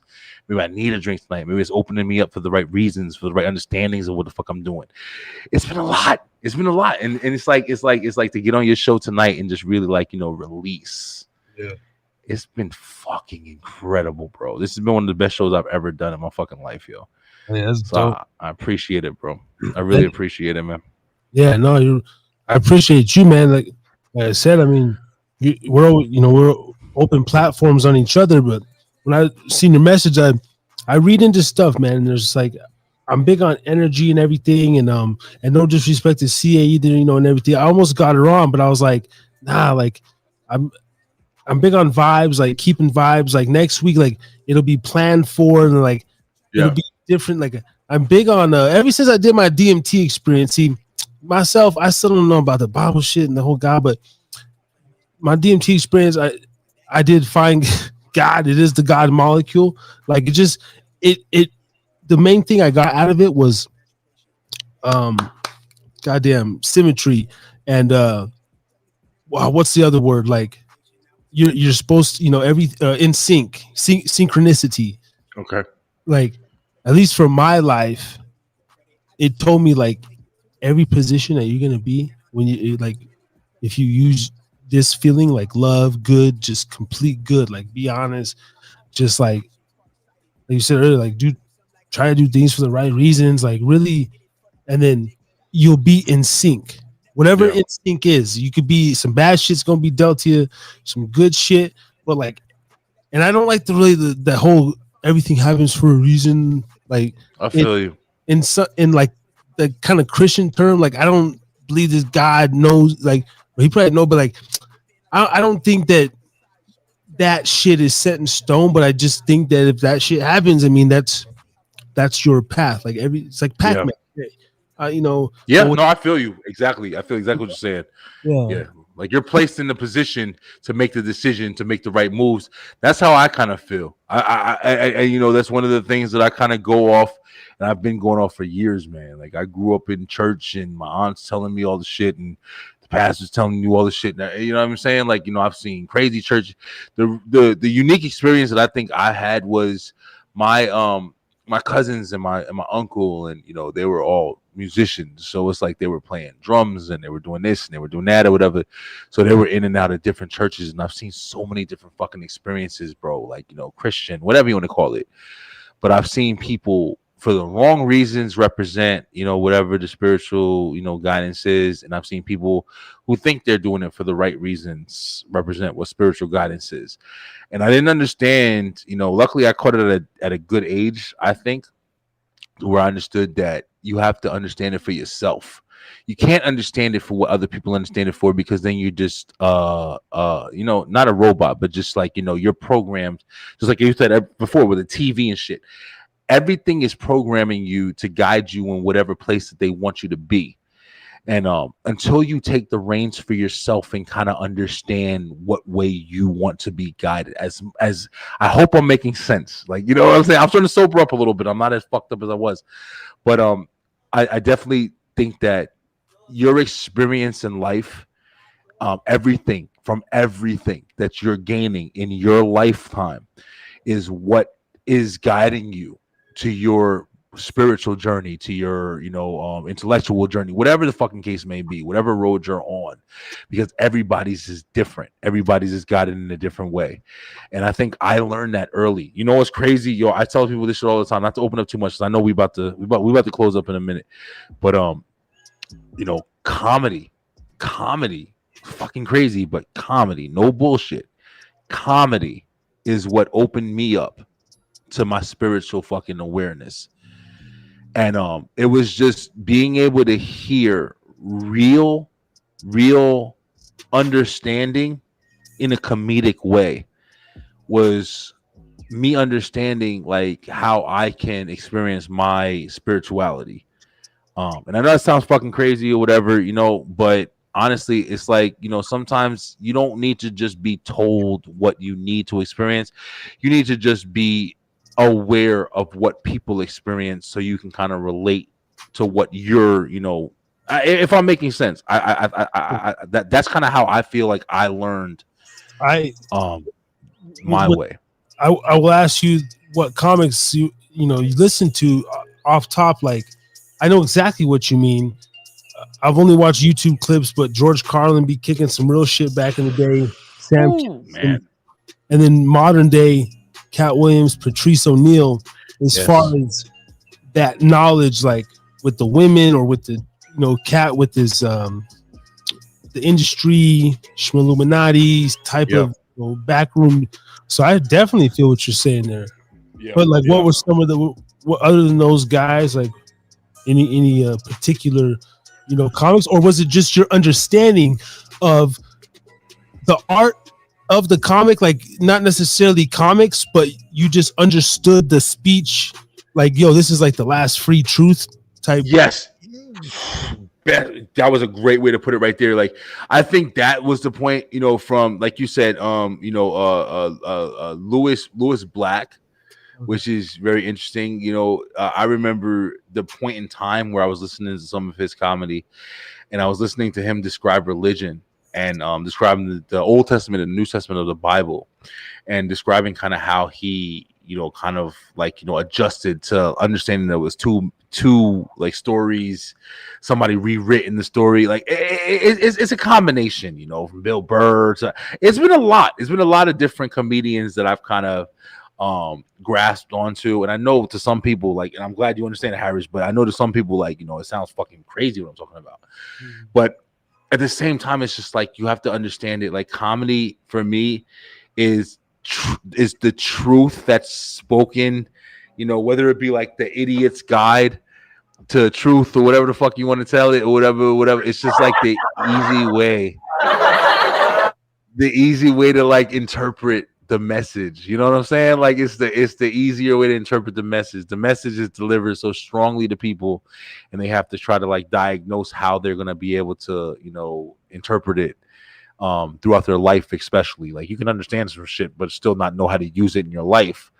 But when you get comedy and you're able to laugh and kind of like think about it later on and be like, yeah, he's right about that, I do think of it that way, or whatever. It's like the intermediate kind of guide for you to kind of understand easily without having to, stress on how to, use it in your life or understand it or whatever. But that's kind of how I took it. Like Lewis Black, Bill Burr, he had a couple of jokes where I kind of really related and understood like religion, and even the option to choose whether you want to be a part of the religion that you kind of like, adopted when you were born. You know what I'm saying? You're kind of born into it, into a way. A lot of people are, and you don't know you have an option to choose what you believe other than what you've been taught to what you're supposed to believe. And I was able to determine that in my 20s, which I'm very thankful for.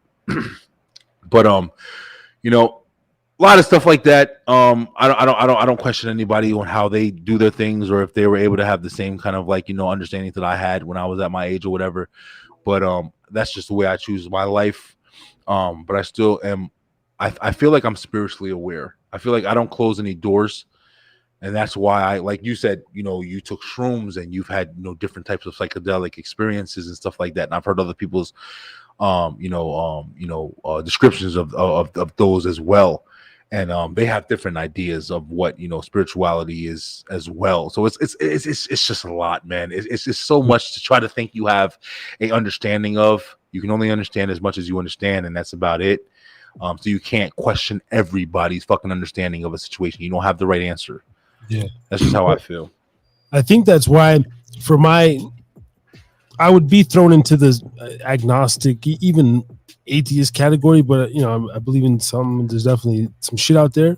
But I think that's why I'm always around good people. And even though I don't believe, like Ray, my mother, and maybe my one of my half brothers never fucking see somewhere in the world, you piece of shit, you're fucking little gay. But anyway, if he's watching ever in life, fuck you. But love you, brother. But they literally believe in Jesus, like, or just their thing more than anything. And then I have another family member who just like don't really believe in Jesus, but just her actual daily actions are so just precise and so eats clean, clean home, like just so it's like I just kind of see all those things and I'm like, hey man, whatever works for people, man. Like, yeah, that's how I feel. That's how I feel. I literally worked with the Satanist, like he went to the Church of Satan, followed Aleister Crowley, had a bunch of Satan shit. Dude, one of the coolest motherfuckers ever. He liked to play guitars. He owned his own business, like made guitar pedals, and just like regular dude. You know what? I don't know if he was cutting chicken's heads. I didn't get to know him that well, but his basic life philosophy and my read off of him was like, all right, cool. And I've read the first portion of the Satanic Bible before you get to the actual you have to speak a certain. It's like in tongues or some weird shits. And but like I know I just look at everybody, man, and I take something from everybody. I never really. That's why I was able to listen. It got a little tiring just on my platform. Like, bro, I don't want to just talk about the Bible every fucking thing. It's always got to deep. But like, unfortunately, sorry, bro. But I want to stay on this topic that you're saying right now, because listen, I mean, one of the most challenging things that I have in my relationship that I have, currently, is like IT Tiff, she's a Hebrew Israelite, so. If anybody knows about that, that culture or what that represents is, a lot of stuff I've learned, from, just the culture experience of, what they believe and everything like that or whatever. And I actually appreciate it, especially as being a black man and shit like that in America, where, black people have never learned their culture, bro. And it's fucking incredible to really understand that shit, because we're not from here. You know what I'm saying? Like, and I never have even questioned that until I, got with her, and her family is very, very big on it. But even with that, I'm not fully engaged. You know what I'm saying? Like, I'm not fully like, oh, I'm ready to strip down to my bare minimals and become this, because I even have an understanding of what you guys understand. I'm still dedicated to my belief and what I've experienced through my life, even if I'm wrong technically. You feel me? Like, even if I'm wrong and I've even learned ways that I am wrong or whatever, I still believe in what I fucking believe in my existence and my experiences. So that's why I always believe wholeheartedly, bro, people's experiences, the fact that they believe in what they believe for how they were raised or how they were brought up or their environment, whatever fucking is the reason why you've developed into the person or the being that you are, you have to respect it. You can't just have a general understanding or a technical understanding of exactly why people are the way that they are, what they're supposed to be, because everybody's different, bro. Everybody's different. Everybody's different scenarios. Everybody's different environments. Everybody's different situations, as a whole, for why they have their, mentality or their, whatever, their understanding. So I never judge anybody. I think everybody is free to fucking experience this world the way that they are. And if they're wrong, they're wrong. If they're not, they're not. You figure that shit out later. As a different fucking world. But it's definitely a eye-opening understanding that I never thought I'd have to experience. But I'm happy that I'm experiencing. It's just another part in my life, whatever. I'm also happy that I have the strength to not just, conform, because of the importance that it significates in my life, whatever. So, it's a lot. It's a lot. It's definitely a lot. But I feel like I feel like it's a lot to your life. It's a lot to what people have to go through. And I think if everybody just stays honest to themselves as much as they possibly can, I feel like that you'll be able to go through this shit a lot easier. Have respect. You know what I'm saying? You don't have to fucking firmly agree with everybody, but just have respect that everybody fucking gets their reasons for believing what they believe. Understand that everybody's different. Yeah. And shit like that or whatever. That's I just try to live like that, bro. That's my biggest thing. Yeah, same here. I just got a term in my head: spiritual free agent. I'm just a spiritual free agent. I'm like out here. I play ball with the Muslims. I play. I'll go play. Whatever bingo with the Hebrew Israelites. I can pop over here to the Christians. I can, yeah. I can go on. And you don't have to adapt to you don't have to adapt to anybody's fucking ways of being either. You know what I'm saying? Like I think that's another misconception. Like I just have my own moral compass, bro. Like just I literally and I say this a lot. I wake up and bro, the only super sinister thoughts is my and because I think we're both basically porn addicts or sex addicts in some form. Because when I went to the essay classes, they were saying you don't have to have sex to be a sex addict. It's all your actions. So we're just like, so other than just looking at every fucking just hot ass woman like they're like literally like a piece of meat. every day.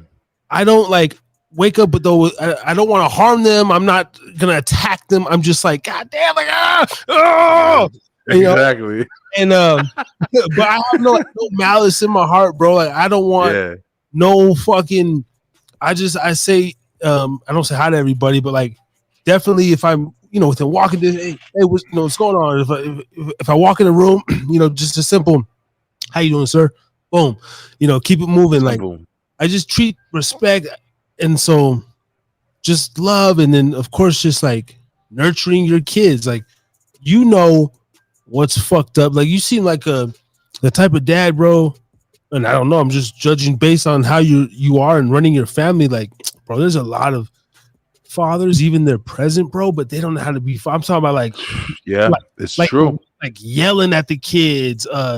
Just talking, like even no structured bedtime, no structured dinner time. No. Yes. Yeah. That's important. That shit goes a long way. Yeah. And so to me, all that's being a good motherfucker. Whatever you believe.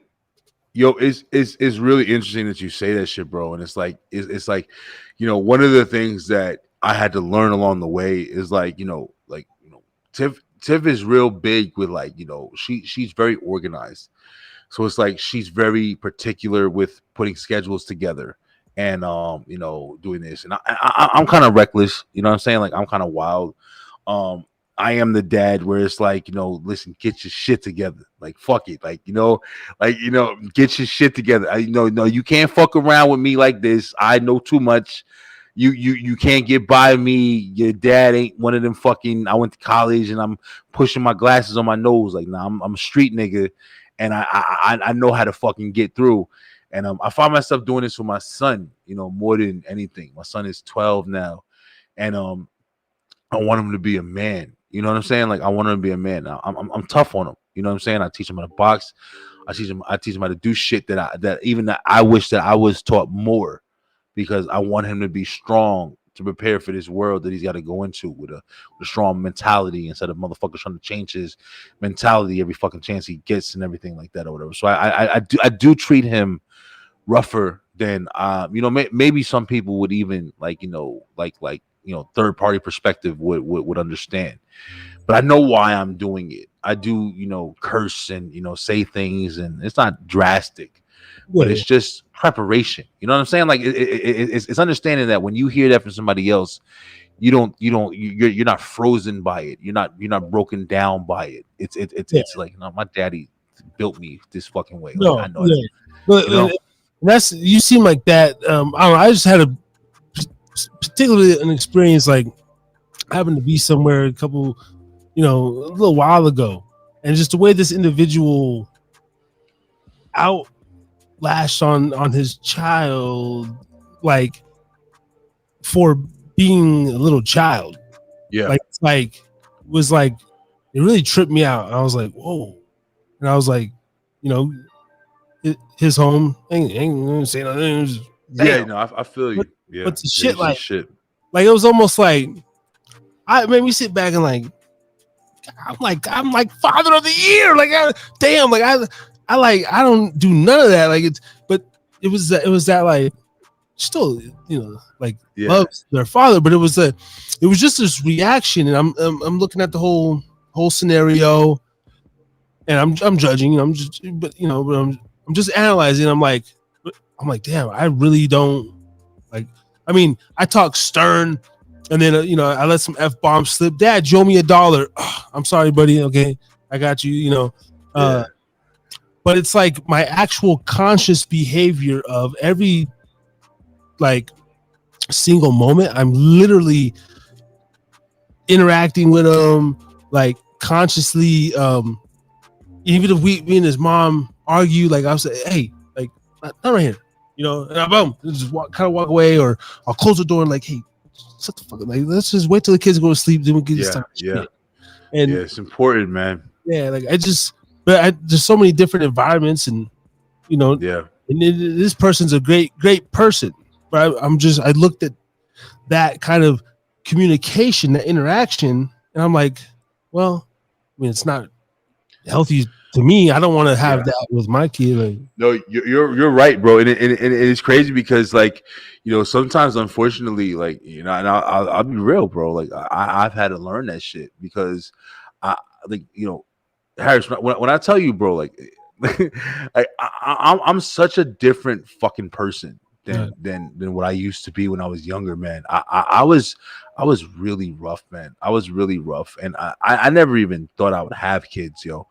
And that's why it's like my brother pointed it out to me, at one point when I was fighting my brother. Like he was living with me when he first moved to Jersey, and he was kind of interfering. I felt like like he was trying to be a dominant male in my kingdom. Like, you know what I mean? Like I had my house with my kids, and then he moved in with me, and he was trying to question how I did shit with my family.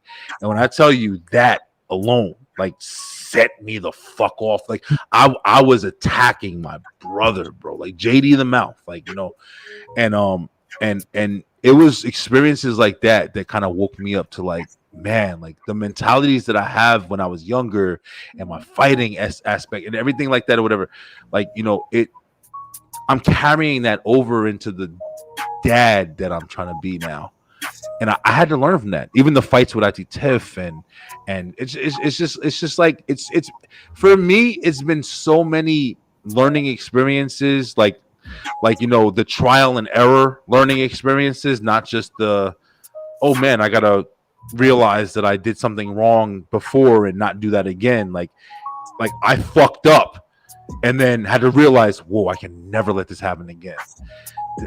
That's what it's been for me more than anything, bro. And I think that it's proof that people can change.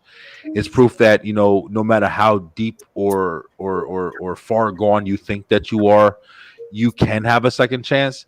Because if IT Tiff didn't give me a second chance in a lot of ways that I was at the beginning, because I was not the relationship person. I was not the relationship person. I was as soon as something happens, fuck it. Let everything explode. I'll light every fucking explosion in this bitch and let it blow the whole place up. That was me. That was me. As soon as one stupid little thing happened, fuck it. I'll blow this whole bitch up and let it blow up.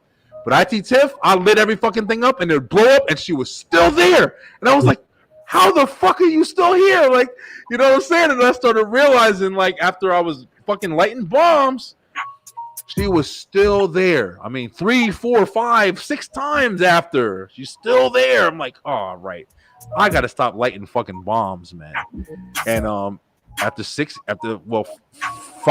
years now, it changed me. It changed me when I literally say, like, she tamed the beast, bro. Like I don't even know to this day how the fuck she did it. Yeah. I never had. This has been the most serious relationship I've ever had. Baby moms, every fucking thing. Like, this has been the most serious because I think that I've chose to change me instead of using the excuse of I am who I am and allowing that to change the situation. So it's fucking crazy, man. Like, even talking to you right now about it is fucking crazy because it's like, yes. I understand. I'm 36 now. You know what I'm saying? It's not like I'm 24 anymore. Like, it's unreal, man. It's unreal. I'll be believe it or not, but yeah, I'll be 36 in September. Yeah, so I'm going into that. My only thing, I just my sex drive, bro, is because when me and my girl have sex, I'm jerking off. I'm a daily jerker, usually every day, every day, and sometimes twice. I mean, because it's like once in the morning, sometimes when I get home, sometimes 3 fucking times. Like, it literally just depends. Or there's like sometimes I get these spurts where it's like, fuck, man, we can have sex at night, like, and then a couple hours go by, I can't sleep or whatever because I don't really fall asleep right after it. And I'll be scrolling, I'll jerk off again like 3:30 in the morning, and then go to sleep. I'll be horny like again at 7 and like jerk off before I take my kid to school, and it's like, I can still like bust them like 3-4 in a 12-hour period. Yeah, but it's like, but then honestly, it's almost like hypermania with like bipolar or something, where I'll fucking be on like these like I just want to fuck, man. I just want to fuck, and then we ain't got time or she whatever. That's when I jerk it. But then it's almost like I deplete myself, right? I have this like high energy thing, and I'll be editing too. Sometimes I'll be editing, like literally. I'll sit down to edit, like after I bring my kid back from school or something, and then I'm sitting there, and then I'm just hard or whatever, and I'm like, fuck, like before I focus, I have to go jerk off and then come back and be like, all right, now I can focus. Listen, that's what I'm saying. Like, it's funny because like men don't usually like talk about this shit and discuss it, but you're on some real shit, bro. Like, I be thinking to myself the same thing you're talking about, and like, what I come to like understand or whatever, and I don't know if it's because I'm fucking, like I said, I'm fucking fat and lazy now. I don't give a fuck. Like, I used to do a lot of shit before, but it's just like it's just easy, bro. It's easy release. Yeah. I got enough shit to look at and think about and be fine. I can get pussy whenever the fuck I want to get it. It's not like it's a challenge. You know what I'm saying? Like I don't need to, it's not like I have a problem with doing it. Even if I didn't have IT tiff, I could walk the fuck outside. I got a beautiful fucking neighbor. I'm telling you right now, I know I could walk up to her and say some shit to her, and it would be just off the experience. It's off the experience of like, oh, my husband's not home. Fuck it. I'm doing cable and seeing how these bitches be thirsty and shit. Listen, bro, I have no worry. But just the fact that I can just fucking watch something and just be turned on and beat my shit and be like, fuck it, release. But like you said, it's interesting that you said it the way you said it, because that's the reason why it's important, I think, to have control over that shit, because you do it. And for me, you know what I'm saying? This is crazy ass conversation. But for me, I do my shit and I'm hungry. Fucking, I'm about to give me something to eat. Fuck, I'm about to watch the show or whatever. I'm about to do this shit, whatever. I had a whole fucking day planned. I'm about to work out. Fucking, I'm about to do this shit, whatever. Like, I woke up at 7 o'clock this morning. I worked the fuck out. I felt amazing this morning. I put my fucking watch on. I was watching my steps and shit. I was like paying attention to my shit. And I can still bench my shit out. I'm strong as fuck. But it's like, I'm sitting here looking at this shit and I'm like, damn, bro, I had all this energy and shit. And I went upstairs. I took a nap because I was like, fuck it. I woke up at 7 o'clock. I ain't woke up at 7 o'clock in a while. I took a nap. And I woke up before I fucking I'm banging one out real quick, and then and it ended my day. I went and got some fucking food afterwards. All my shit was transitioned. Like, yo, I had all the fucking energy in the planet and shit. Like, I was fasting. I didn't eat till like 1 o'clock. Yo, and I was like, damn. Like, that's interesting. I don't know if it's lazy or whatever, but like, bro, like I use. That's just, I don't know. That's my mentality. Like alcohol, bro. I've never been that dude to drink. Like alcohol, it fucking hypes me up. Like in the mornings, or like even when I get home, it's like I'm looking at so much tell at work, and I'm just like, fantasizing all day. So like usually I get home, and actually we're being so goddamn honest. Me and my girl, she gave me a little quickie yesterday when I got home. When my son was caught up in Fortnite, she threw me for a loop. Did some like. Brought me into I was like, oh shit, okay, boom, it was a surprise, right? but like that shit give me like energy, or yeah. It's different when you get it. It's different when you get it from the actual person than when you just sitting there in the bed by yourself, chilling and shit on the chair, whatever. Like, it's different. I think it's different. It's different. Well, it is too. But sometimes, like, before if I have to make a decision, or sometimes I'll drink literally before like a podcast because it helps me like clear, like kind of clear. And sometimes I know boxers that they'll go months or something without jerking. Yeah, there's some times where I'm so like, I don't know, stressed or tense. I'll be like, man, I'm gonna like rub one out before the show. I didn't today. I don't know, but like there's some, just because it's like or before I go to a fucking job interview or something, just like leave that tension, bro. Yo, listen, bro. I'm telling you, you saying exactly. I remember Beyonce said she used to fuck before she do her concerts and shit. Like it's definitely something like with testosterone and shit. Like that's why a lot of, like you said, like fighters and stuff, like they don't fuck. They won't jerk off. They won't do anything. They want to keep all that pent up aggression in so they can utilize it, whatever. I don't know exactly what it is. It gets down to the chemical and like the chemical balance of like, the male and female chromosomes and all that shit or whatever. Like, that's why you have such a fucking conversation now where it's just like people are just mindfully, not chemically, but mindfully deciding like, oh, I'm this, I'm that, I feel like this or whatever.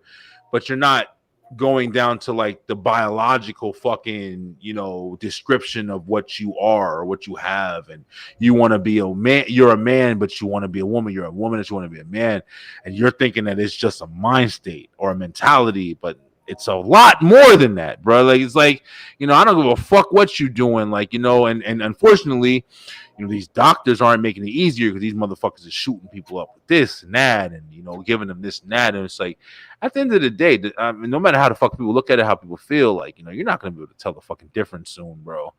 And the only thing that you're gonna be able to really relate to is whether or not you could do the one thing that is not able to be fucking changed is, women have the power to hold, life, and men can't do that shit. And I'm not on no Bible shit reading that. I'm just fucking literally speaking facts, men can't fucking produce babies. We don't got the fucking chemical makeup to do that shit. That's what the fucking bottom line is, the principle. Yeah. You did see, like, supposedly that there is a guy that gave birth, but it's all that injected weird shit. Yeah, they were talking about. I know today they came out with there's a baby right now that's been born by like 3 different people or some shit like that or whatever. I think that was, or yesterday, whatever the fucking time period is, by 3 different. I didn't read the article. I seen some disgusting thumbnail. It was on YouTube. I heard about it years ago, but I literally seen a thumbnail on YouTube with a pregnant man and his legs in a fucking stirrup and his male partner holding his fucking hand. And I just like, Yeah, it's just you don't know what to, what I'm saying. I think that's one of the other, like the yin and the yang of the internet, man. It's like you're gonna get the ability to research shit immediately and find out information immediately and be smarter because you can find out shit immediately, but you're also going to get the shit that's unfiltered and know more about what the fuck is going on in the world than what you would have if you didn't have the access. It's complicated, man. It's like, I like to think of myself as down to earth, man. And I'm not trying to say it, like I said, I always try to justify myself. I'm not trying to say like I'm better than anybody or anything like that or whatever. But I think a lot of times people just don't take time to just kind of understand what the fuck is really going on, bro. It's like we're just intelligent species with too much information, bro. At the end of the day, we live for what, 100 years if we're lucky. Yeah. You know what I'm saying? Like making the mistakes we make but now we live for 100 years with the information of fucking 500,000 years. You know what I'm saying? Like we have so much information now. We're not prepared for this shit, bro. And the technology. I've been kind of keeping up with this Elon Musk, the AI over and stuff, and we're not machines. We're not computers, bro. We have a computer-like intellectual fucking device that we're programmed with, but the programming that it's getting is too advanced for our fucking hardware. Like, I don't know how to describe it like any differently. Like, I know it sounds simplistic, but honestly, like, that's really what it is, man. We're just overly educated fucking species, bro. In all forms. For real, man. I mean, for real, bro. When you think about, we'll wrap up here in a minute, but I know what time you over there? 4:30 a.m.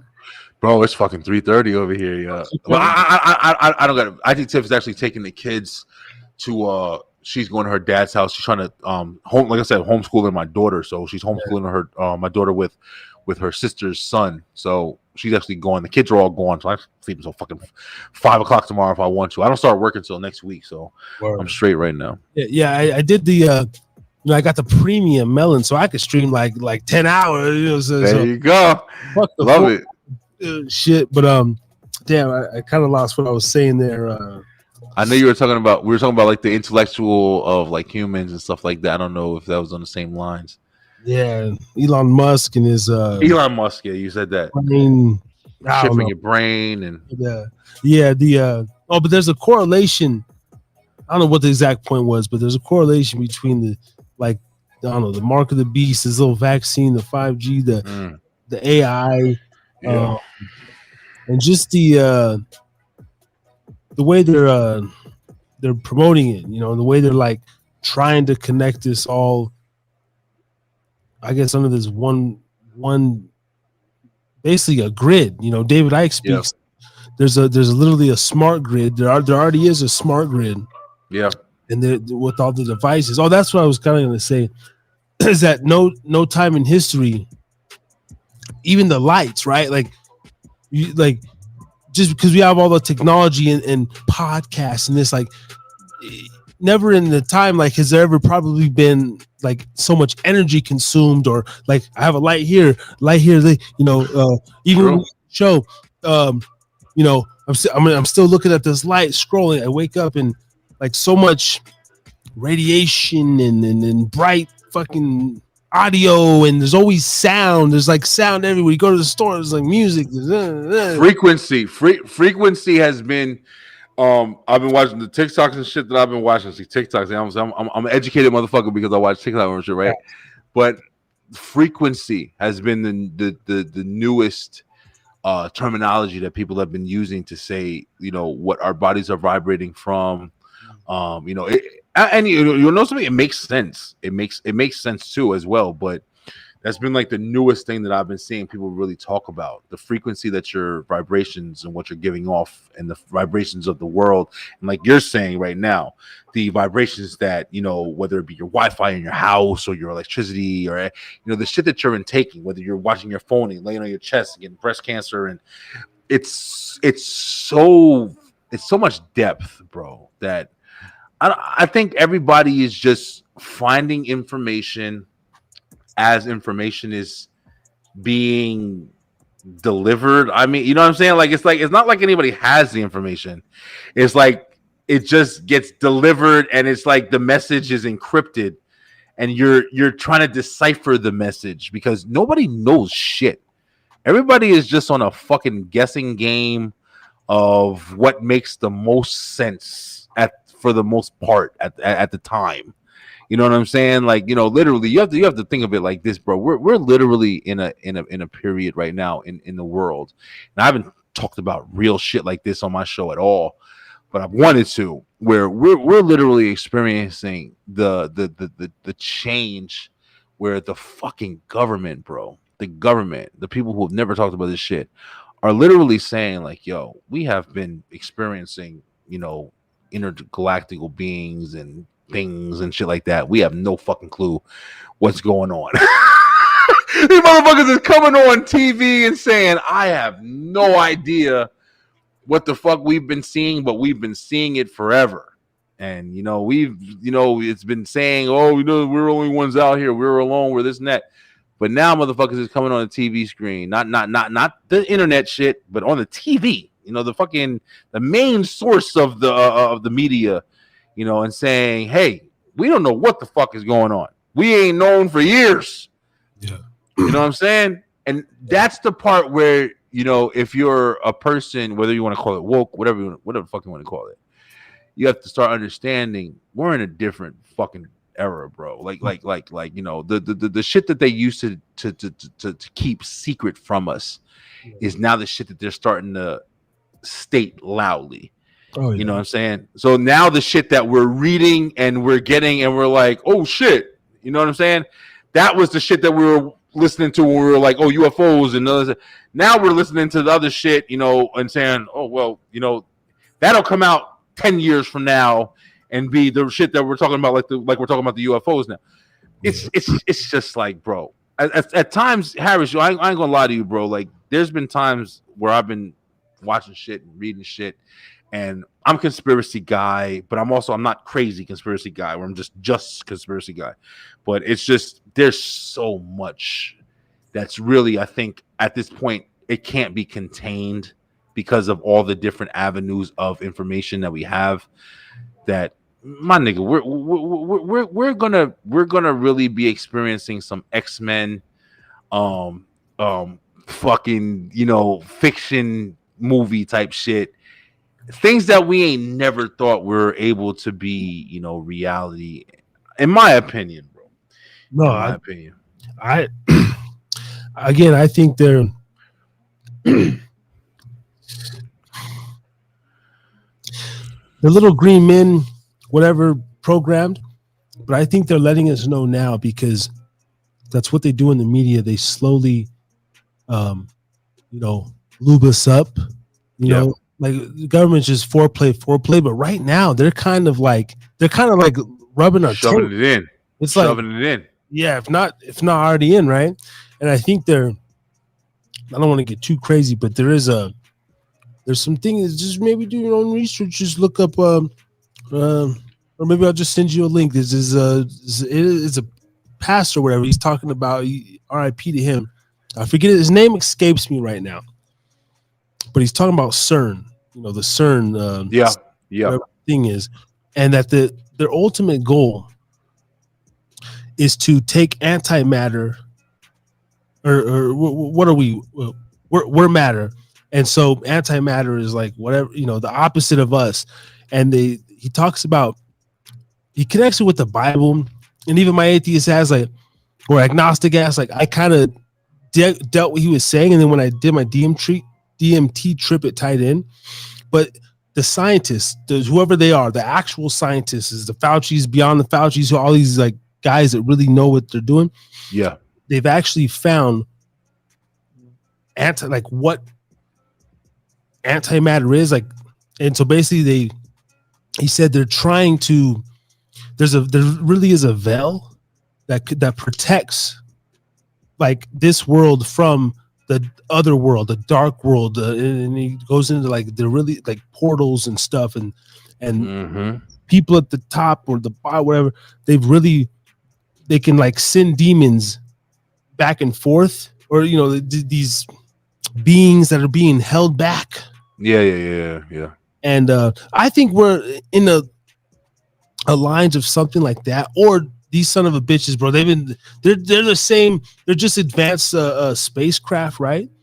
And all the like Star Wars, Star Trek, and just because we're so programmed through the movies, and every movie the last 10 years has been plague, famine, or futuristic. And so I think they're just like really easing us up to be like, look, we've been had flying cars, we've been had like buses, trains. That's old shit. We actually got this new shit over here. We got buses and all sorts of stuff, and also maybe the other one is like, this planet truly might be doomed, and they know that, and so the really rich elite are like trying to abandon us and really get the fuck out of here and go to Mars or some shit. Yeah, you know what? Yo, listen, bro. You know what's fucking crazy, man? And I've had time to think about that. And this is, I mean, we could do a whole show on this shit. I'll be honest with you, bro. Sure. Like I said, man, I'm one of them type of people where I like to consider myself as down to earth, yo. Like I don't think I'm crazy theory guy. You know what I'm saying? Like where I just see the theory, or where I just want to understand shit to my own understanding. I personally believe that I don't know what to fucking believe. That's my mentality at this point. Like I don't disbelieve any fucking thing at this point. Like anything could be possible, right? Any fucking thing can be absolutely possible. Ray's theory, JD's theory, it's just everything. Right. Yeah. And you want to know something? And like you say, like with the Bible, it's funny because, like I said, like I've been going through my own kind of journey, and and to this day, I still haven't read the Bible front to back. I haven't. I never have, not one time, and it's probably something that I definitely should do. But the information that I've gathered from the Bible throughout my lifetime, and you get so much from not personally experiencing something in a entirety and shit, but like understanding like what's happening and how people are formulating everything to match a lot of what is spoken in the Bible. In that motherfucker. A lot of people make it seem like it's impossible for motherfuckers to read it and then do it, other than do it and know it, and then you know what I'm saying, like the prediction is what everybody fucking focuses on. Okay. But nobody focuses on the fact that it could be a guideline. You know what I'm saying? Yes. You know what I'm saying? You know what I'm saying? Like, yeah. Oh, okay. Keep you there. So this is what I tell Ray. Okay, I fucking love that because that means you're woke's like a gay term now. They took it over, but you're an awakened individual. Yep. Awakened. We gotta take it back to awakened. Fuck the woke. But in my head, it makes sense to me that the Bible was written, like as the ultimate form of control, as far as is it, because Ray would say like everything's coming true. It's all this book is because it was still written, and that's the whole thing with the Illuminati and all this. Exactly. It's kept in house, and they keep passing it down, and it's so sacred. And then through the television, the like they're into that shit. The fucking like the blood, the giving the energy, and so that makes total sense to me. That, and I think there's something to me that why I can't fully. Bro, and I do that. I hate when they say this, but like, well, try it for yourself. I've read the Bible, not front to back, never. But I've had my moment. I've asked, and I told her, well, maybe I gotta ask. There's no timeline. I said, cool, but that for me, I haven't been felt or compelled. There's something with the book that's like it could be the truth, but there's still something there that's like. I truly feel a deception with the book, like, and they're still gonna say, well, that's Satan pushing you away, but that's too easy, man. That's too easy. It's an easy description to describe your feeling, and it's also, if you think about it, that is an easy way to keep you involved. You know what I'm saying? If you describe a negative experience to deter you from people saying what is a positive, conformance, or however you want to say. I'm not articulate enough to, pronounce it the way it needs. But it's easy to say, no, that's bad. Stay on this path, instead of saying just stay on this path, because then you need an explanation. So the explanation has to be given if you're just trying to explain to somebody, I want you to follow this. But if you explain to them it's wrong that you don't follow this, then you're way more likely, without having to describe reasoning, to just, have people conform and follow. And that's been my kind of experience with, religion, from church to singing in the choir to, learning about, you're dying for your sins and this and that and this and that and this and that. And I'm not even one of the people that are saying like that none of that happened or anything like that. What I'm saying is I feel like, religion in every aspect, because of the fact that it has been manipulated, because of the fact that humanity that I've known on my experience on this earth has been manipulated. Everything that you don't fucking know. That's why I'm skeptical about every fucking kind of control, you know what I'm saying? Like, story, guideline, whatever the fuck you want to call it. I'm always thinking why. You know what I'm saying? Like, I'm always thinking why, how. What's the purpose? What's the reasoning? Who did this? Who put this together? Well, why did they do this? What time periods were they living through? You know what I'm saying? Like, and we're also learning in different, areas now where people are discovering like, yo, listen, even the fucking time periods that we think that we were living in are 10,000 years ago, or even longer than what the fuck people are initially thinking that we, you know what I'm saying? We're talking about ages of advancement that were even predating like Sumerian time. It's so much information. Once again, we're back to we're so much information to motherfucking people with only maybe, and this is if you're good, you know what I'm saying, if you're not drinking, if you're not smoking, if you're not fucking around, or if you're just lucky, 100 years on this fucking spinning planet. You know what I'm saying? Like it's difficult, man. That's complicated as fuck. That's what weirds me out on the whole time thing. It's like, I was only born in 87. Maybe Todd. I can realistically, I don't know. You start talking that 1800 shit. Yeah, it kind of start losing me. But when I even think of time, it's like since Adam and Eve or the Big Bang, how we got here.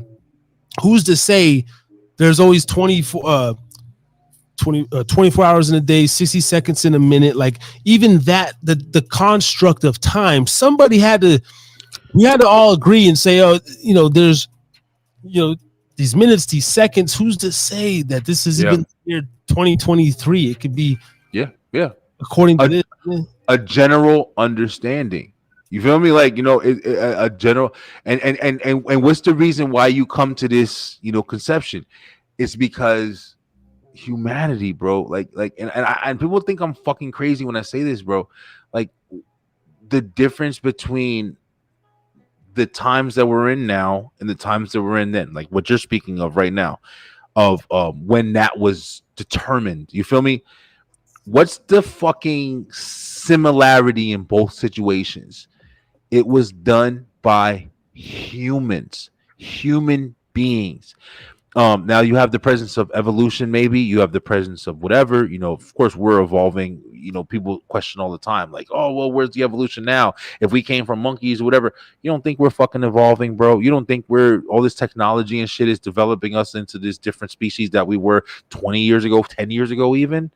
Like, everything is evolving, bro. Everything is fucking different than what it was before.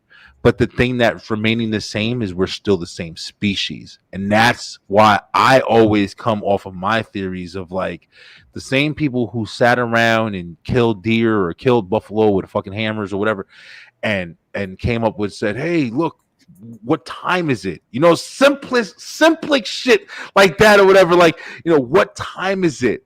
What the fuck is time? Period.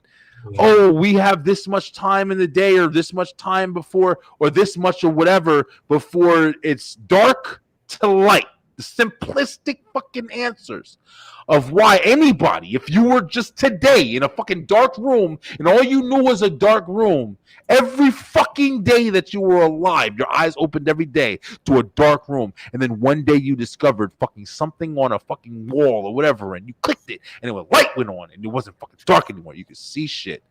What would you understand? You would understand light and dark, right? So what would you make the fucking difference? You be the fucking controller of light and dark in that room. So what is the controller of light and dark understanding? Wait a minute. Sun turns, goes down, not here anymore. That's your fucking basic understanding. Not here anymore. Light, night, or dark, whatever. And that's what you're understanding. Now you got a little bit more motherfuckers who are born, they got different shit going off, firing different cylinders, whatever, this and that. Now you understand putting different things together. Well, it goes down. Look, it goes down. You know what I'm saying? I sound like a fucking caveman. But the thing is, bro, in my kind of understanding, now maybe there was motherfucking people that was giving you this information. Maybe there was a fucking book that was just there and you picked it up on the thing and you knew how to read. But what makes the most sense to me is you were a baby who didn't know how to motherfucking walk on this planet, and you experienced this bitch just like we experiencing it every single day. And how do we get the information that we know? From information that's been passed down, from information that's been taught, from information that's been given, not from information that's been discovered. You learn some things that's been discovered. There's some things that you go through that nobody else in this motherfucking planet ever have went through. But for the most part, you're learning a lot of what motherfuckers already know, bro. You feel me? Like, you know what I'm saying? We're learning some shit that nobody ever knew before. My grandparents, my parents, you know what I'm saying? Like, they never fucking heard the government come on and say, oh, there's fucking this. Maybe they did, but not like they're doing now. You know what I'm saying? Like, it's always new information, and that's where my mentality on what I believe is more likely to going through instead of the story that everybody's been trying to teach me my whole life, yo. If that makes sense. If that makes sense. You know what I'm saying? It makes total sense, man. Like, I don't understand how more people don't have that outlook on things. It's fucking crazy, man. You know? It's just conformance, man. Conformance. People, comfortability. You know, if I had to just, like I said, I don't fucking know everything, but I feel like it's easier to adapt to what is easy. Yeah. Like I said, I wish I was smarter. Like, you know what I'm saying? Like, I wish I fucking knew how to like articulate a lot better. But it's like, I feel like that's really what it is, bro.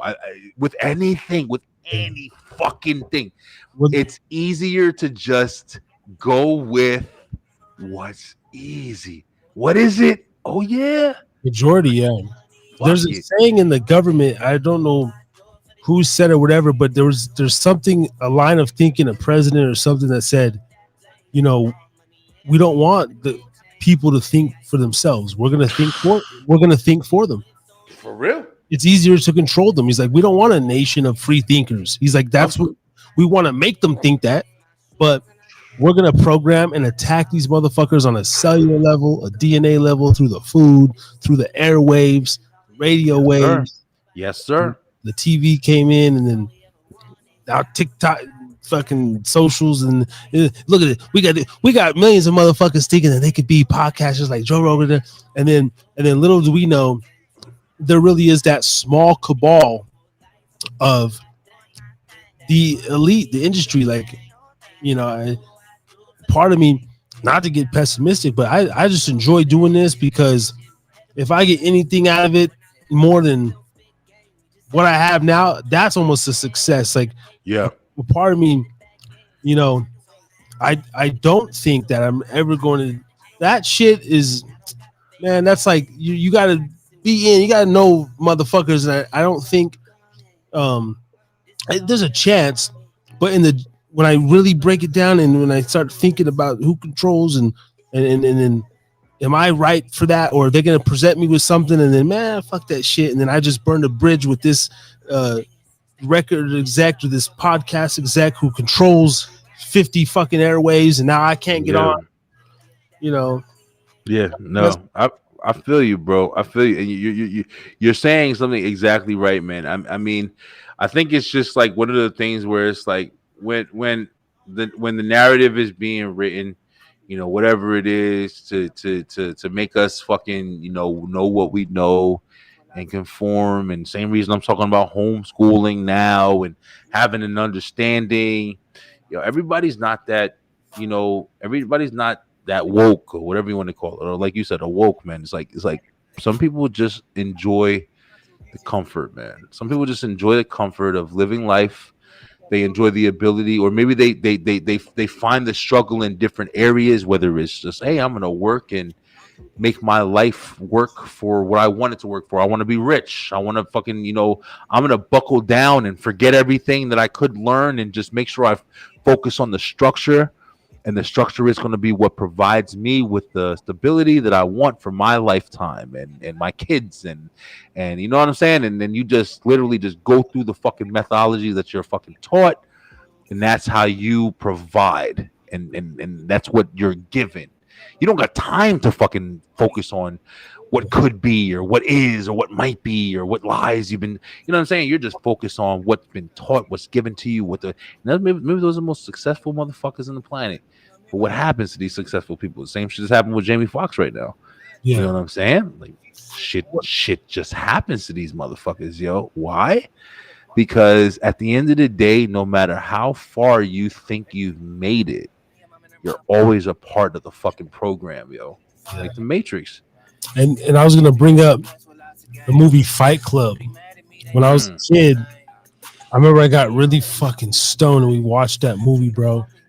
And even as a little kid, this was like way before 2008 when I first became enlightened, I'll say.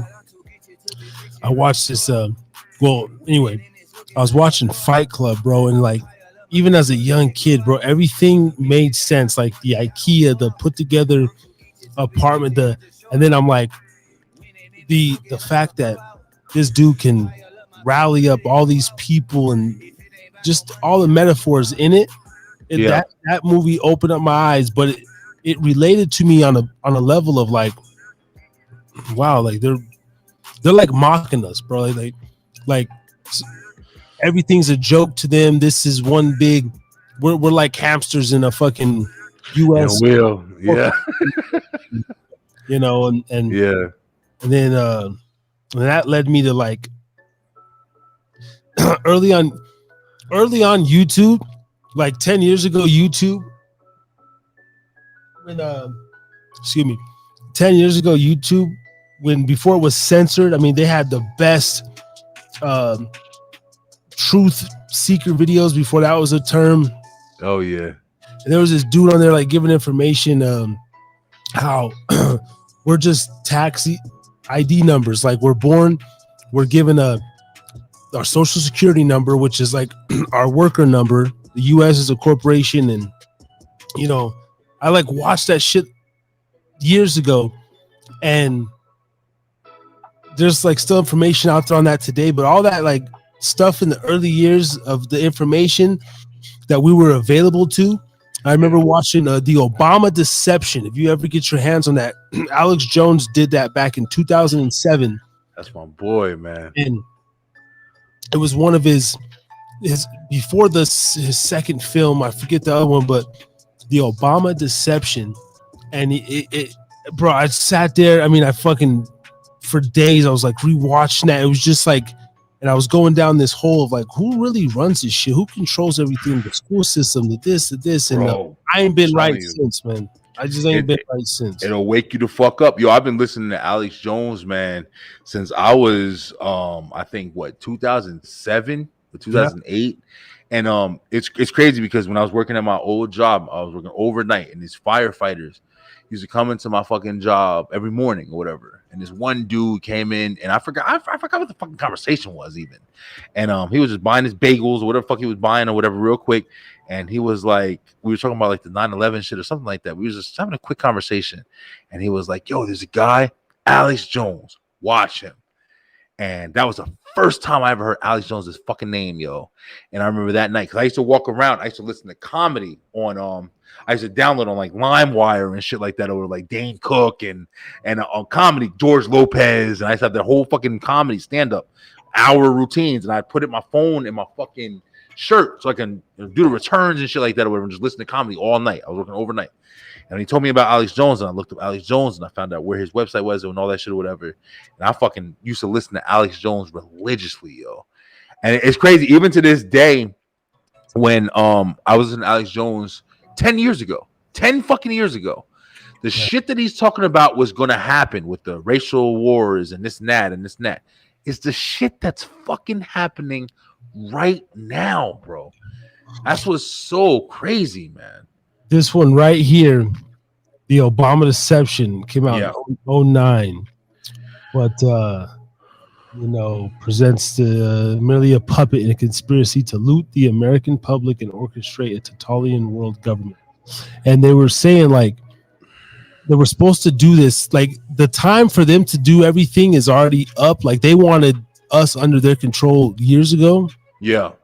And they like it was supposed to kind of start, you know, Bush, and then I mean every president, like they already know who's gonna win 2024. Like it's already like and they elect who's the best suitor to like finish their grand scheme. And but this shit right here, man, it just I need to go watch it again. I don't play. I'm gonna check it out. I actually haven't checked it out. I remember him talking about it on his show when I was watching it. Yo, you know what's crazy? I'm gonna say this shit. I don't even know if I'm right about saying this shit, but I'm telling you right now, bro. I think Trump. And listen, bro. Everybody fucking talks about Trump all the days, and yeah, he definitely is fucking not the smartest nigga in the planet. He definitely's got his own bullshit going on. He's a rich fucking asshole. But let me tell you something. I think Trump threw a monkey wrench and they whole agenda, bro. I personally think that this is what I think. This is my fucking own thoughts. I think they thought Trump was going to go into the office and do something completely different. I think that they were relying on Trump to bring a lot of division, and I think he definitely did with his whole wall talk and and shit like that or whatever. It definitely brought a lot of division. That's the reason why a lot of people fucking are against him. But I think also Trump got in that office and he did a lot of shit that them motherfuckers did not want him to do. Yeah. There's a lot of documentation that he fucking opened up to the world, made available for people to see. Black people.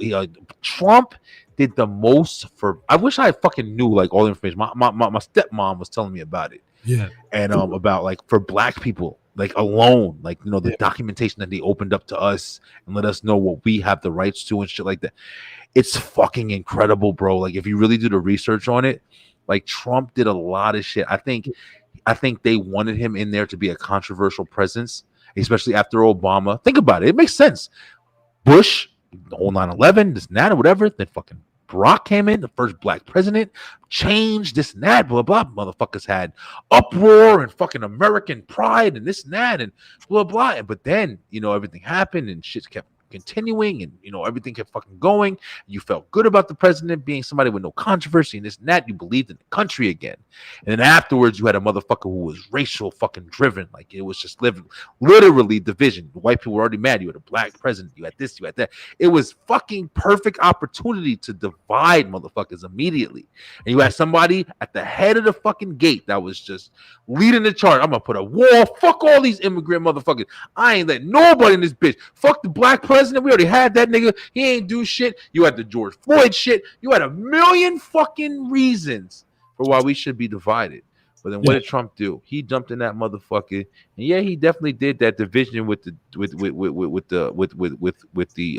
races and shit like that or whatever.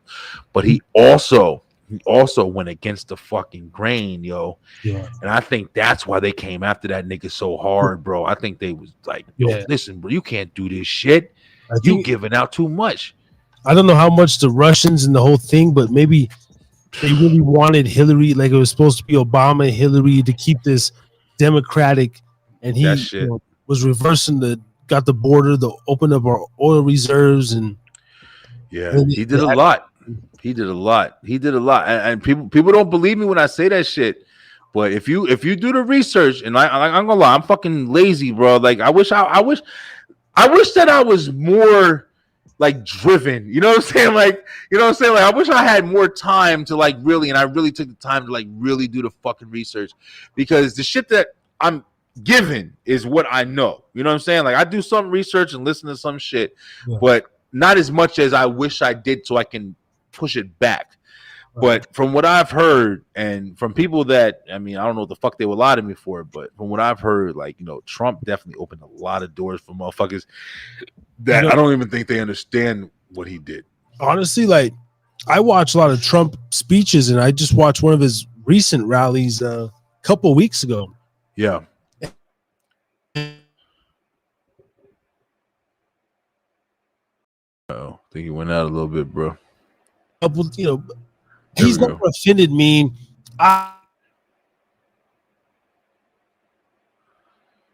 We're all fucking whatever. Like, I don't really think he said nothing crazy.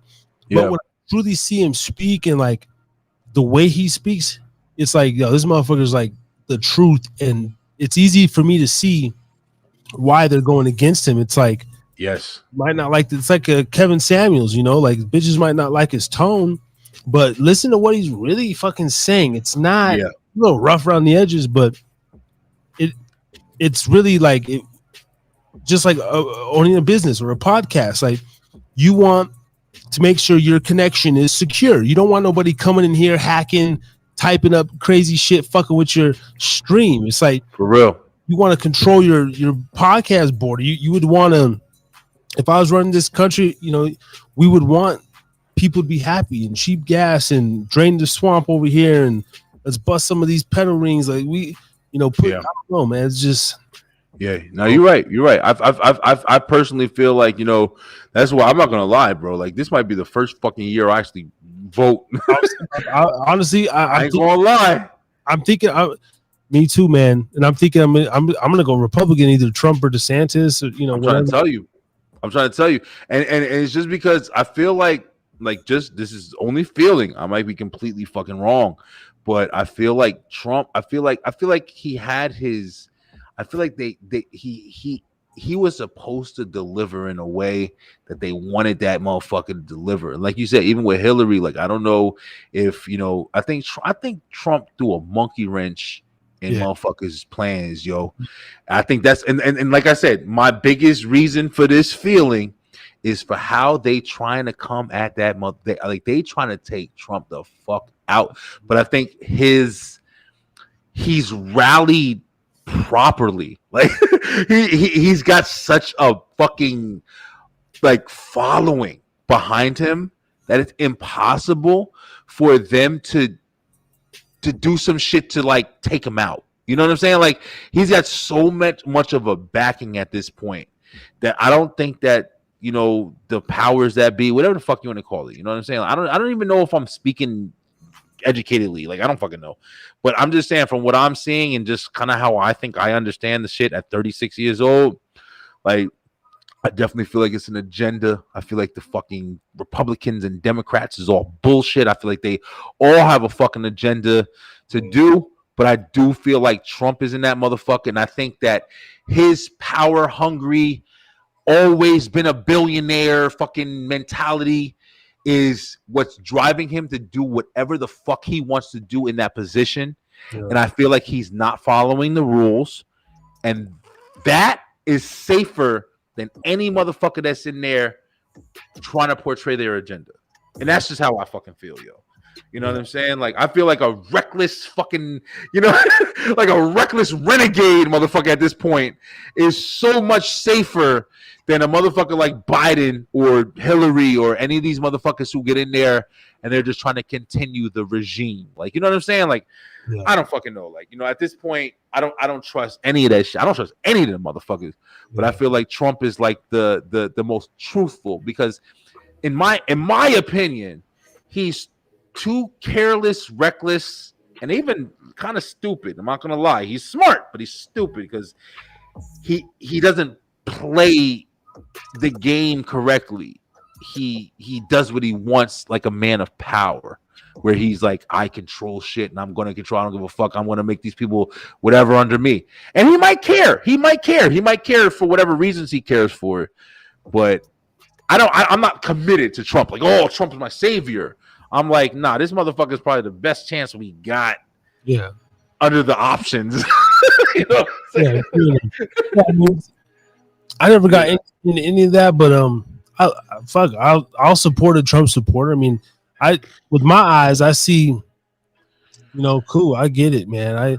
Just really, I guess, growing up, right, we're the same age.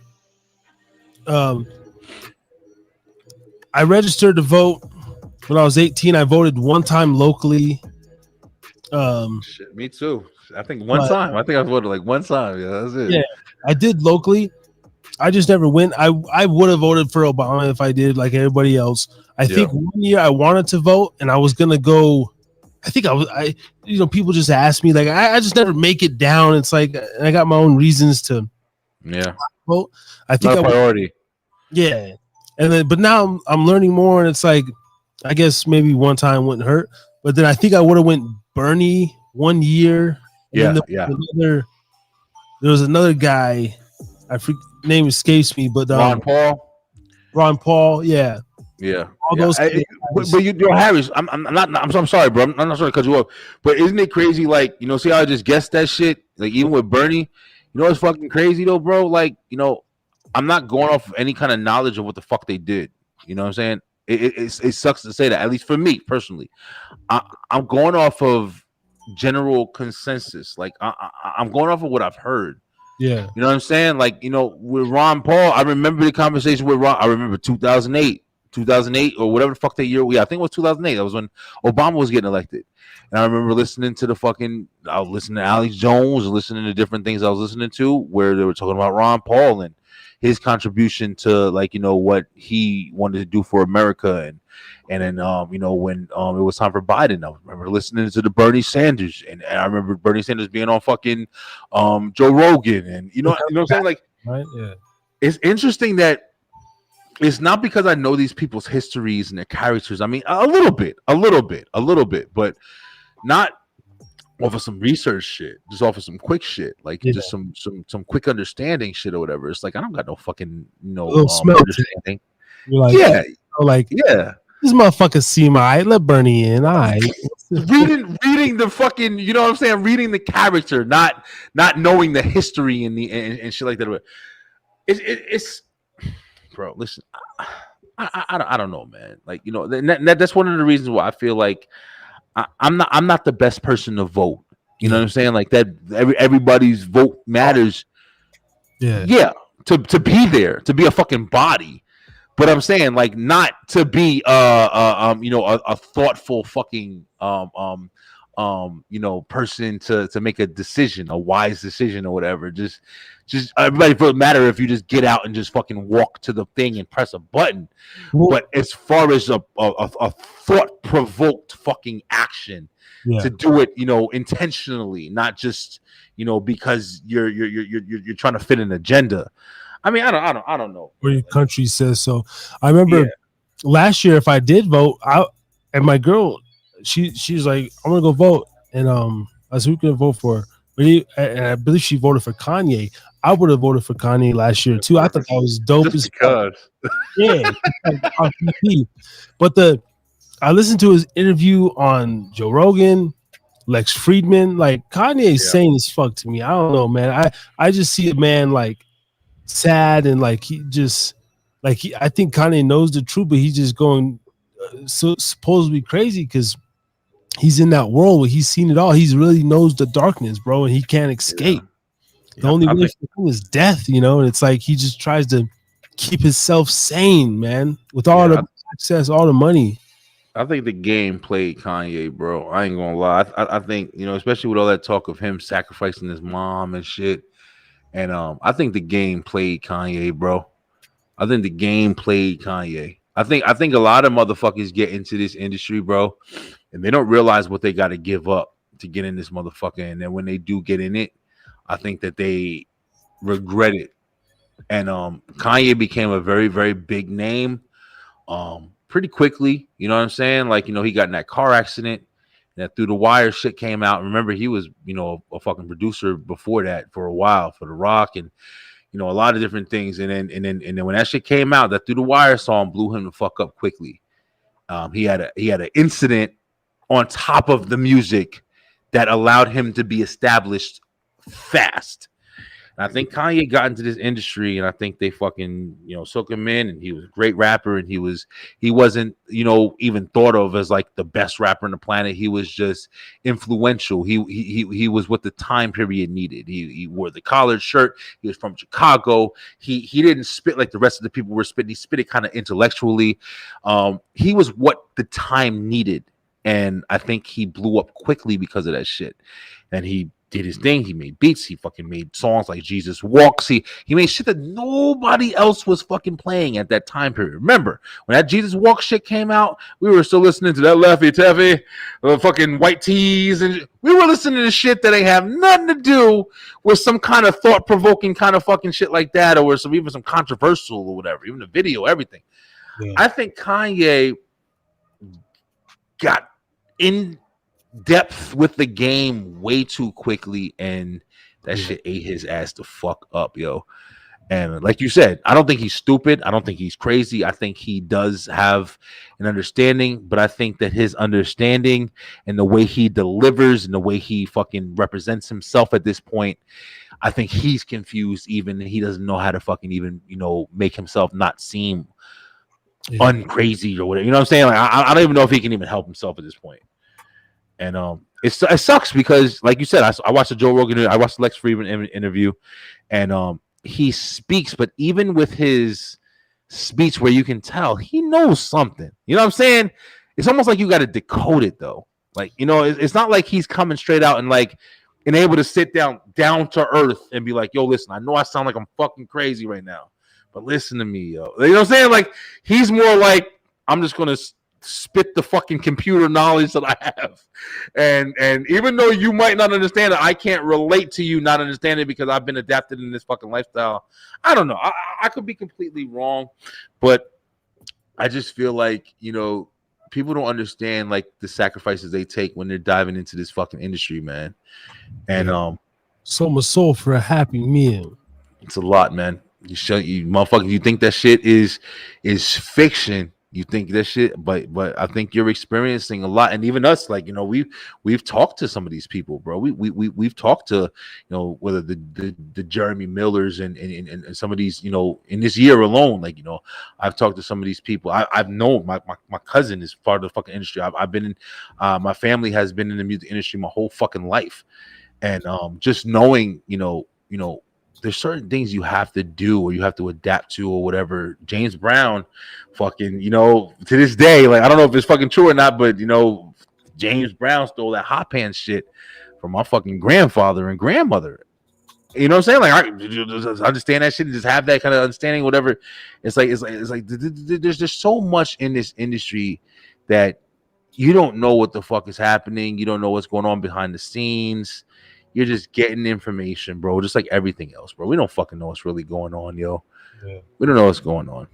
And it's fun because it turns into those conspiracies that, Puffy at the, mansion parties and what happens. And, that shit right there, yo. But then they just put it on Front Street. Like, for me, it's just everything's in your face through the movies and the Netflix programs so much that it's like, damn, like, this shit can't be this. They're just doing it at this point, man. They're just throwing it in our faces, and I don't know. You just partake, or you could turn a blind eye, but you still kind of see it. You still like, oh, Yeah, that Puffy shit. That shit just recently coming out or whatever. Apparently, people have been talking about that for a long time. Just like Bill Cosby. Talk about it for a long time, but it just takes the right time, you know what I'm saying, for that information to reach the right ears. The whole he said something about Diddy being gay, but like 50 been saying that for years. Even I watch same shit. I watch Art of Dialogue, and Puffy's former bodyguard Gene Deal. I mean, he done said everything about Puffy. So I don't know why they would necessarily target Jamie Foxx unless it's the C, and they're trying to throw, because all these people, all of a sudden dropping down after the thing, and that could be something. But like, fuck Puffy, man. I don't give a fuck, man. Puffy is like, one thing I know. I'll say fuck Puffy because I don't give a damn. Fuck you, Revolt. I don't give a damn. You want to throw me a bag? Well, whatever. I just ruined that. Hope you never see this fucking live. But I ain't doing no weird shit over at Revolt, man. But like, based on just everything I've taken in from the Gene Deals, the 50s, and all the stories that you can find on YouTube, and then there's something, and then his track record out of all the music moguls, all of his artists, like probably I don't even know Machine Gun Kelly still signed to Bad Boy, but damn, I didn't even know he was ever signed to Bad Boy. I did not know that. Yeah, he chose to sign to Puffy, and his career. I wonder why, motherfucker. He a weird nigga too, bro. He seemed like somebody, motherfucker, taking in the ass to he was signed. Weird motherfucker, yo. But every one of trust them weird motherfuckers, yo. No, hell no. But Gene Deal, he be telling it all, man. From and you seen that clip, like when Kevin Hart, was in the, and Puffy had the dildo on the bed, and it's oh man, like, dude, there's so much. Wait a minute. Have you seen Puffy on Drink Champs when he literally came out for? Oh, we're gonna have to watch this shit, bro. He literally came out. Oh, okay, hold on. So wait a minute. See, I don't know why the whole. Yo, this is this is the first podcast I've ever done where I've gotten sober, and I was fucking sober, and I wasn't drinking anything. I was completely fucking blitzed like maybe 2 hours ago, and I'm completely fucking sober now. I'm like not even like close to being fucking drunk anymore. Like, yeah, I mean, crazy. I'm gonna take another little sipper, but yeah, there you go. I drink all my shit. I'm fucking out. I drink everything. But like, But wait a minute. Wait. P Diddy, Kevin Hart. So this is Puff Daddy, Kevin Hart, and he says it right here. So there's a dildo on the fucking bed. They're in a hotel, and even Kevin Hart's like don't you'll see, like, don't get me in the shot. And P Diddy's talking about him and Usher used to wrestle, when they were real young for the Frosted Flakes, right? Oh shit! In the Underoos, and then so we'll watch this one real quick. But then hold on Drink Champs. It's the most disturbing shit. I can't. It's on. I think they're owned by Revolt, so it didn't go that viral. Yeah, he's literally hitting on Fabulous, and Diddy's in there, and he's like, how come you never party with me, Fab? And I just want to party with you, and he was telling Fab like, and he's like, he's basically complimenting. We'll see. Hold on. I gotta watch this shit. All right. This is gonna be epic. And then we watch these two videos, and then we'll fucking. All right, pull that shit up real quick. I gotta get to the piss, y'all. This is fucking most piss I ever took. I'll be right back. I said I went piss once. I'm over here holding my liquor. I might have to get some damn chips or something, man. I might have to start eating on Harris drinking.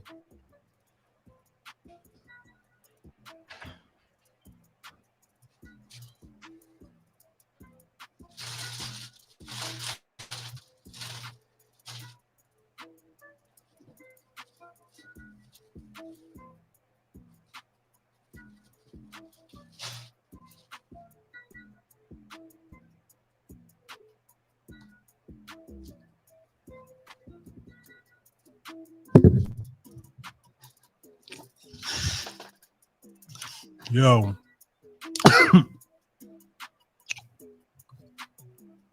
This shit wild. Bro, this shit wild.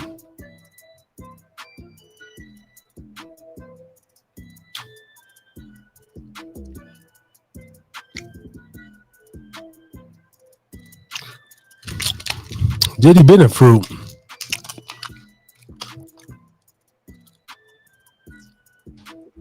Blueberry.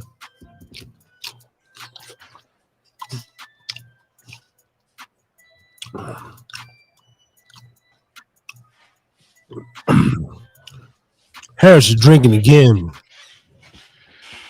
5.5 hour live stream on the TN. Yo, please tell me we broke a record. And one shot, this is the longest I've ever done. Oh man, there we go. Yeah, this is the longest. And you know something? It's the longest, and I'm still like fucking attentive. Like I'm like, so it's good because I'm like, damn, I'm still here. I ain't even trying to dip off or nothing. It's fucking 4:30 in the morning. My girl and kids gonna be waking up in 2 hours.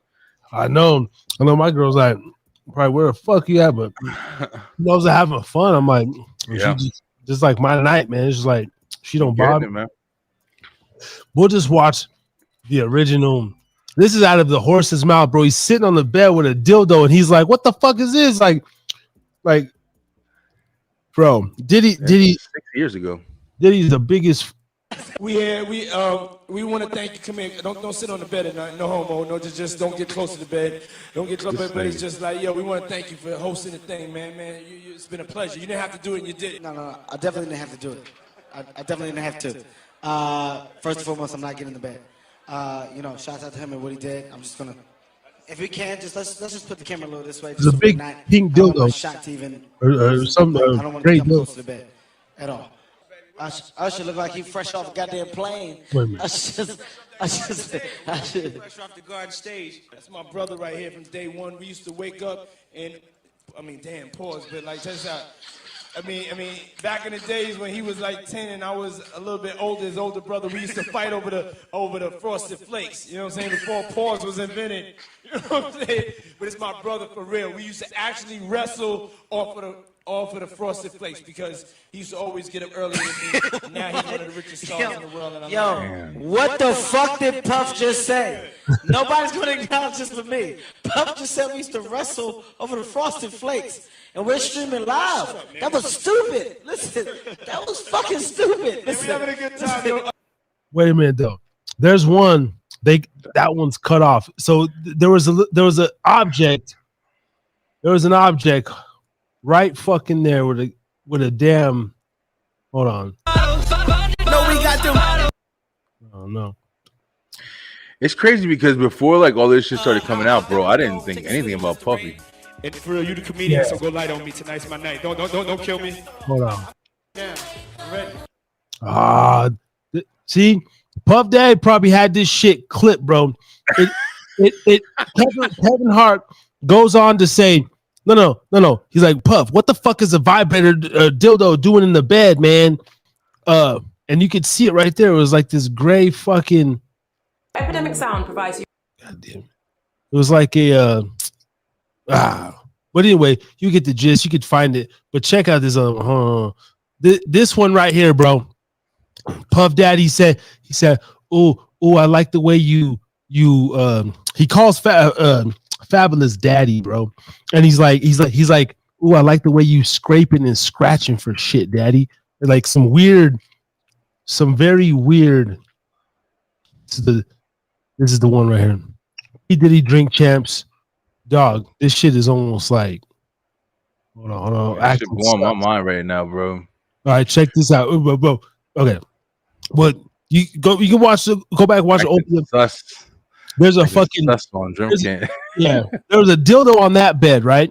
And this was a minute ago. Look at this shit. This is the most crazy shit, bro. This shit is wild. I got Mr. Lee. Yeah, I love this drink. Where you put my bag? I like when you like this, Daddy. Yeah, where you put my bag? Daddy, I like when you right scrambling here, and scraping for shit. No. I got Look at Jada. Look at Jada. Like, what the fuck? We said, I love when you scrambling and scraping for shit. Mr. Lee. Yeah, I love this drink. Where you put my bag? I like when you like this, Daddy. Yeah, where you put my bag? Daddy, I like when you right scrambling here, and scraping. When you right scrambling here, and scraping for shit. No. Okay, yeah, I'm not gonna go with that one. Make a that wish. one. Just blow it out. It's your birthday every day. Every day's your birthday on Drink Champs, goddammit. I'm in. Where I look back on where I became. Did you miss me though? For real, because I'm saying it seems like a thing. I with miss this partying birthday with party, Puff, man. Man, but I'm talking about for your birthday. Huh? Why won't you party with me for your birthday, man? We partied for my birthday before. You came to my party. No, but me and you ain't never really party. You know what I'm saying? Eyes. Damn. Yo, it's fucked up because Eyes. I understand. You know what I'm saying? look at Fab like, what the fuck is this nigga talking about? Tyrese, This cake, yo. Ray J, and F. Gary Gray. You know, I'm a type of nigga, I like variety, man. I like people that's unpredictable. You know what I'm saying? I like different personalities. So I was like, I never knew they would become what they are today. But you know what I'm saying? But like, you know, that sounded like the type of night I want to have in Vegas. You understand what I'm saying? Okay. So I'm just eating this cake like. Trying to ignore that weird shit. This is a fight. This is a Floyd fight, right? Yeah. And Tyrese keep on talking about like how you got to get back for church. And we just like, yo, the night ain't start. You got to get back for church. We in motherfucking Vegas, nigga. But like, you can go to church next week. You know what I'm saying? Sending your thing. You know what I'm saying? Ain't nothing, but we in Vegas. Don't be bringing God into this situation. Don't bring God into this situation. You know what I'm saying? F. Gary Gray is like, nigga, shut the fuck up. You know what I'm saying?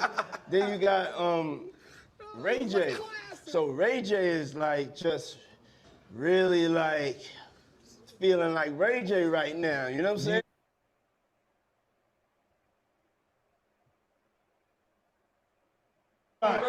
Hey, yo, walked in. Don't do that. Yeah, that's why I said let me pick it up. That's why I said let me pick it up from right there. This why I gotta pick it up from right there. Look at this nigga. This is a Fab nigga. Go ahead. No, bro. Killing. No. Come tell the story. Bro, we intoxicated. Listen. Groove, you helping me build that beautiful, nice guy, Rastafari brand of yours, huh?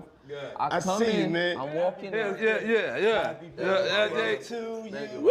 Oh, this is Birthday to you. Woo! this is- Happy birthday, dear Fabulous. The only nigga that got the name that I want. It ain't gay. Damn. Happy birthday to you. Thank you, my brother. Yeah. Let's take a shot for that, boy. oh. That shit is crazy, bro. Hey, Hanks Agree. Hope you're sorry. This is your boy NORE. What up, is DJ? Like, but that was it was like I like that, Daddy. I like when you're scrambling and scraping for shit. And years ago, 50 Cent, that's why he calls Puffy a fruit, because there's a clip and he's like, yeah, I was chilling with I don't know, Russell or whoever, and Puffy come up to me and said, I want to take you shopping. And 50's like, nigga, like ain't no man ever, like he's like, how come you ain't never go shopping with me, Fifth? I want to take you shopping. And he's like, ever since then, Fifth ain't fuck with him. You know what I mean? Yo, listen, bro. Let me tell you this shit, yo. I can't believe I still got more stories to fucking tell you. We've been talking about fucking hour, 5 hours and a half. Yo, it's 4:30 in the fucking morning, yo. Like, this is the time I be waking up to take a piss and shit. Like, and then I go back to sleep. But yo, listen, I'm gonna tell you this story, bro, on your show. I don't even know if anybody gonna fucking ever watch this shit. Yo, when I was working in Jersey, the last job that I had, it was a supermarket. It was called ShopRite.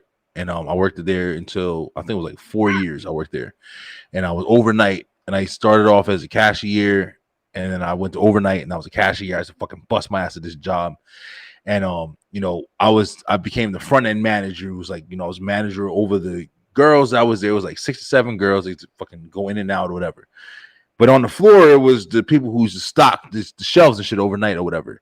So it was 2 managers overnight. And then I was the manager of the registers and shit like that or whatever. So this one manager, his name was Ma D, and he was pretty cool, skinny little black kid. He was like fucking 20 years old. He used to date one of the associates that I was really cool with. Then there was this manager named Albie. Albie was old as fuck, old ass nigga, and this nigga used to be on coke, yo. He used to be on cocaine. We can always tell when Albie was on cocaine because he'd go in the bathroom and he'd come out, he'd be dancing and shit. First, he'd be mad all throughout the fucking night. He'd be mad. Then he'd go in the bathroom. And you know, Albie go in the bathroom. You fucking niggas be like, told me, Albie in the bathroom. All right, Albie in the bathroom. We good. We good. We can do whatever we want. And Albie come out that motherfucker. He'd be dancing and shit. You know, cool as fuck, working fast as shit. So I worked with Albie for 3 years or whatever. You know, sometimes I work with Albie, just me and him. You know what I'm saying? Especially when I became manager, especially like on Christmas and shit, when it was just me and him. You know, people called the fuck out. I was there doing shit, getting the store ready for opening in the morning and shit. So when I left, all right, this was crazy. It's fucking crazy ass story. When I left, me and the dude that got me into boxing and shit was the security guard overnight or whatever. And he used to go in the morning, we used to box in the morning and shit like that. He quit, and then he hired his boy to replace him. And me and Jose, we was cool as fuck or whatever. So, you know, when I left or whatever, I went to Georgia and I left. And the first week maybe that I was down in Georgia, Jose called me. I was smoking a fucking cigarette outside my apartment. I remember, I'll never forget this day. And Jose was like, yo, B, yo, fucking Albie just got fired because he was paying the maintenance people so he was paying the maintenance people like it was like $500 so he can suck their dick, so he can suck their dick or whatever. Okay, now listen, now like I said, I told you this whole fucking story just the way I told you because I want you to understand. I used to work with this motherfucker, old ass. We all knew he did drugs and shit and whatever. It didn't matter. It was overnight. It was like whatever. That was cool. Like, you know what I'm saying? Like, I was on my phone and shit. And Albie just catch me, bro. Don't be on your fucking phone no more. All right, Albie, you good, bro? Let's fuck out of here. Whatever. But he was like one of the managers was like, Albie, just get the fuck out of here, bro. We don't care. Like, you know what I'm saying? Like, you kind of walk over and shit. So the thing that fucked with me, bro, is how there was this guy named Edwin, and Edwin was Mexican. And of course, the fucking maintenance guys, they was Mexican, but they used to kind of like, you know, transition out. Like sometimes they would always change and shit. But there was a couple guys who was just like always there since I was there. But most of them would change the fuck out. It'd be different ones every, you know, month or whatever. and it was a guy named Edwin. Edwin was cool as shit. Edwin used to work produce, and Edwin, we'd be outside smoking cigarettes and shit on break and stuff like that, or whatever. And Edwin would be like, they'd be cracking on each other, be always cracking on each other. Albie, get your toothless ass out of here, get the fuck out of here. And Edwin and Albie would be cracking on each other, and Edwin would stop. And this is what Edwin would say every fucking time. Albie, he gay. I'm telling you, he gay. Serious as shit. And we're all sitting here like, oh, we just cracking this shit, not taking it real. You feel me? As soon as Jose told me, when he called me and told me that shit, the first thing I remembered was every fucking time Edwin told me Albie was gay. And he told me that shit. And I was like, the whole time, we're all sitting back. Oh, no, he's just joking. No, it's just this is not real. How can that be real? He got a wife. He's got grandkids. He got this. Nope. Edwin was absolutely fucking. I'm telling you this story to say we just watched that P. Diddy shit. Yep. Whenever you hear a motherfucker speaking some truth, yo, this is my experience in life. There's some truth to be spoke, bro. There's some motherfuckers out there that's literally just making up a story from scratch, lying a bullshit ass off. Yep. But there's most of the time, I firmly believe that a motherfucker's telling a story because there's a story to be told, yo. And Edwin was trying to tell us that shit, and we didn't hear him because we were just like, oh, no, he's not. Yeah. And I got to fucking Georgia. Albie was fire, sucking niggas' dicks. Yeah. Like that's a crazy ass story, man. Like crazy, bro. There's so many rumors. Like there's so much smoke where there's fire with Puffy. Here's a clip. Here's a clip of Cameron finding a dildo at Diddy's house out of Cameron's own mouth. It could have been a crazy, yo. And then the severity of what's going on with Jamie Foxx, like if it is, you know what I'm saying, just saying if it is some shit, you know, and you've always talked about Puffy with Biggie, you know what I'm saying? Like that's why it's like it's fucking crazy, bro. The industry is fucking crazy, man. What is this?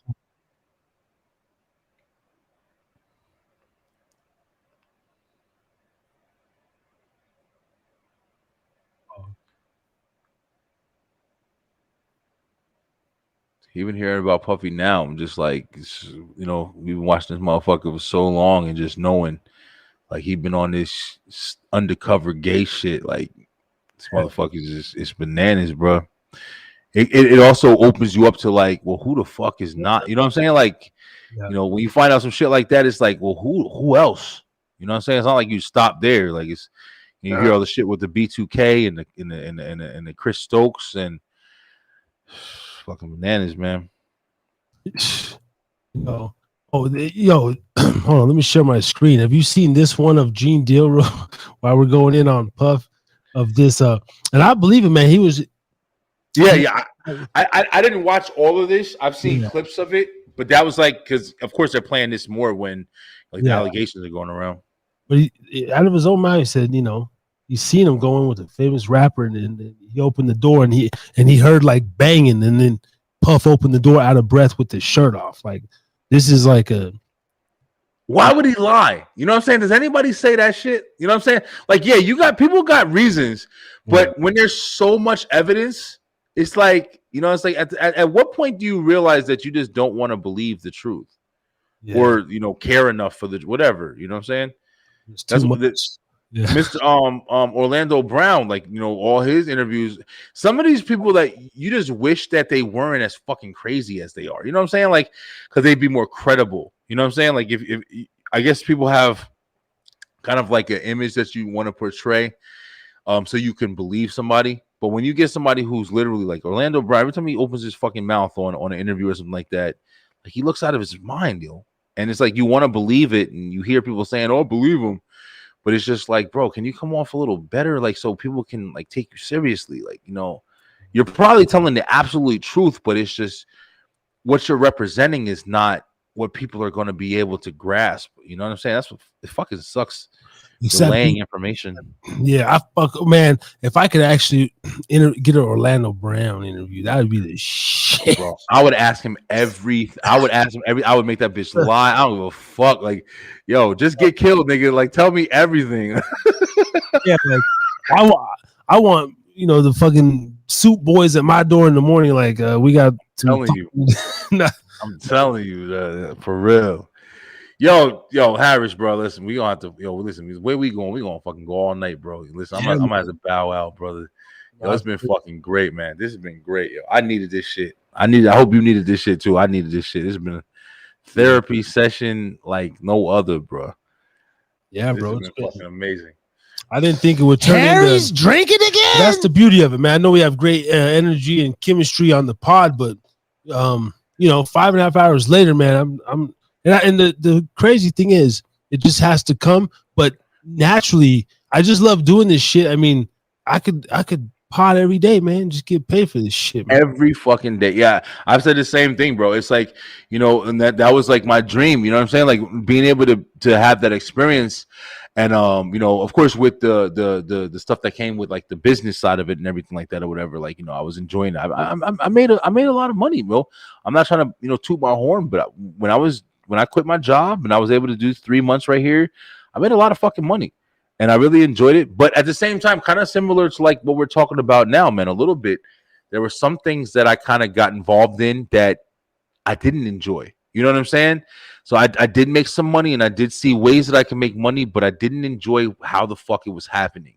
Yeah. And I'm glad I cut a lot of that shit out of my life, so I can kind of get back to like, shit like this or whatever, the shit that I do enjoy. If I can just find a way to enjoy it like this and not have to fucking sell myself or compromise myself and you know what I'm saying? Like, that's the goal, bro. And I think like us watching these videos of Puff and all this other shit or whatever that's going on, even with the from religion to Biden or whatever, you know what I'm saying? It seems like there always have to be challenges for you to be able to achieve like the greatness shit that you want to. And that's why it's so fucking crazy, man. It's crazy, bro. But Harris, bro, it's been fucking phenomenal being on your program with you tonight, brother. Like, I love this shit, man. Like, this is the longest podcast I've ever done, bro. Like, this is fucking phenomenal, yo. Yeah, man. It's been definitely legendary. Fucking, I never did a 540 straight. I'll take it 545 and then yeah, epic shit. I'll see you Sunday and then. Oh yeah, please. Sunday we're gonna talk some shit, bro. Yeah. I mean, go on. And another thing, just to add on to it, man. It's like, yo, if you think about it, like, listen, I fucking. Like I said, I'm completely fucking sober right now. Like I was gone for a minute. I was gone for a minute, but not one time did the conversation break, bro. And that's just proving like what the fuck we doing, yo. I think we opened up. I think we were able to really talk some shit. And for whoever watches it, if anybody watches, this is in the record books. This is in the fucking, in the vault. I'm gonna make hella clips of this show. There's a lot of good. Material and different things. Great. Definitely make some clips, man, and then yes, sir. We'll continue, bro. But get some rest. Thank you so much. For sure, bro. Yeah, get some sleep, man. Have a great day tomorrow or today. I'm about to fucking wake my kids up in a little while. I'm gonna have my girl go out and be home with myself. I'm gonna fucking watch some big titty bitches and jack off and be glad I ain't gay like the rest of these motherfuckers. Pussy, yes, yo, man, I love you, man. Yo, it's been great, brother. Yo, I'll hit you up and we'll talk some more, bro. Harris is drinking, yo. Stay on it, bro. Definitely, man. All right, brother. Beeline out the building. Boom with the bomb drop.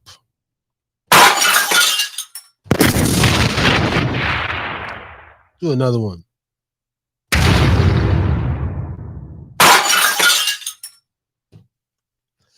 Harry's drinking again.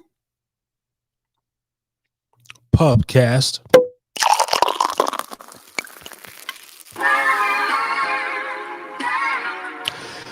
Yo.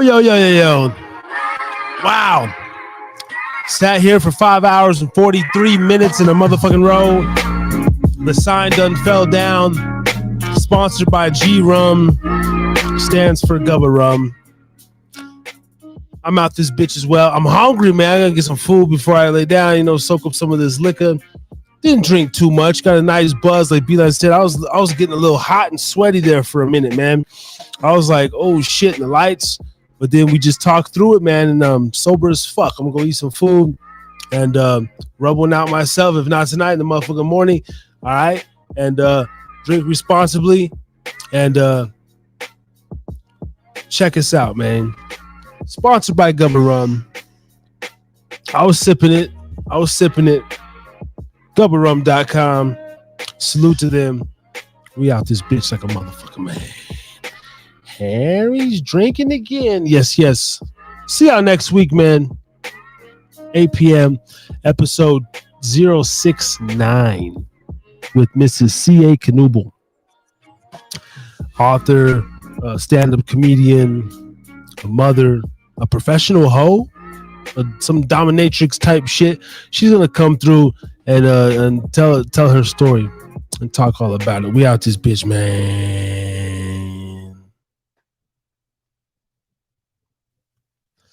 Harry's drinking again.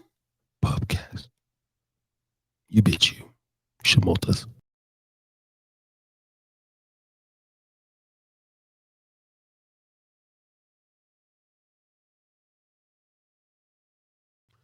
Yo. You have been listening to the Harris is Drinking Again pubcast. For more, go to YouTube, type in @HideaPubcast. Look us up on Spotify, any and all streaming platforms.